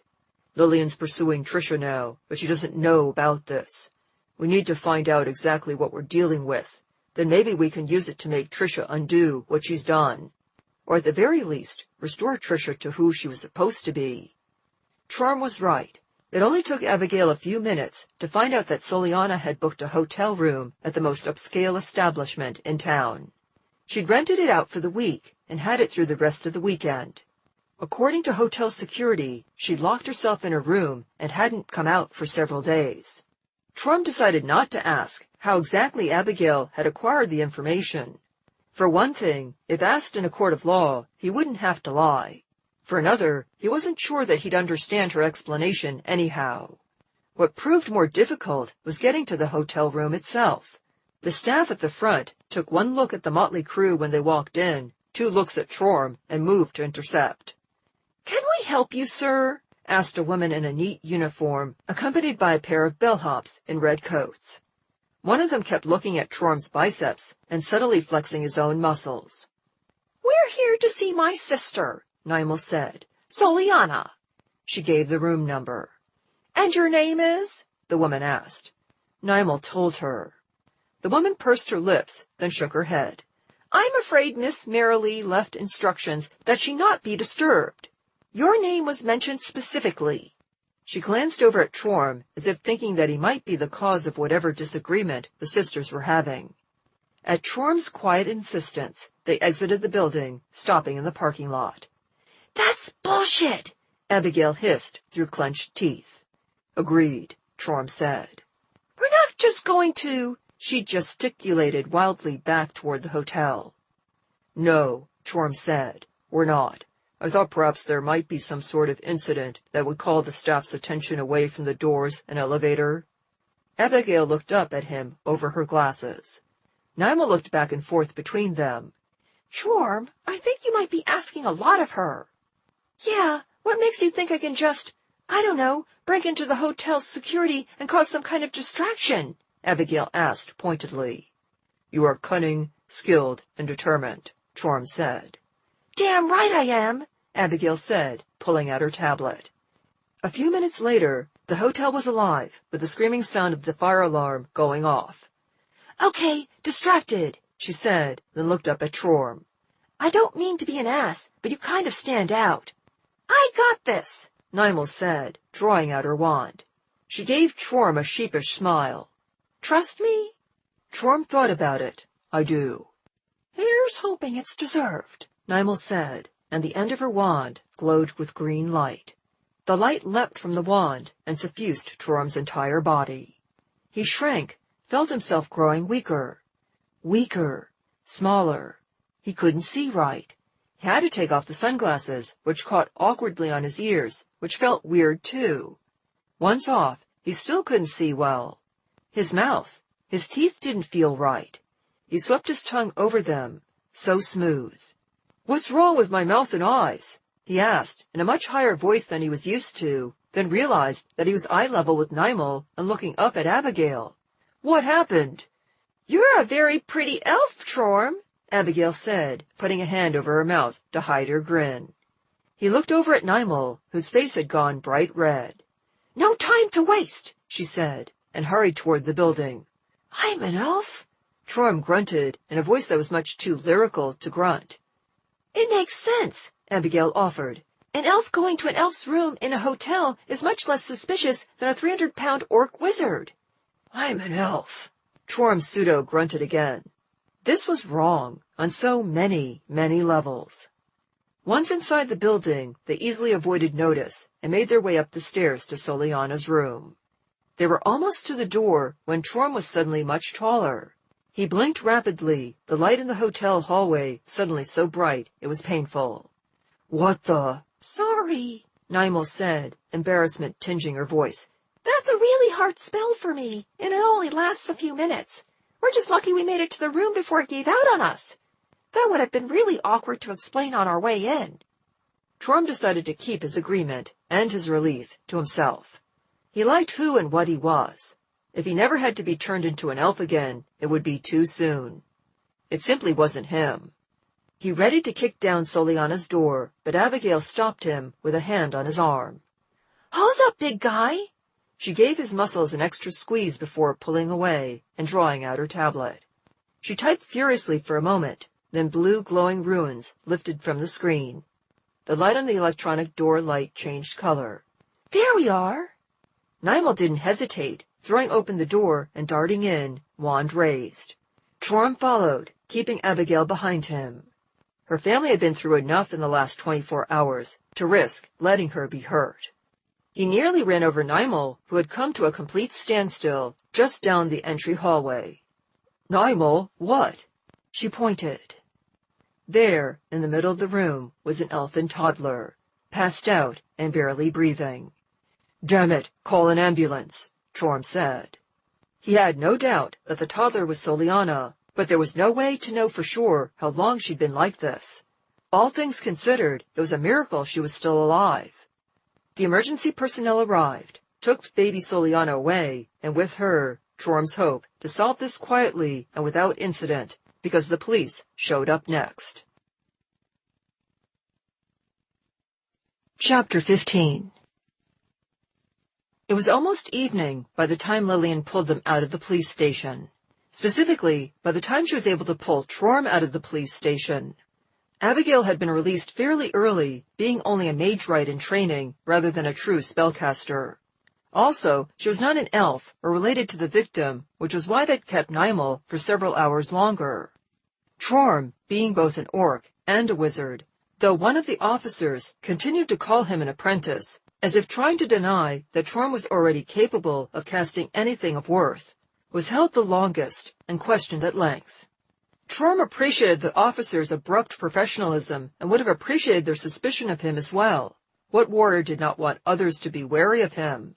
Were it not for the fact that their suspicion was founded on nothing more than the basis that he was both an orc and a wizard. That made his time spent in isolation grate on him more. Nobody was rude or mistreated him. Nobody was hostile. He was simply held at length until an interrogator came in and spent several more hours asking him the same questions over and over again in different ways until he finally stopped talking. Then it was back to waiting again for several more hours until Lillian arrived, Abigail and Nymel in tow. "You realize that they were trying to build a case against you?" Lillian demanded from the driver's seat of Trish's car, which she used to pick them up. "Why the hells didn't you demand counsel?" Trorm cocked his head. "Counsel? I thought I had a fair understanding of the situation." "Clearly not," Lillian snapped. "Otherwise, you would have had a lawyer." Trorm wasn't sure he understood what the problem was. He suspected it was cultural. In the glorious horde, an orc was expected to defend himself in all things. Advisors were welcome, but the way Lillian spoke, this counsel sounded more like a champion than an advisor. Trorm didn't need anyone else fighting his battles for him. "Or better still, you wouldn't have gotten yourself into that mess in the first place." Anger. "I'm not certain I understand your frustration," Trorm said. He was seated in the back of the SUV. Abigail sat beside him, and Nymel in the front passenger seat, which was pulled up as far as it could go to give him leg room. "You are upset that the police detained us?" "I'm upset because you put yourself and my sister," Lillian glanced pointedly back at her sister over her shoulder, "in a position to be detained. Trorm, what were you thinking going to that hotel? I thought you were smarter than that." Disappointment. "You were in pursuit of your mother," he replied. "This seemed like an alternative lead worth investigating." "Worth investigating? Sure, but why wouldn't you tell me about it?" Lillian asked, shifting her grip on the steering wheel. "Why go yourselves?" "Because I trust Trorm more than you," Nymel said, earning a shocked look from Lillian that turned into a glare. The elf shrank back. "Well, I do, and if we hadn't done what we did, my sister would be dead." "How is she?" Trorm asked. "They wouldn't tell me anything." "She's going to live," Nymel said. "Mostly, they had to deal with dehydration. There's no telling how long she's going to be stuck that age, though." She shook her head, sad. "It might be permanent, or she might spring back to her real age. They really don't know." Scared. Lillian took a deep breath and looked like she was preparing to say something when Trorm's phone rang. She gave him a sour look in the rearview mirror as he answered it.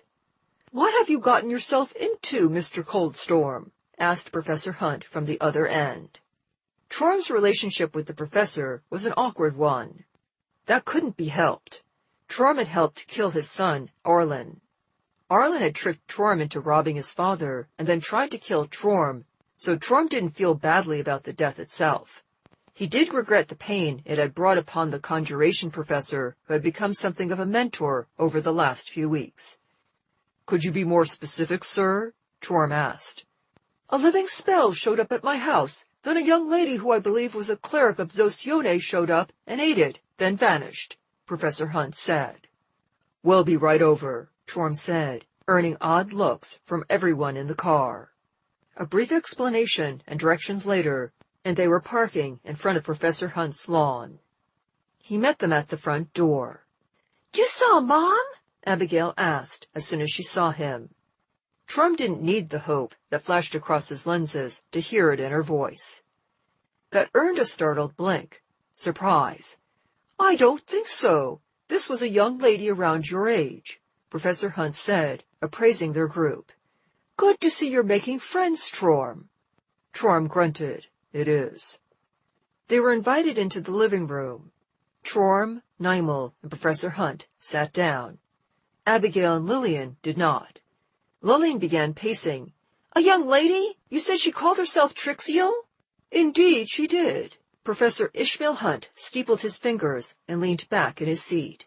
He wasn't a slight man, but he looked enough like his more muscular son to seem so by comparison. His head was shaved, and he had a neatly trimmed mustache and goatee, which, coupled with his spectacles, helped to further set him apart from Arlen, which for Abigail's sake, Trorm was grateful for. "We had a brief chat after she devoured the living thing trying to kill me," he went on. "That thing really didn't like you, Trorm." "That's definitely our mother," Lillian said. Abigail fell into the seat beside Trorm and curled into his side. Trorm put an arm around her. Was there some significance to Tricia changing her name? Perhaps it was something akin to a war name. Professor Hunt furrowed his brow. "I'm afraid I'm somewhat confused." "Get in line," Nimel muttered loudly.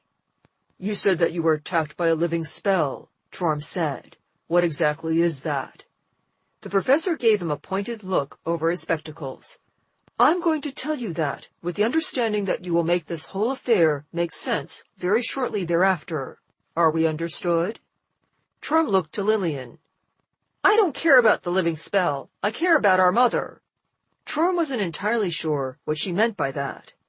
"You'd rather I not divulge any information?" "Don't be stupid, Lillian," Abigail said, earning a glare from her sister. Lillian blew out a breath and dropped her face into her palm. "Fine, if you think this will help, Trorm." He nodded. "I do." He looked to Professor Hunt. "Your terms are acceptable." "Terms?" The professor shook his head. "I'm not some spirit conjured up to make a dark bargain, Mr. Coldstorm." "With our luck, that's exactly what this would turn into," Abigail said, earning an agreement from Nimel. The professor raised his eyebrows. "That statement will be clarified with your story?" "Pretty much," Trorm agreed. "Very well," Professor Hunt said, leaning back in his seat. "A living spell is what happens when someone with more power than sense tries to cast a spell that is beyond them by blending arcane and divine magics." "You're saying a god did this?" Lillian said, jerking upright, hand falling away from her face and going to the collapsed sword on her belt. Trump didn't think she was conscious of doing so. He approved. "No," Professor Hunt said. "Or probably not. There is power in prayer. A lot of power." He sighed. "I'm not an expert in divine magic, but it is very different from arcane magic. It's powered by belief. Faith, if you will. Divine spells and powers are granted by the gods to reward that faith and give it purpose. Casting isn't easy, though. It requires just as much training as working with arcane magic. Living spells are accidents. What happens when a non-believer tries to cast faith-based magic is usually nothing. When a wizard with insufficient skill tries to cast a spell while invoking faith-based and arcane-based magic, what happens usually depends on the spell and the wizard." "The spell comes to life?" Nimel asked. "I've heard of prayer granting life, restoring the dead, or transforming a construct into a flesh-and-blood being with a soul." "That's about the gist of it," Hunt explained. "But the men and women capable of those kinds of feats, they wouldn't be responsible for something like this. They'd have both the faith and the training.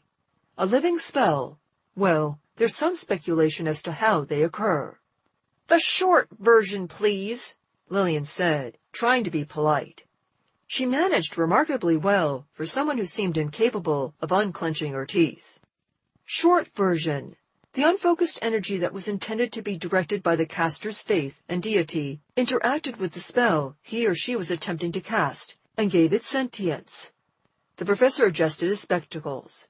That, or a dark god took advantage and used the open connection to do so in an act of spite. One of the two. She was convinced she could make it work, Nimel said dejectedly. Fine intervention, Lillian said quietly. Zosione isn't known for letting her followers go. You think Zosione deliberately interfered in an effort to reclaim your mother as her loyal servant? Trorum asked. I think it's possible, Lillian said. That doesn't explain what a living spell is, Nimel said, shaking her head. It doesn't really matter if Mom killed it, Abigail said. I mean, you said she ate it, right? Indeed, the professor said. Living spells can die, and clerics of Zosione are infamous for eating magic. Well, I don't really know what it does for them.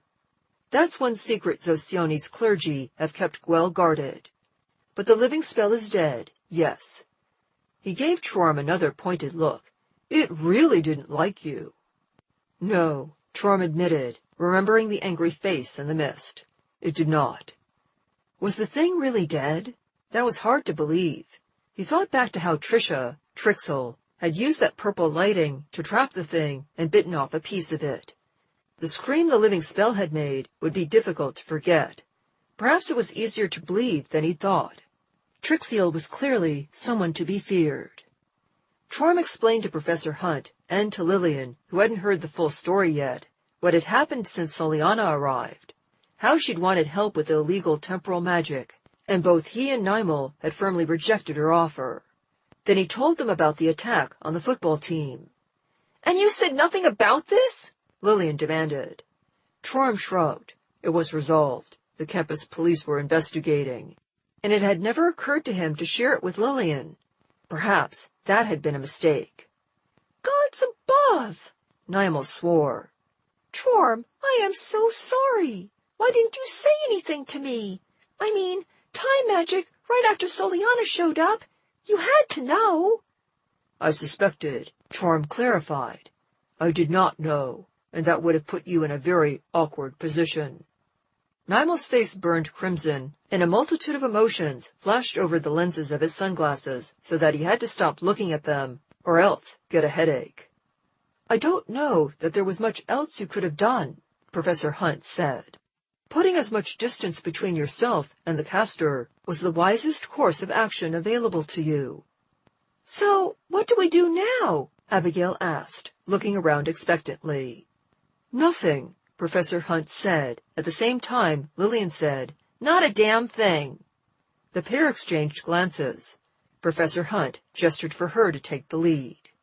She sighed, then pointed at herself. Me, Paladin of Thodos, trained by and working with local authorities. She pointed at Nimel. Relative of the instigator. She pointed at Abigail. Relative of victim turned potential criminal. She pointed at Trorum. Not a Flana citizen whose status here as a transfer student is now in extreme danger. She sighed again. Trorum, Abigail, you both are being watched closely right now. Trorum understood. Though he frequently thought of the kill as his, Abigail had been the one to shoot Arlen Hunt in the head. As for him, Tricia, now Trixel, could revoke his stay with a single phone call.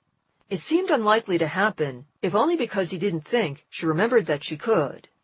That said, if it was discovered that his host family was unable to host him and that he was involved in yet another questionably legal situation, he might as well pack his bags.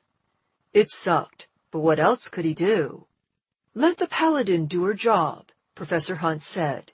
Go about your lives as best you can. That's the best thing you can do right now. Trorum's mouth was dry, and he wanted to protest. He didn't. Instead, he nodded. Understood. Chapter 16. They did their best to go about their lives.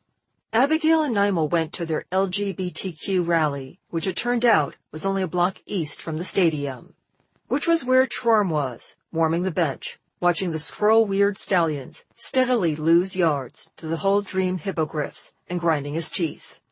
More than anything else, Trom decided he hated being useless. Somewhere out there, Lillian was tracking down her mother. A block over, Abigail and Nimel were proclaiming their beliefs to the world in a show of support. And Trom? Trom sat on a sun-warmed metal bench, waiting for an opportunity to play a game. He tried to stow his resentment away. He loved football, enjoyed it. It was a combat sport, a simulation of territory disputes that proved superior physicality, tactical prowess, and teamwork. Maybe he would have felt differently if this hadn't been a preseason game that held no real stakes. Maybe he would have felt differently if he'd actually been allowed to play and make a difference. Either way, he couldn't choke the resentment down. There was real work to do, lives potentially at stake, and he, Trom Coldstorm, the aspiring arcane advisor to the war chief of the glorious horde, could do nothing but sit on his ass and watch his team slowly lose a game that didn't count for anything while everyone around him did something that mattered. The first quarter ended with Squirrelweird trailing Holdream 1-14. The single field goal that they'd managed to score early on had been a fluke. There was still time to turn the game around, except that the team wasn't pulling together, they were falling apart. A single player couldn't carry a whole team to victory, but they could make a drastic difference, especially when they motivated their fellow players with their performance. Arlen Hunt had been that for them. He'd scored more touchdowns than any other player on the team and had known how to make his successes feel like everyone else's as well. It was part of how he'd so readily gotten Trom to go along with his plans. The psychotic bastard had been exceptionally charismatic, and coupled with his abilities, however ill-gotten, he had been able to elevate the team's performance. Trom didn't know of anyone on the team who could step in to fill those shoes. The second quarter started. Holdream scored another touchdown. Trom could feel the spirits of everyone around him sinking as they watched the teams pull away from the field. One figure didn't move. Coach swore loudly and hurried onto the field. Medics joined him a moment later. Trom didn't know Neil Hart, the starting quarterback, very well. He was a big guy for a human and more quiet than the rest of the team.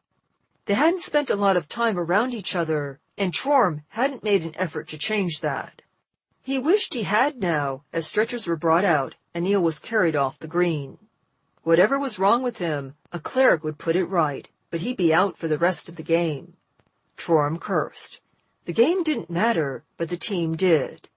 What had been a sink in their spirits before became a plummet, clinging to all of them like a toxic fungus. "Coldstorm!" the coach called. "You're up!" Trom started. "I am?" "You don't want to be?" Coach sneered. "Your balls fall off after that light show the other day." Understanding dawned. He'd been the one to protect the team the other day when the living spell had attacked them. He'd been the one they'd recently celebrated and rallied behind. All of which was what Coach was hoping to cash in on now. Trom wasn't the next up to take the quarterback position on the field. He was still new. And if this hadn't been a preseason game, Coach probably wouldn't have put him in. But it was preseason, and if the team's spirit was crushed any further, they might never recover. "No, sir," Trom said, and hurried to obey. The world seemed to fall away as he took the field. Distantly, he heard the sound of the announcer. "Trom's Shield Wall Coldstorm takes the field! The only orc on either school's roster!" He pushed that aside, too. It didn't matter. None of this mattered. It was just a game. The huddle came together, and the faces of his teammates pressed in on him. Each of them looked to him, hope in their eyes. This game mattered to them. They'd hailed him as their war brother and celebrated him. His attitude brought dishonor to them and their efforts. He grunted and gave them a play. Maybe it was just a game, but Trom Coldstorm played to win. They took to the line of scrimmage and hiked the ball. Trom danced back, ready to pass. They'd sent out both their receivers, and both recovered. The play had been predicted. Why wouldn't it be? He realized too late. Long passes were what the team had always done because Arlen was so fast, no one could cover him. It was what everyone expected of them and what they defaulted to. And it was too late to change now. An opposing player crashed through the line and came at Trorm. Another player broke through an instant later. If he threw now, the ball would be intercepted.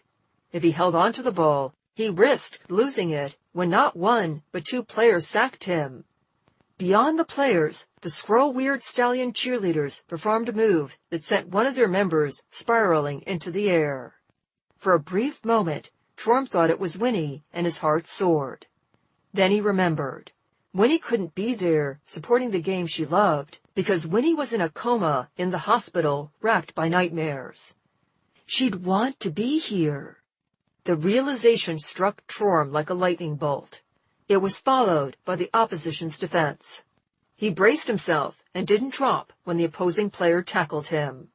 AstroTurf tore beneath his cleats as Trorm pushed off the field and into his opposition. He buckled but didn't drop. The cheerleader he'd seen rise up fell. His gaze went from her to the end of the field. Both wide receivers were covered. The receiver on the right, Scott, was slightly less covered. Trorm had to take the chance. The second defensive linesman hit him. Trorm went low, crouching to keep his center of balance low as the two players tried to take him off his feet. With a bellow, he shoved back into them, pushing forward with all he had. One hand closed around his arm with the ball as he pulled back to throw. He pushed forward anyways, heedless of the silent screaming protest of his muscles as they fought to go through the motions, despite the hundreds of pounds of football player flesh trying to take him to the ground. His arm broke free of the grip, and he let fly the ball. A bullet. It zoomed straight through the players, parallel to the ground like a rocket. Scott's cover was looking up, expecting the ball to come from above. Scott saw it, dove, and caught it. He fell to the ground, barely a yard outside the end zone. Trorm went down. The crowd erupted with cheers. The stadium rocked, and the sky flashed with red light. The Hull Dream players pulled away from Trorm, looking around in confusion. The sky flashed red overhead again, then stayed that way. What the? One of them gaped, then swore, as energy crackled over the stadium, arcing and bouncing through the air as if trying to find a way inside, but unable to do so. As an evoker, Trorm recognized the raw, unformed magic of his favored offensive tool. It was like what Soliana had thrown at him, only about 1,000 times that scale. Only the wards shielding the stadium kept the energy at bay, and Trorm found himself supremely grateful that his fight with the living spell had restored them. There was no telling how many of them would be dead by now otherwise. He followed the energy's tail over the edge of the stadium and froze in horrific realization. It had come from the east, where the rally was being held, where Abigail and Nimel both were. Trorm shoved himself to his feet. People screamed. Security made itself known, appearing at all the exits and entrances. A new voice took over for the announcer, asking everyone to please remain calm. The two football teams were corralled back into the locker rooms with their coaches, where pandemonium ensued. Everyone shouted and demanded answers, including the coach, who cursed out the security guard who'd taken up position outside the locker room door to keep anything from getting to them, or to keep the game from being rigged. Nobody could tell anyone what was going on. Trorm ignored the chaos and the press of bodies, tearing free his helmet and making his way over to his locker. He'd had to get creative with the arrangement, but eventually he'd managed to make his staff fit inside. He took it out and put on his sunglasses. The light overhead was bright enough that, combined with the noise and commotion, was giving him a headache. He started to draw upon his magic and encountered the familiar molasses block of the stadium's wards. Casting now would be all but impossible, and he needed to know what was going on. Only it wasn't impossible. Arlen had been able to figure out not only how to circumvent the wards, but to use them to power his magic. Trorm thought, maybe it was similar to how he'd adapted his spells to overcome the innate resistance to magic in Arlen's summoned horrors? Or was it closer to the way he'd modified the shield spell to absorb energy thrown at it? Abigail's voice floated through his head, a memory from their very first encounter. She'd been creating a new type of coding enchantment, one that overlaid the magic into the code via a new space for the code and runes to interact. It had been the basis of his new spell template project for class with Nimel and Tibbs. Could it really be that simple? But with the wards pressing on him, he wouldn't be able to cast in the first place. Or could he? Arlen had not been a smart man, but he'd been cunning. He wouldn't have come up with something new, he hadn't been that good of a wizard. But he might just come at things differently. Mindset was important to magic. It required tremendous focus, and though seemingly simple, was one of the most challenging aspects of spellcasting. Troy began to draw upon his magic to cast. The stadium's wards pressed against him. He let them, and then accepted them. Let them press into him until they entered into his magic. Power raged through him. Significant power. Most of which was being used to keep everyone inside the stadium safe from whatever magical assault was occurring outside. If he drew upon too much of it, the attacks might break through. So Troy only drew upon a little bit. Then he applied what he'd been practicing. He began to cast, and instead of simply pushing the magic straight into his spell, like he'd known Arlen had done, he created a layer between the ward's power and his spell. A new area in which to work and interact that would draw less power and prevent unexpected results. When he lifted his staff up and cast his spell upon the wall, it floated from him like silken cream, clear and powerful. Troy didn't yet know much in the way of divination magic. He had the basics for a spell that would allow him to see farther and through objects. That was what he cast now. With the stadium's power, he altered the spell, and suddenly had a new equivalent of a far-seeing. He directed it eastward and looked out over the rally. Behind him, everyone went quiet as they stared. Whatever Professor Hunt thought he'd seen, he'd been wrong. The living spell was back, and it was bigger. Enormous. Easily the size of a building and taking on a vaguely humanoid shape.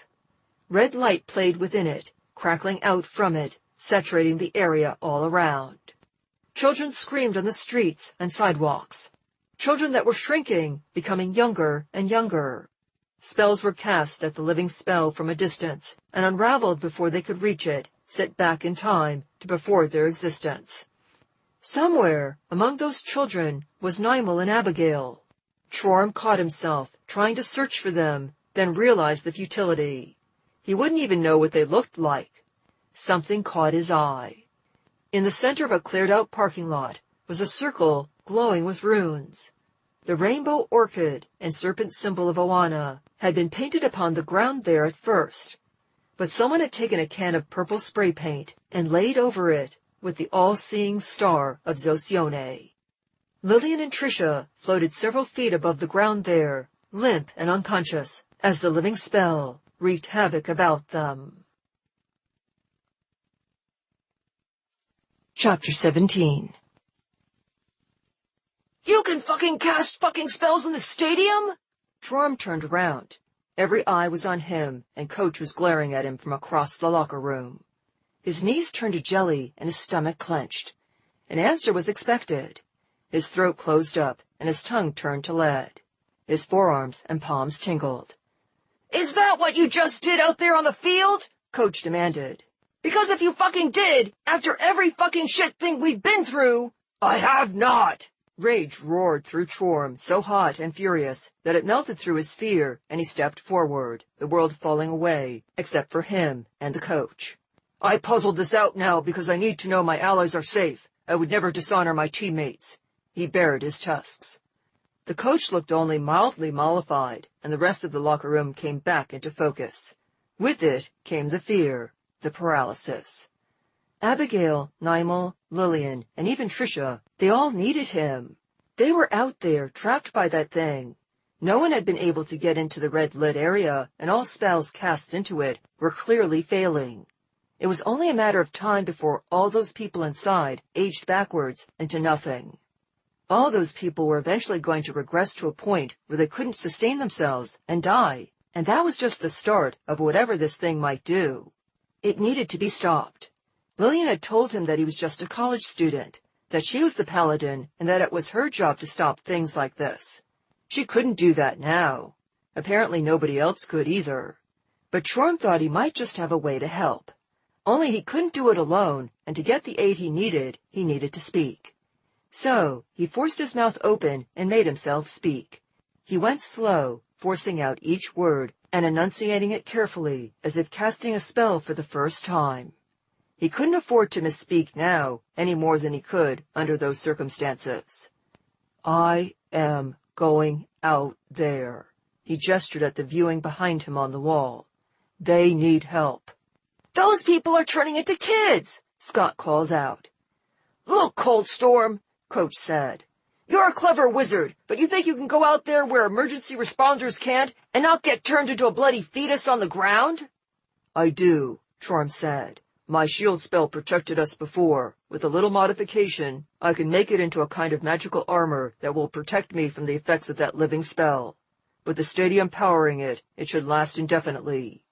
It also shouldn't hurt the wards, keeping everyone safe, as long as he didn't overdraw on them. But he didn't want to put the idea that the wards might not hold up into anyone's heads.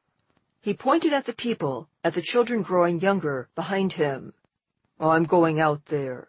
I'm going to pull as many of those people back into the stadium as I can, where the wards will protect them, and I'm going to try and stop that thing. Wait, Scott said. Wait! Isn't that the fag rally? Chorm didn't know what that meant. A fag was a type of cigarette, wasn't it?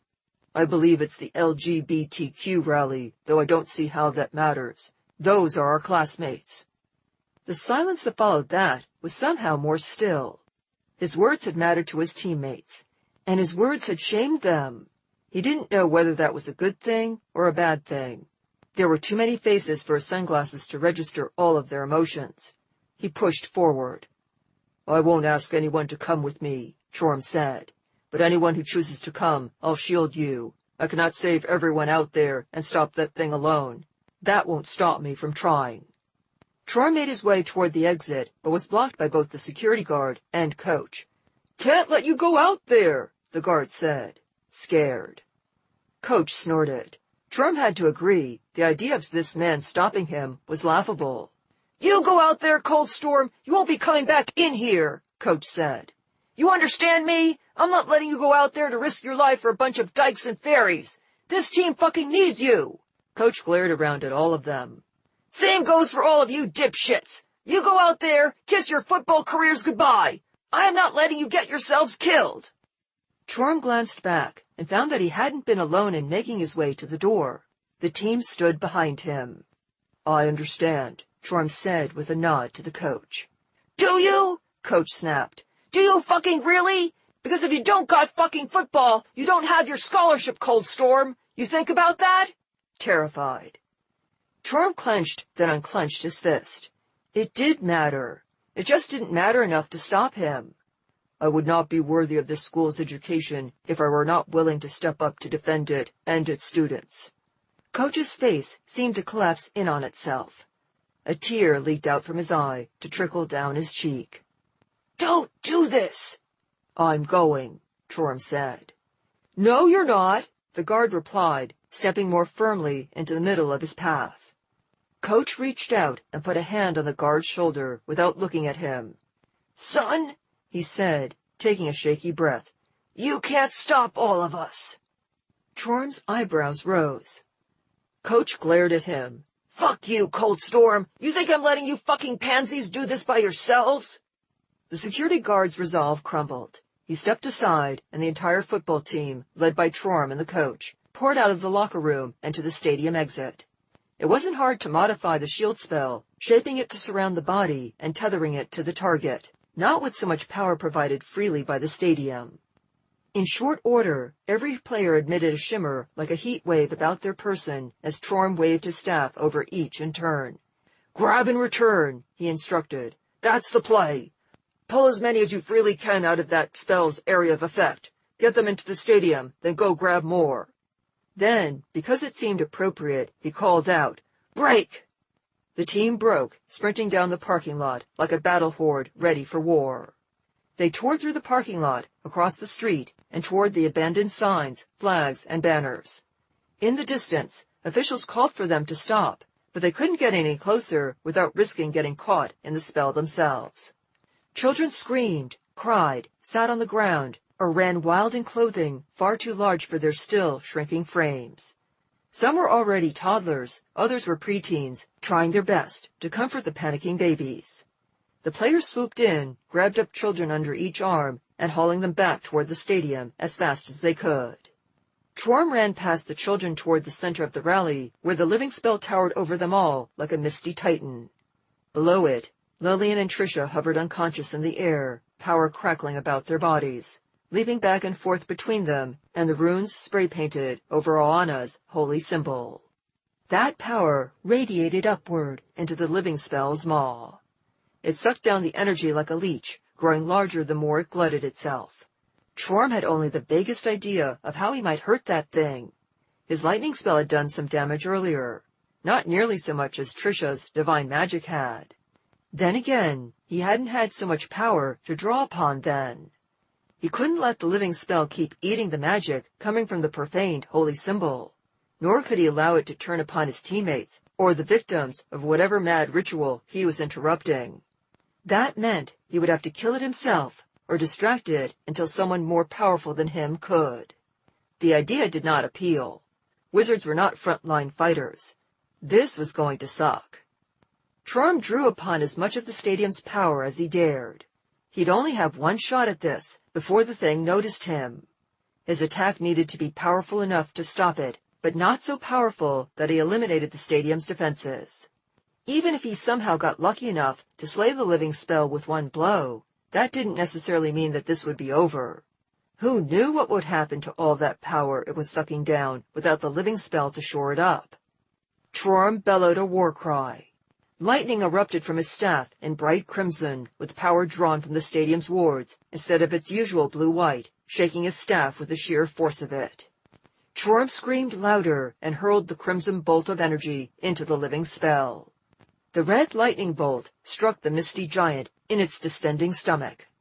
The thing staggered back, coughing and spewing up raw magical energy that shot out, blasting craters in the street. Other areas of the street were suddenly repaired, then turned to liquid before vanishing to reveal grassy land beneath. The land before the road was paved. Worse, with the spell titan no longer there to suck it down, the magical energy roaring up from the profaned holy symbol and floating women became a geyser, spraying magic everywhere in gigantic dollops. One of the dollops fell upon a street lamp, transforming it into a giraffe, which took off at a gallop. Another struck a minivan, transforming it from white to purple. The next car struck, exploded. Another massive droplet simply hit the ground, and an obelisk of some unknown substance rose upward, gleaming darkly until it was as high as any of the nearby buildings. All around, other effects occurred. Chorm cursed. Chaos magic. Magical energy not simply drawn up in an absurd quantity, but utterly undirected. There was no telling how it might affect anything it came into contact with. The effects could be harmless, or catastrophic. At the very least, it didn't seem to be affecting the air around them, which had been a very real possibility, so there would continue to be a steady supply of oxygen around. That was good. It was the only bit of good news Chorm could make out. The spell titan staggered upright. Its belly was marked with a twisted series of glowing red cracks that broke the mist in an unnatural pattern where his lightning bolt had struck. The spell titan's eyes, or the glowing holes that passed for eyes, fixed on Chorm. "You!" it bellowed, taking a single massive, weightless stride toward him, all but eliminating the distance between them. "I know you! I hate you! I will unmake you!" Chorm stared up at the thing, craning his neck back to meet its hateful gaze. "You're an articulate one, aren't you?" It screamed, clenched a fist the size of a semi, and brought it down upon Chorm. His shield spell flashed at the impact, and he was driven down, pavement shattering, and then being unmade around him. The force of the blow staggered him, dropping Chorm to his knees. As the spell titan pulled its hand back, he saw that his shield had been driven straight into the ground around him, carving out a perfectly circular furrow about him. The shield flickered, ready to collapse. Sweat streamed from Trorm's scalp and down his face and neck. Keeping the spell up took everything he had. That strike hadn't just been physical, the spell titan had done something. It felt as if Trorm had been holding his shield spell for hours instead of seconds. He blinked sweat out of his eyes, realizing that was exactly what had happened. The spell titan had aged his shields, pushing them forward instead of back, and the result had drained him almost completely of all the energy he possessed. Laughter, like an oncoming train, boomed from overhead. He looked up to find the spell titan's face, manic with glee, as it looked down upon him. "That was significantly less heroic than I had imagined," Trorm said, almost drunkenly, as the thing brought its fist down again. It wasn't at all how he'd imagined himself going. Here was hoping that his death would mean something. Chapter 18. A gleaming emerald dome slammed into place over Trorm an instant before the fist slammed into him. The fist exploded. Mist and spell energy streamed from the now empty stump of the spell titan's limb. A scream tore through Trorm, so loud and forceful that for a moment he had trouble distinguishing the sound from his own body.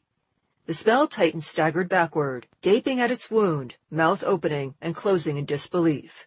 Trorm stared at it, then at the shield over him. Where had it come from, and how had it done that? "Trorm!" He spun around to find Abigail and Nimel running his way. Nimel had her wand out, the tip glowing with green energy that matched the shield over him, while Abigail clutched at her tablet. Neither seemed hurt, and both were their appropriate ages. They shimmered with the same spell that protected him from the temporal manipulation of the living spell. "You're alive," Trump said in stunned disbelief. He hadn't allowed himself to hope. "Yup," Abigail said. "Thanks to your teammates. They got us back to the stadium. The spell de-aging us came undone almost right away." "The stadium?" Trorm said stupidly. But he'd only just gotten here and taken the one blow. Except that now, as he looked around, he realized that they were not alone. The sky still shone with red energy, and there was still evidence of the chaos magic that had spilled out over everything, but there were almost no children left. Even as he spotted one of the few remaining, one of his teammates arrived, scooped the child up, and hauled ass back toward the stadium. "How long have I been here?" he asked. "Not sure," Nimel said. "Best guess, that thing's been pressing down on you for a good 15-20 minutes. 20 minutes? It had seemed like barely an instant. No wonder he was exhausted. He hadn't simply deflected a single blow. He'd been battling back the effects of a spell head-on for an extended period of time without realizing it. An incredibly powerful spell at that. The feat would have been more impressive if he'd realized he'd been doing it. As it was, he was simply lucky that he hadn't gotten killed. "Are you okay?" Abigail said, hurrying to his side. Blue runes and symbols hovered over the screen on her tablet. "Little tired," he lied with a grunt. He was exhausted. The spell titan shrieked and shrieked, all but drowning out their words as it clutched at its wounded limb, dancing about. Its footfalls should have made the ground shake with their size and violence. They didn't. It wasn't entirely corporal, being more energy than matter, Trorm realized, which brought him to another realization. What was... "That's not really a shield," he said, glancing up at the emerald dome. "Nope," Nimel said. "We figured out what you did to tap into the stadium's power. I might not be a boom school specialist like you, but I know enough to manifest a shit ton of energy, if not direct it." Panic clawed at Trorm's stomach. "Is the stadium okay?" The girls frowned. "Think so," Abigail said slowly. "Why?" Nimel's eyes widened as realization dawned. "You're worried about training too much and putting everyone there at risk." "But we reverted to ourselves almost immediately," Abigail said. "We don't know whether or not we're an anomaly, or if destroying that thing will end the effect it's having on the people in this area," Nimel said, indicating the red sky overhead. If they killed it and that didn't end the effect, everyone hiding inside the stadium would need those wards in place. "So, no more drawing on the stadium then. What's the new plan?" Abigail said, looking up to Trorm. He looked to the spell titan. Talons were blossoming from the stump of its arms like macabre flowers. It stared in fascination, turning its limb about and watching. The geyser of chaos magic continued to spray up from where Lillian and Trisha hovered in the air over Oana's profane symbol forgotten by the spell titan. "That thing's not stupid," Chorm said, "but it's like a child, easily distracted, emotional. Nimel, can you conjure illusions to keep it busy?" Nimel nodded. "No problem. That's a lot easier for me than trying to direct a bunch of energies." "Good," Chorm said. "Abigail, I've got maybe 1 or 2 good spells left in me. That may be insufficient to defend us if that thing notices us." "What are we going to be doing?" she asked. "I need you to help me do something about that." He pointed with his staff to the Chaos Geyser and her family members. Abigail gasped. Apparently, she hadn't noticed them until that moment. "Mom? Lillian?" "I need you to help me figure out what Trixiel did to the dedication to Oana and then undo it," he said. "The priority is getting your family out. Then we run." Abigail nodded. So did Nimel. The spell titan's hand finished regrowing. It turned its hollow gaze upon them, its maw twisting into a fanged scowl to do any jack-o'-lantern proud. "Hate you!" It bellowed at Chorm. Those eyes slid past him to Nimel. You were supposed to help her." The scowl twisted into a horrible grin. "Thank you for not." Chorm placed a hand on Nimel's shoulder. She was shaking. "Chorm," she said. "I know getting them out is the priority, but if you get the chance to kill that bastard—" "You have my word," Chorm said. "Good." She nodded. "Let's go." Nimel waved her wand, and in a flash of green light, copies of Chorm appeared and broke off in different directions. Another wave, and Nimel vanished from sight. "Run!" Chorm called out, and he and Abigail broke off, sprinting for all that they were worth toward the Chaos Geyser. The parking lot was unrecognizable. The pavement had been unmade so that the ground was covered in a layer of dried sediment. Almost all of the vehicles and street lamps had been struck by the chaos magic and transformed in some way. Some had been made into plants, some into animals, some had been twisted into new, unrecognizable shapes. One truck had sprouted 3 draconian heads from the hood, all of which fixated on them as they ran past. The Draco truck's engine roared to life, even as the heads let out their own bellows, and it raced after them. "Shit!" Abigail swore, tripping. Chorm had never been so grateful for Coach's love of suicides at practice as he came to a sudden halt and pushed backward to throw himself between Abigail and the truck. He raised his staff, the end crackling with electricity, and let it fly at the Draco truck's center head.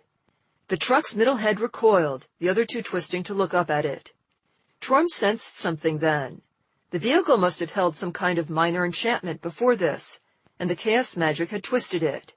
The most common enchantment was a form of binding that forged a connection between the driver and the vehicle, and was primarily used to prevent theft.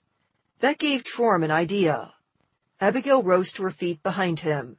"Come on!" he shouted, and ran forward. Abigail followed. "Why are we running toward the 3-headed monster truck of death?" she screamed at him. Chorm ducked under the distracted heads and threw open the cab. "Get in!" She obeyed, and he leapt in after her, sliding his staff over and getting behind the wheel. He slammed his foot on the gas, and the 3 heads roared in time with the engine as the truck leapt forward. The twisted binding snapped into place, reasserting itself and linking Chorm to the vehicle, which roared again as it obeyed him. "Faster than running," Chorm said. Abigail laughed. Chaos magic splashed down ahead of them. Chorm swerved to avoid the effects, and Abigail turned to stare as the area they'd just avoided erupted in a torrent of snow and an avalanche that came out of nowhere. They slammed to a halt beside the profaned circle. Abigail leapt out of the cab. The spell titan turned to glare at them, and Chorm realized that there weren't any more illusions of himself running about. Here was hoping Nimel made it out. The spell titan came at them. Chorm gripped the steering wheel. "Get it!" All 3 dragon heads rose up and let fly great jets of fire. The 3 streams took the spell titan in the chest, and it staggered back, as if the fire had mass. Maybe to a living spell, energy was more real than matter. "Good Draco truck," Charm said with clear admiration. "I'm definitely keeping you." The engine purred. Charm grinned and hopped out of the cab. Abigail had her tablet out and was looking through diagrams of glowing blue runes. "This symbol on the ground was intended to be a dedication to Oana," she said, flipping through more runes. "This thing atop it is the all-seeing star of Zosione.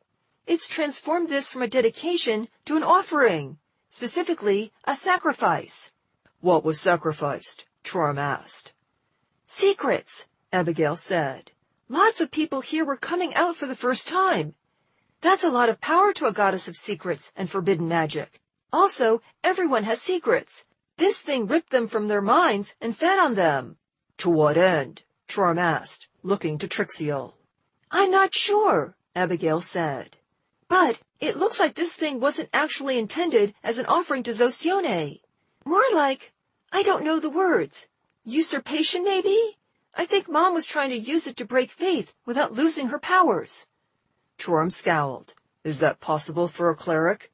"I have no fucking idea," Abigail snapped. The streams of fire from the Draco truck vanished. The spell Titan bellowed. A pillar of black smoke rose up from its misty torso. It came at them. Abigail produced a can of spray paint. She darted around the symbol, wincing every time she drew too close to the magic, pouring out the center, like one might were they to get too close to a bonfire. The steam of paint was pink and glittery. The geyser tightened, pulling in on itself, becoming a beam of pure light a foot in diameter. It rose up into the sky, vanishing into the crimson clouds overhead. Lillian and Trixiel fell to the ground. Charm leveled his staff at the oncoming spell titan and threw all that he had left into a lightning bolt. The spell hit it right in the face, and it staggered back, hands going up to the injury. One of the Draco truck's heads unleashed a new jet of fire that took it in the knee. "Mom!" Abigail rushed to Trixiel's side. Charm staggered, going lightheaded. He stepped back toward Lillian, who was groaning and coming around. "What?" She looked up at him groggily. "Time to go," Charm said. "Right now." "That fucking thief!"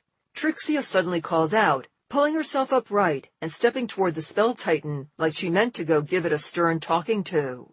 Apparently, Trisha had been possessed of that particular skill even before motherhood. "We need to go!" Charm shouted, louder this time. Trixiel spun on him, then her eyes alit on the beam of concentrated chaos magic. She leapt for it. Lillian flew up, leaping from the crouch she pulled herself into, and tackled Trixiel to the ground, where they began to tear into each other, biting, kicking, clawing. Blood flew. Abigail threw herself at them, trying to pull them apart. The spell titan pounced. Charm had nothing left to cast with. The Draco truck let fly 2 fresh streams of fire, but this time the spell titan ran right through them, its eyes glowing with hatred and power. "I'll kill you!" Charm threw himself into the chaos magic. He had no idea what Trixiel had intended to use it for or how it might affect him, but the fact that she clearly intended it for something meant that there was a way to use it. He opened himself, working his magic the same way he had to accept the power from the stadium's wards, and hit the pillar. It was like getting hit by a freight train. Charm was lifted bodily into the air. Power flooded him. A lot of power. Too much power. His eyes rolled up into his skull as he exploded with pain. He saw the face of the spell titan, its maws gaping as it lunged for him. With everything he had, he reached out for it and threw raw power straight into its face. Magic streamed from him, hit the spell titan, and then there was nothing but pain. Chapter 19. Birth was painful, and the material world didn't make sense. It knew that it was alive. It knew that it could manipulate the placement of things in the universe with regard to space. That's all time was, really. The movement of objects over space. Only some objects were different from others. Like the weeping elf woman before it. She hurt.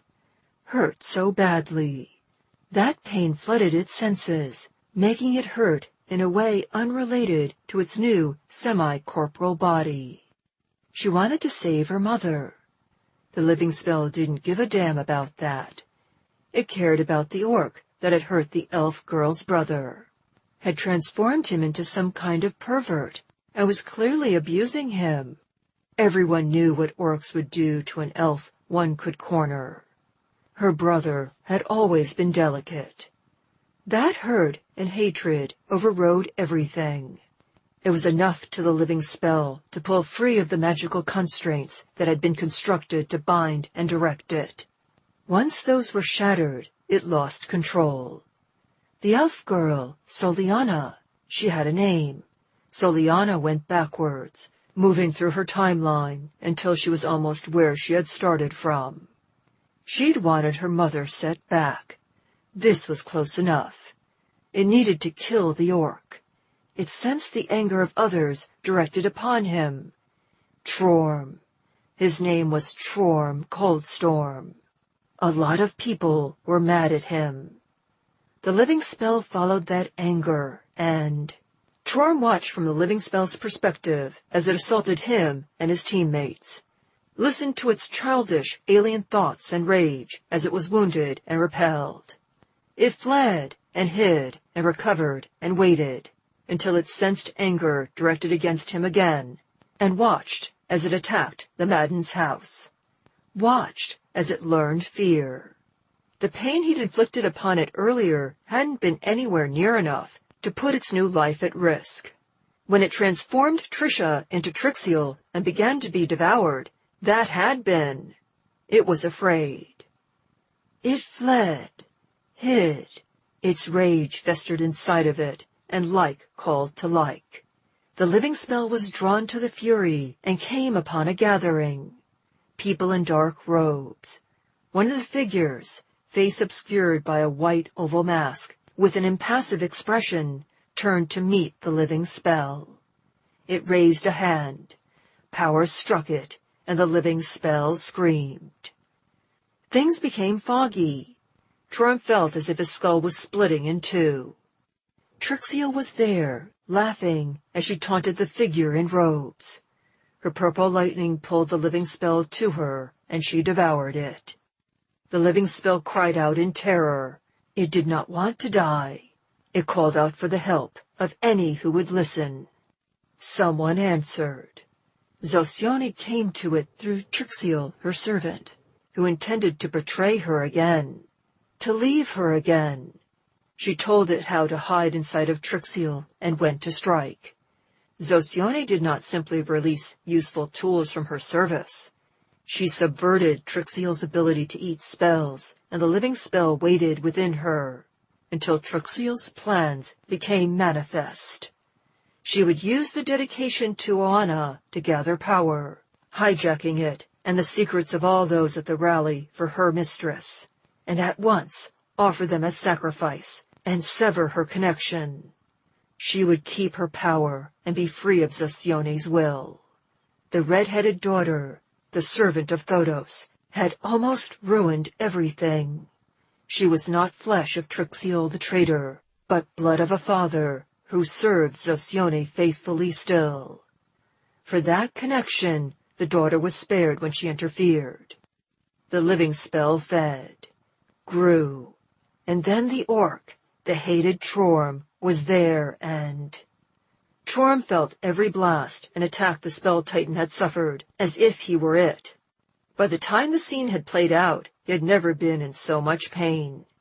He found himself pitying the hateful creature. It was a child who had only the most rudimentary grasp of how the world of flesh and blood, of time and space, functioned. It had no real concept of emotion, except for what instinctually came about for its survival and what it had learned from Soliana. It had known nothing but hate, fear, and pain. He put it out of its misery. He couldn't have said how he did. Trorm only knew that one moment he and the living spell were connected, almost one and the same, and then he was alone, in pain and darkness. And then he wasn't. A hand caressed him, and where the hand passed over him, the agony was replaced with pleasure. Exquisite pleasure. Trom seized up with ecstasy his mind couldn't fully process. It was like orgasm, but different. It washed over him, through him, intimate and freeing, and he was looking up into the eyes of the most beautiful woman he had ever seen. He couldn't have described her. Her features kept subtly shifting, so that even her species was unidentifiable. She could have been orc, elf, dwarf, therianthrope, gnome, or human. She could have belonged to any ethnicity within those races. "Hello, Trom," she said. Her voice made him painfully erect. "I don't usually manifest to mortals who are not my followers." She smiled and caressed his face. "But I'm making an exception for you. I could just eat you up." She ran her hands over his muscles. Was he naked? He felt naked. Trom realized he had no real sense of himself, beyond whatever this woman made him aware of. His foggy mind slowly processed everything she had said, and put it together with what he now knew. "Oh, Anna," he gasped. The most beautiful woman in existence smiled at him. "Goddess of ecstasy. Not the only domain in my portfolio, of course, but it's what everyone remembers me for, so it might as well be." He was with a goddess, a literal divine intervention. "Am I dead?" She laughed. He nearly came. She was bliss itself. "No, but I'd like to offer to make you one of my priests," she said. "Most of my clerics, I need someone capable of both violence and intelligence." "You're not an orc goddess," he said. "No, I'm not a part of the glorious Horde's pantheon," she said. "But is that really your objection? You deny me for not being a goddess exclusive to your race and nation?" Trom grunted. "Not for that." She sighed. "You lack faith in the divine." Trom nodded. "I'd make a terrible cleric." "Oh, I don't know about that," Oana said.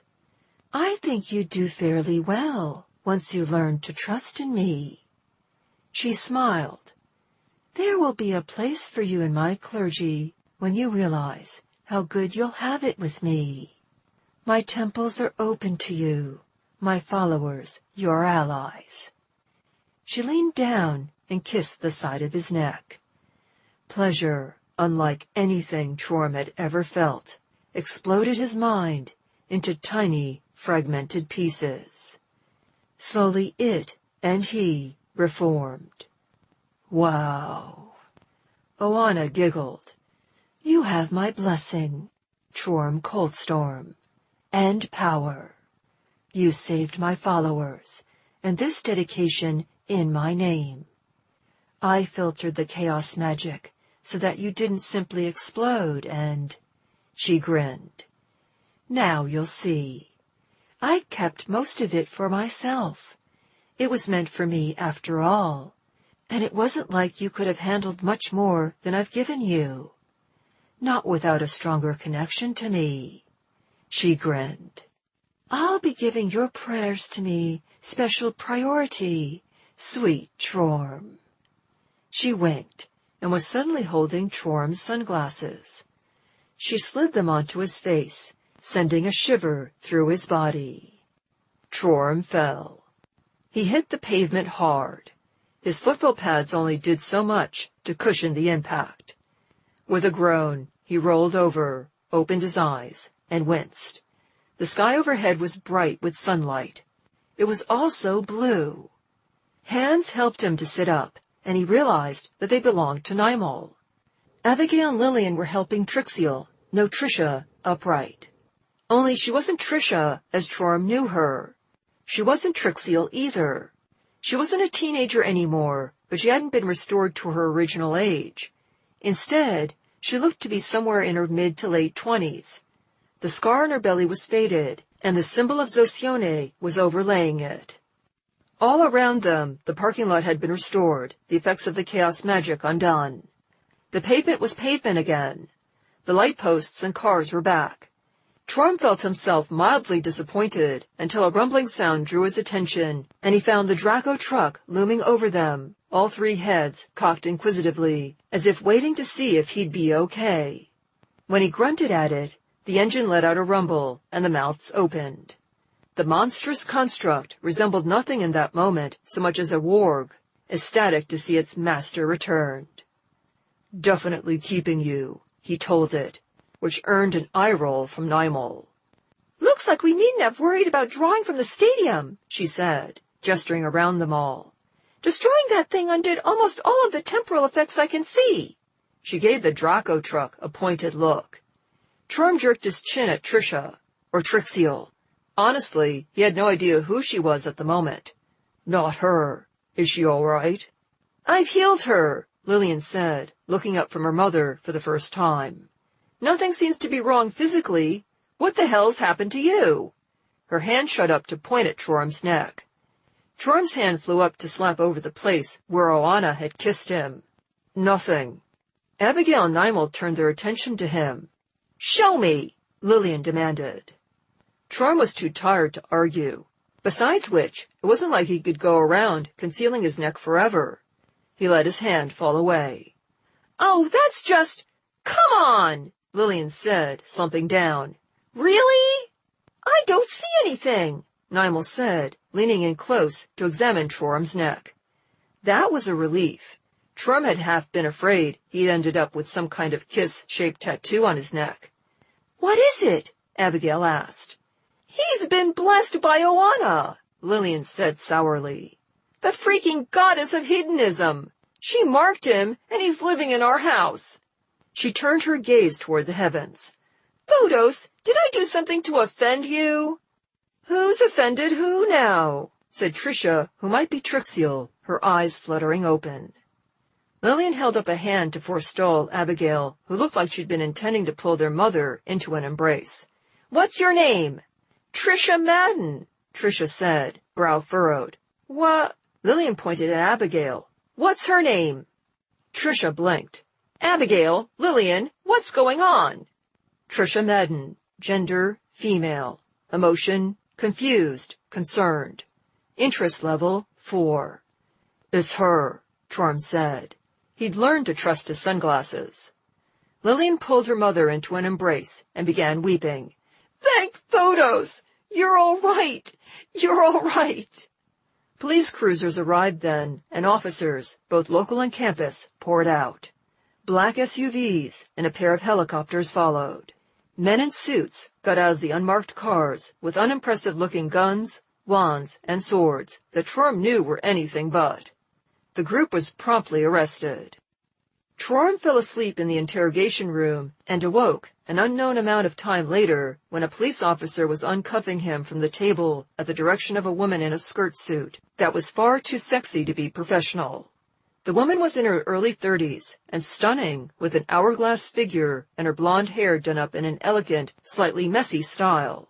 She glared at the officer over glasses that made her both stern and sexy at the same time. Her skirt was high enough that Torm could see the tops of her thigh-high stockings, and she didn't seem to be wearing a blouse underneath her suit jacket. She wore a necklace from which dangled the holy symbol for Oana. "You, my dear Mr. Coldstorm, are going to the hospital," she said, moving around to his side and helping him to his feet. Torm's legs didn't seem to want to support him. He tried to say something, and all that came out was a string of gibberish. "Definitely a hospital," she said, with a decisive nod and a glare at the officer who uncuffed him. He'd been checking out her ass, and his face went red at her glare, and he seemed to shrink in on himself. She returned her attention to Torm. "Don't you worry about a thing, Mr. Coldstorm. My name is Cherry Tempest. I'm part of the Church of Oana's legal team, and I've been directed by the goddess herself to be your legal champion." Torm blinked at her stupidly. She was a lawyer. She looked like she'd been heading off to make a porno. "That's good." It was good, wasn't it? Did he need a champion? He staggered, and she caught him. Maybe, just this once. Chapter 20. The next week went by in a blur. Torm was in and out of sleep for the first 2 days or so, while he was hooked up to dozens of monitors, put on an IV drip, and piled with more healing potions than he could keep track of. He was fairly sure that he could have left by the 3rd day, but both the hospital and his new legal counsel advised against it. Cherry Tempest was not at all what Torm thought was a typical lawyer in a flana, but she was effective, and for all that she dressed like she was going to an exceptionally provocative photo shoot, she was good at her job. It was a lot like having a sexy attack warg. She was all soft words and caresses around Torm, only to whirl upon some unfortunate victim and savage them to tears. Torm watched this happen several times. Once with a nurse who muttered something about orcs he didn't quite make out, twice with a pair of detectives who wanted to question him, 3 times with other legal representatives, and most brutally of all, with a reporter who tried to sneak into his room. That woman left weeping after Ms. Tempest, please call me Cherry, Mr. Coldstorm, finished with her. There was something decidedly attractive about watching Cherry work that had nothing to do with her appearance or the fact that she was a cleric of Oana, though those things certainly added to the effect. Apparently, there had been a lot of pressure to find a villain to pin the entire debacle on, and a few people had decided that he'd make a good scapegoat before she'd gotten hold of them. Now all the fault fell upon Soliana. Everyone in power was very happy about this, as Soliana had not reverted to her proper age with the death of the living spell. As a toddler, who would remain so for years to come yet, she could hardly defend herself against their accusations. Legally, according to Cherry, it was a bit of a mess, since the court was trying to decide whether or not she qualified as a minor, and whether or not it was ethical to punish her at this point. Torm honestly didn't give a damn what they decided about Soliana, so long as they left him, the frozen hells, alone. After the 3 days of recovery, which Torm hated, he was allowed visitors apart from his counselor, each of whom was cleared by Cherry and her legal team. First came the Maddens. Cherry hadn't wanted to let Trixiel visit him, but Torm had overruled her. Abigail had hugged him, and Trixiel hadn't been able to stop apologizing. She had no memory of what she'd done when she'd been Trixiel. Lillian had been more subdued, thanking him stiffly for helping out. It was during this visit that Torm learned that the university had been shut down. After 2 major incidents, the board had decided that the school needed upgraded security and that until they could provide extra protection for their students, classes were canceled. There was to be no football for the Stallions that season. Not with the school shut down and the stadium's defenses so easily manipulated. When Torm had worried aloud what that meant for him staying in a flana, Tricia had grabbed his hand. "You're living with us for as long as you want, okay? Football scholarship or no." "You did nothing to violate your agreement with the school," Cherry informed him. "You're still a student and will stay a part of the football team. You're not going anywhere unless you choose to." Naima visited next, but didn't say much. She crawled into the hospital bed and simply cuddled into him. They read together for a while. When she did speak, it was to tell him, "Soliana's mother died." Torm held her while she cried. The team visited next, and the hospital room was decorated with memorabilia and balloons, and he was piled with trays of party food. According to them, everyone on TV was calling him a hero. They certainly seemed to think so. Coach had not cut them all from the team like he'd threatened to do. Practice was canceled while the school was down, but they were all to resume as soon as the school was up and running again. They were getting a new stadium with upgraded protections. A lot of new wards were going up around the school. There were rumors that the new security wards would summon elementals to attack anyone who acted with hostile intent on campus. Torm didn't think he believed that.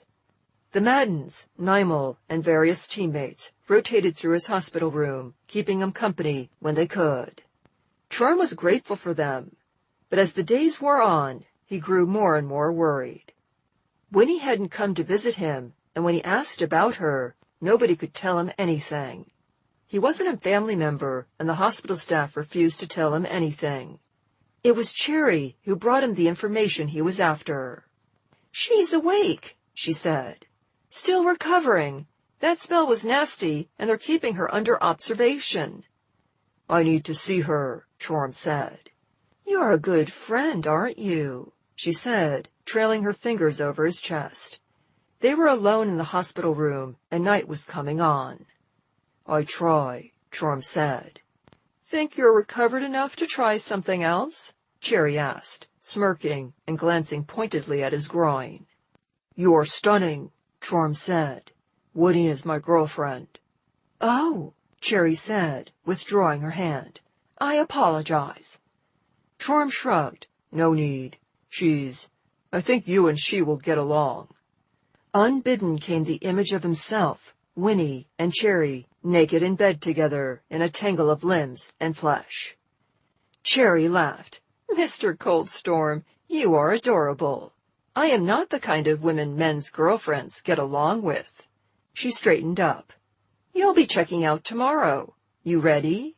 Gods above, yes, Chorm said, attention fleeing from him. Not pulling the sexy lawyer into his hospital bed, ripping that tiny skirt off, and ravaging her right there and then had been hard. He shifted, trying unsuccessfully to disguise his erection. Cherry spotted it and laughed.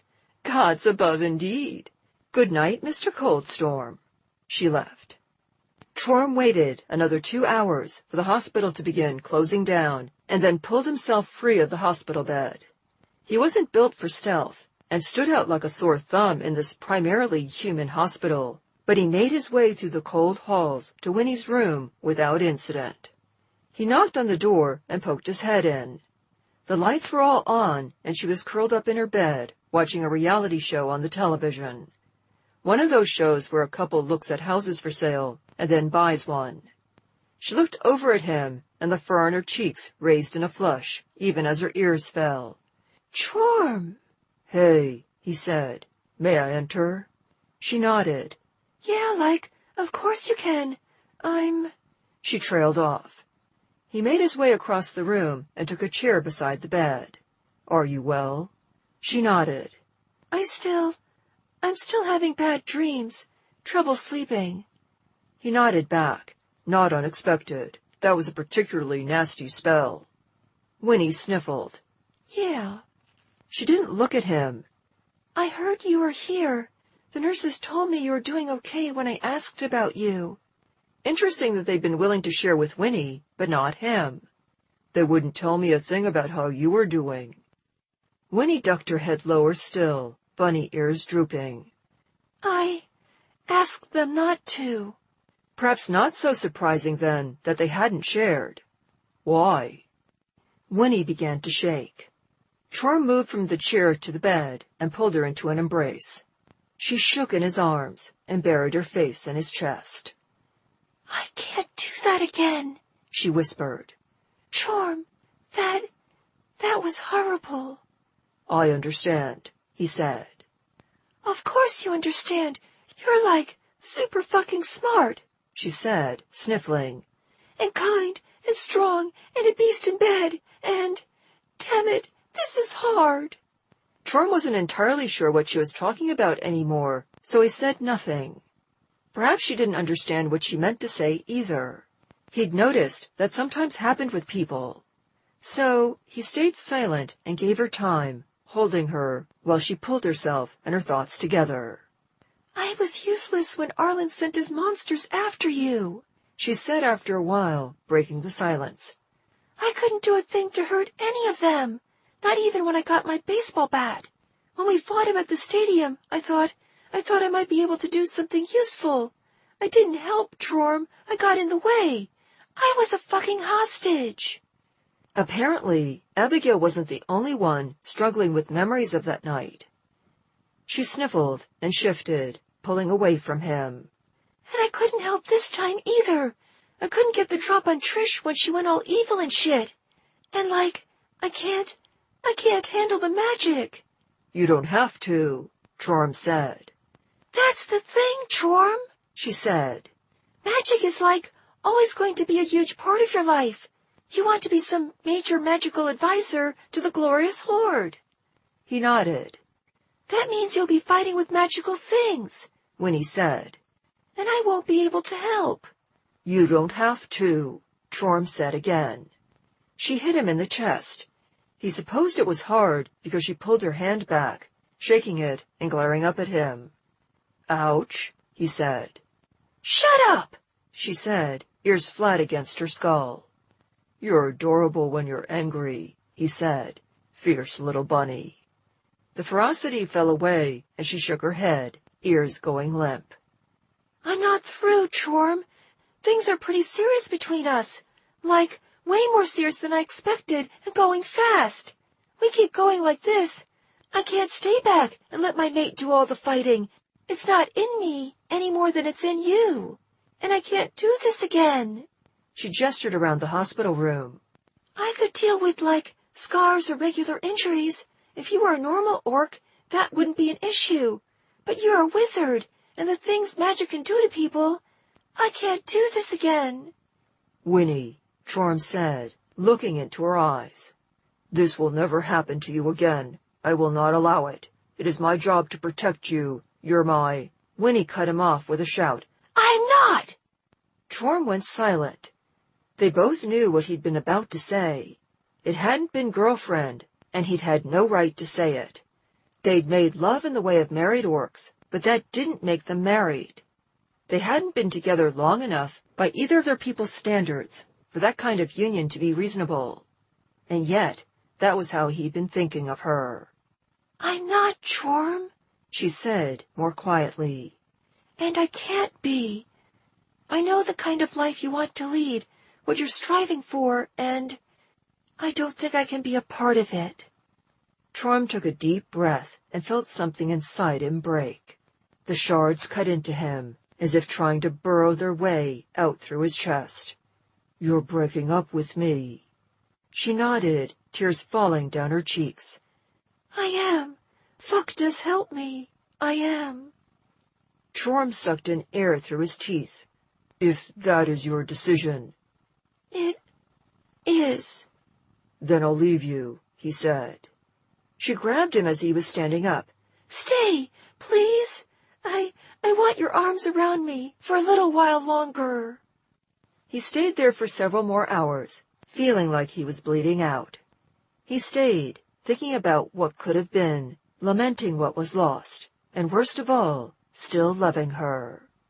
He stayed until she fell asleep, and then stayed a little longer before tucking her into the hospital bed and making his way back through the quiet, cold hallways to his own room, crawling into his own bed and letting sleep take him. Chapter 21. Chorm checked himself out of the hospital the next day. The doctors had told him he shouldn't drive, but a quick visit to the parking lot revealed the Draco truck, waiting for him in the parking garage. It had driven itself to the hospital and had been waiting for him, much to the irritation of the garage attendants and security, who'd been trying unsuccessfully to put a ticket on the windshield. Not only did the Draco truck have GPS, it could drive itself. No need to call for a ride. Chorm grinned.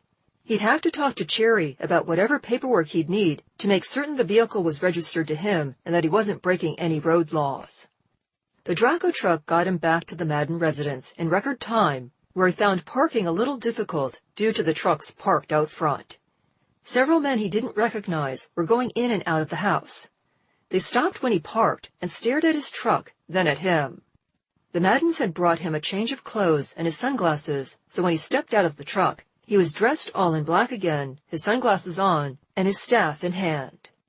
He ignored the men, rubbing the snout of one of the dragon heads as it curled around to check on him, and made his way to the Maddens' house. He smelled sawdust and something else that made his stomach rumble as he drew close to the door. Was that roasted pork with cactus apples? His stomach rumbled again.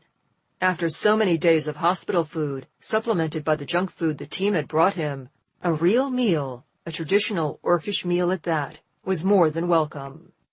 "Can I help you?" one of the men said, intercepting him at the door. "I doubt it," Chorm said absently, lifting his head to get a better whiff of the aroma of cooking meat. Irritation flashed across the sunglasses' lenses. It was quickly replaced with anger. Trorm looked down to find the man glaring up at him. "What are you trying to sell?" Trorm had no idea what the man was talking about. His silence did not go over well. The man glared up at him. Then, very slowly and very loudly, said, "What do you want?" "Inside," Trorm said. "That ain't happening," the man said. As he spoke, the other contractors closed in. Some were still holding their tools. They didn't look like warriors, but Trorm recognized men readying for a fight. "Trorm, you're early!" Abigail bolted from the doorway and threw herself into a bodily embrace. Trorm suspected that had he been human, she might have staggered him, or perhaps even knocked him off his feet. "We were supposed to come pick you up this evening." Trorm jerked a thumb at the Draco truck. Abigail slapped his chest. "You're not supposed to be driving yet." "I can drive fine," Trorm said. She glared up at him. "I didn't need to. The Draco truck can drive itself." She shook her head. "You kept the damn truck and made it drive you home. You're such a freaking boy." Happy. Trorm had no idea what that last comment was supposed to mean, and the sunglasses didn't offer any real clarification, so he shrugged. "You, know this guy?" the contractor asked, sounding uncertain. "He lives here," said Lillian from the doorway. "When we were attacked the other night, he fought off our attacker. That's what happened to the room you're fixing." The man blinked, then eyed Trorm's staff with new, wary understanding. Oh. That wasn't quite how Trorm would have described events. Then again, he didn't know what story the Maddens wanted to put out. The way Lillian put it, though, it made it seem like she hadn't been right there, fighting as well. As if Trorm had single-handedly defeated their foe and been the one to put the hole in the floor. Was she trying to protect her mother's reputation or enhance his own? The men certainly seemed to be backing down now. "You're early," Lillian said to Trorm. Lillian Madden, gender, female, emotion, happy, surprised. Interest level, 6. "So I've been told," Trorm said. "Is that pork and cactus fruit I smell?" "We couldn't find anywhere that sold antelope steak," Lillian said with a grin. "Believe me, we looked," Abigail piped up. Her arms were still around his torso. Abigail Madden, gender, female, emotion, happy, interest level, 10. "What's the occasion?" Trorm asked. "Did you perform a deed in the name of Thodos worthy of celebrating?" For a moment, Lillian's expression fell. Disappointment. It vanished quickly, and she fixed him with a flat stare. "Trorm, we're celebrating you." He blinked. "Me? What did I do?" "You want the long list or the short list?" Abigail said, then went on without waiting for an answer. "You protected us at the stag back when Arlen attacked. You fought off the living spell when it attacked us. And you got our mom back." "I'm especially grateful for that last one," Tricia said, coming to stand next to Lillian. Tricia Madden, gender, female, emotion, happy, grateful, interest level, 5. She cocked her hip, and Trorm couldn't help but take notice. Tricia wasn't trapped in a teenager's body anymore, nor was she aged back to where she'd been before. As a teenager, it had been easy to dismiss her appearance. She was young and angry and the enemy. Before that, while far from unattractive, she was decidedly maternal and old enough to command her home with respect. Now, it was like looking at a new woman. Both of her daughters were beautiful, but neither made an extra effort to enhance their beauty. Neither wore makeup, or at least not a lot.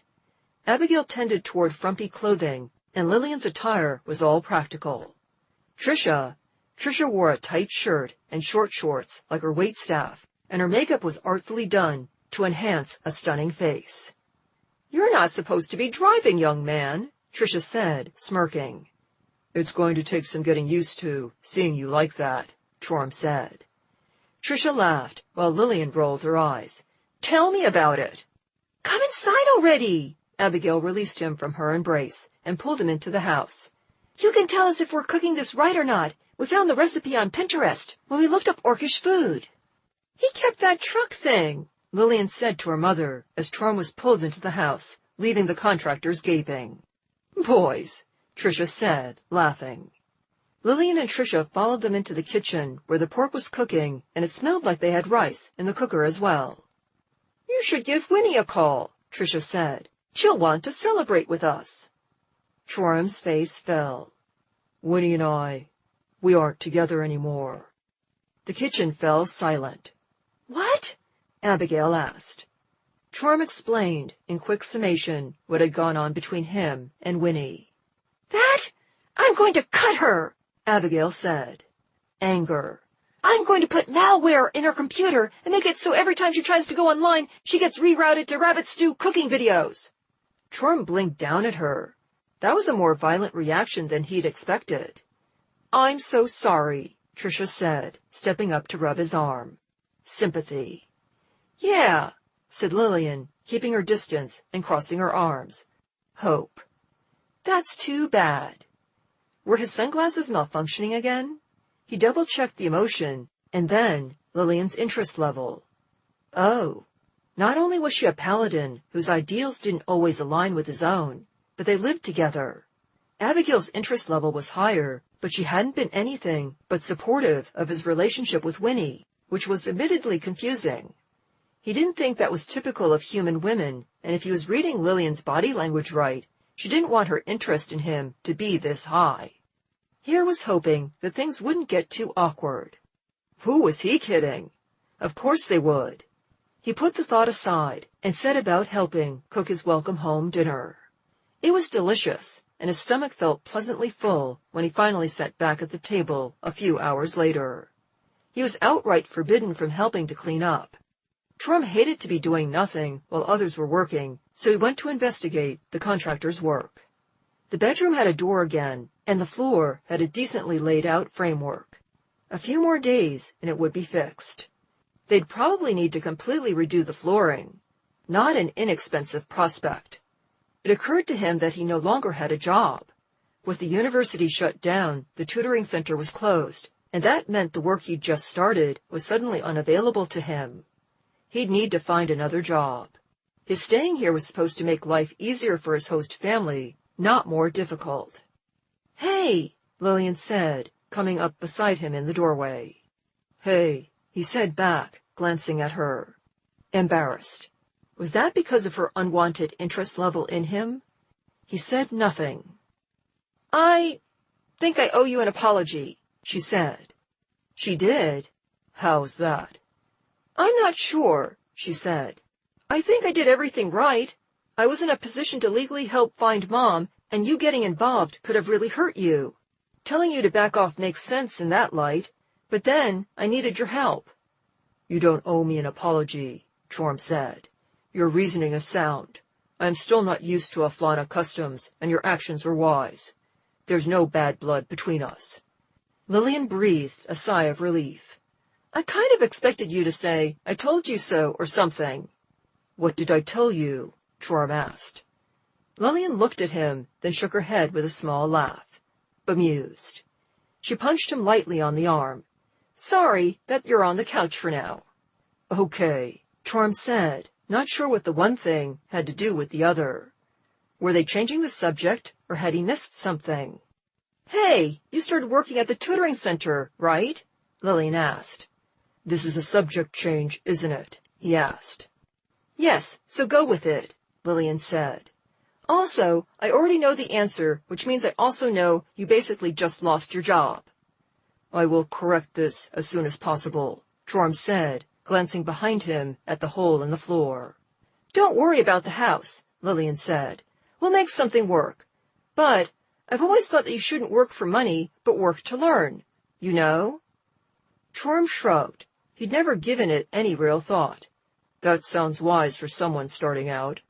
"I think I can get you an internship with the police," Lillian said. "A paid one. You wouldn't make more than you would at the tutoring center, but you'd learn a lot more." "Wouldn't my citizenship be an issue?" Joram asked. "No, you're a student, and this is just an internship," she replied. "Besides, a few of the guys owe me favors." "I'd be grateful," Joram said. Lillian nodded and left him. Joram fell asleep on the sofa later that night, still thinking over what all this new job might entail. He awoke to the feeling of lips pressed into his. He met the kiss instinctually, reaching up to pull his kisser into his body. She melted into him, warm and soft, her full breasts pressed into his chest. His hands went around her, sliding up underneath her shirt to the bare skin of her back. Bare skin, not fur. This wasn't Winnie. The thought pulled him to full wakefulness, and he sat up, tossing his kisser back to the end of the sofa. Tricia Madden giggled and fixed her hair. "You're not a bad kisser," she said, smirking. There was something about her tone that wasn't right. He grabbed his sunglasses and put them on. Trixie Madden. Gender, female. Emotion, interest level, 8. "Trixie," he said. She giggled again. "Oh, damn. I was looking forward to watching Tricia when you came on to her later." Trom's brain worked fast. "You're still alive. You're inside Tricia." He thought back to when he'd looked at Tricia with the sunglasses earlier. It had been her name there then, not Trixie. "Does Tricia know?" "Damn, you really are the full package," she said, reaching out to run a hand over his arm. "Mind and muscles. Trom stood up and grabbed her. "Ooh, rough play," she said. Trom picked her up and started for the stairs.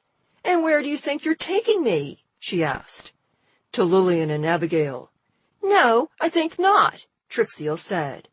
"Why's that?" Trom asked. "For one thing, I'll play like I don't know what you're talking about," she said. "For another, I'll hurt Tricia if you give me away." Trom froze. "That's right," Trixie said. "Now put me down. I'm not a sack of potatoes."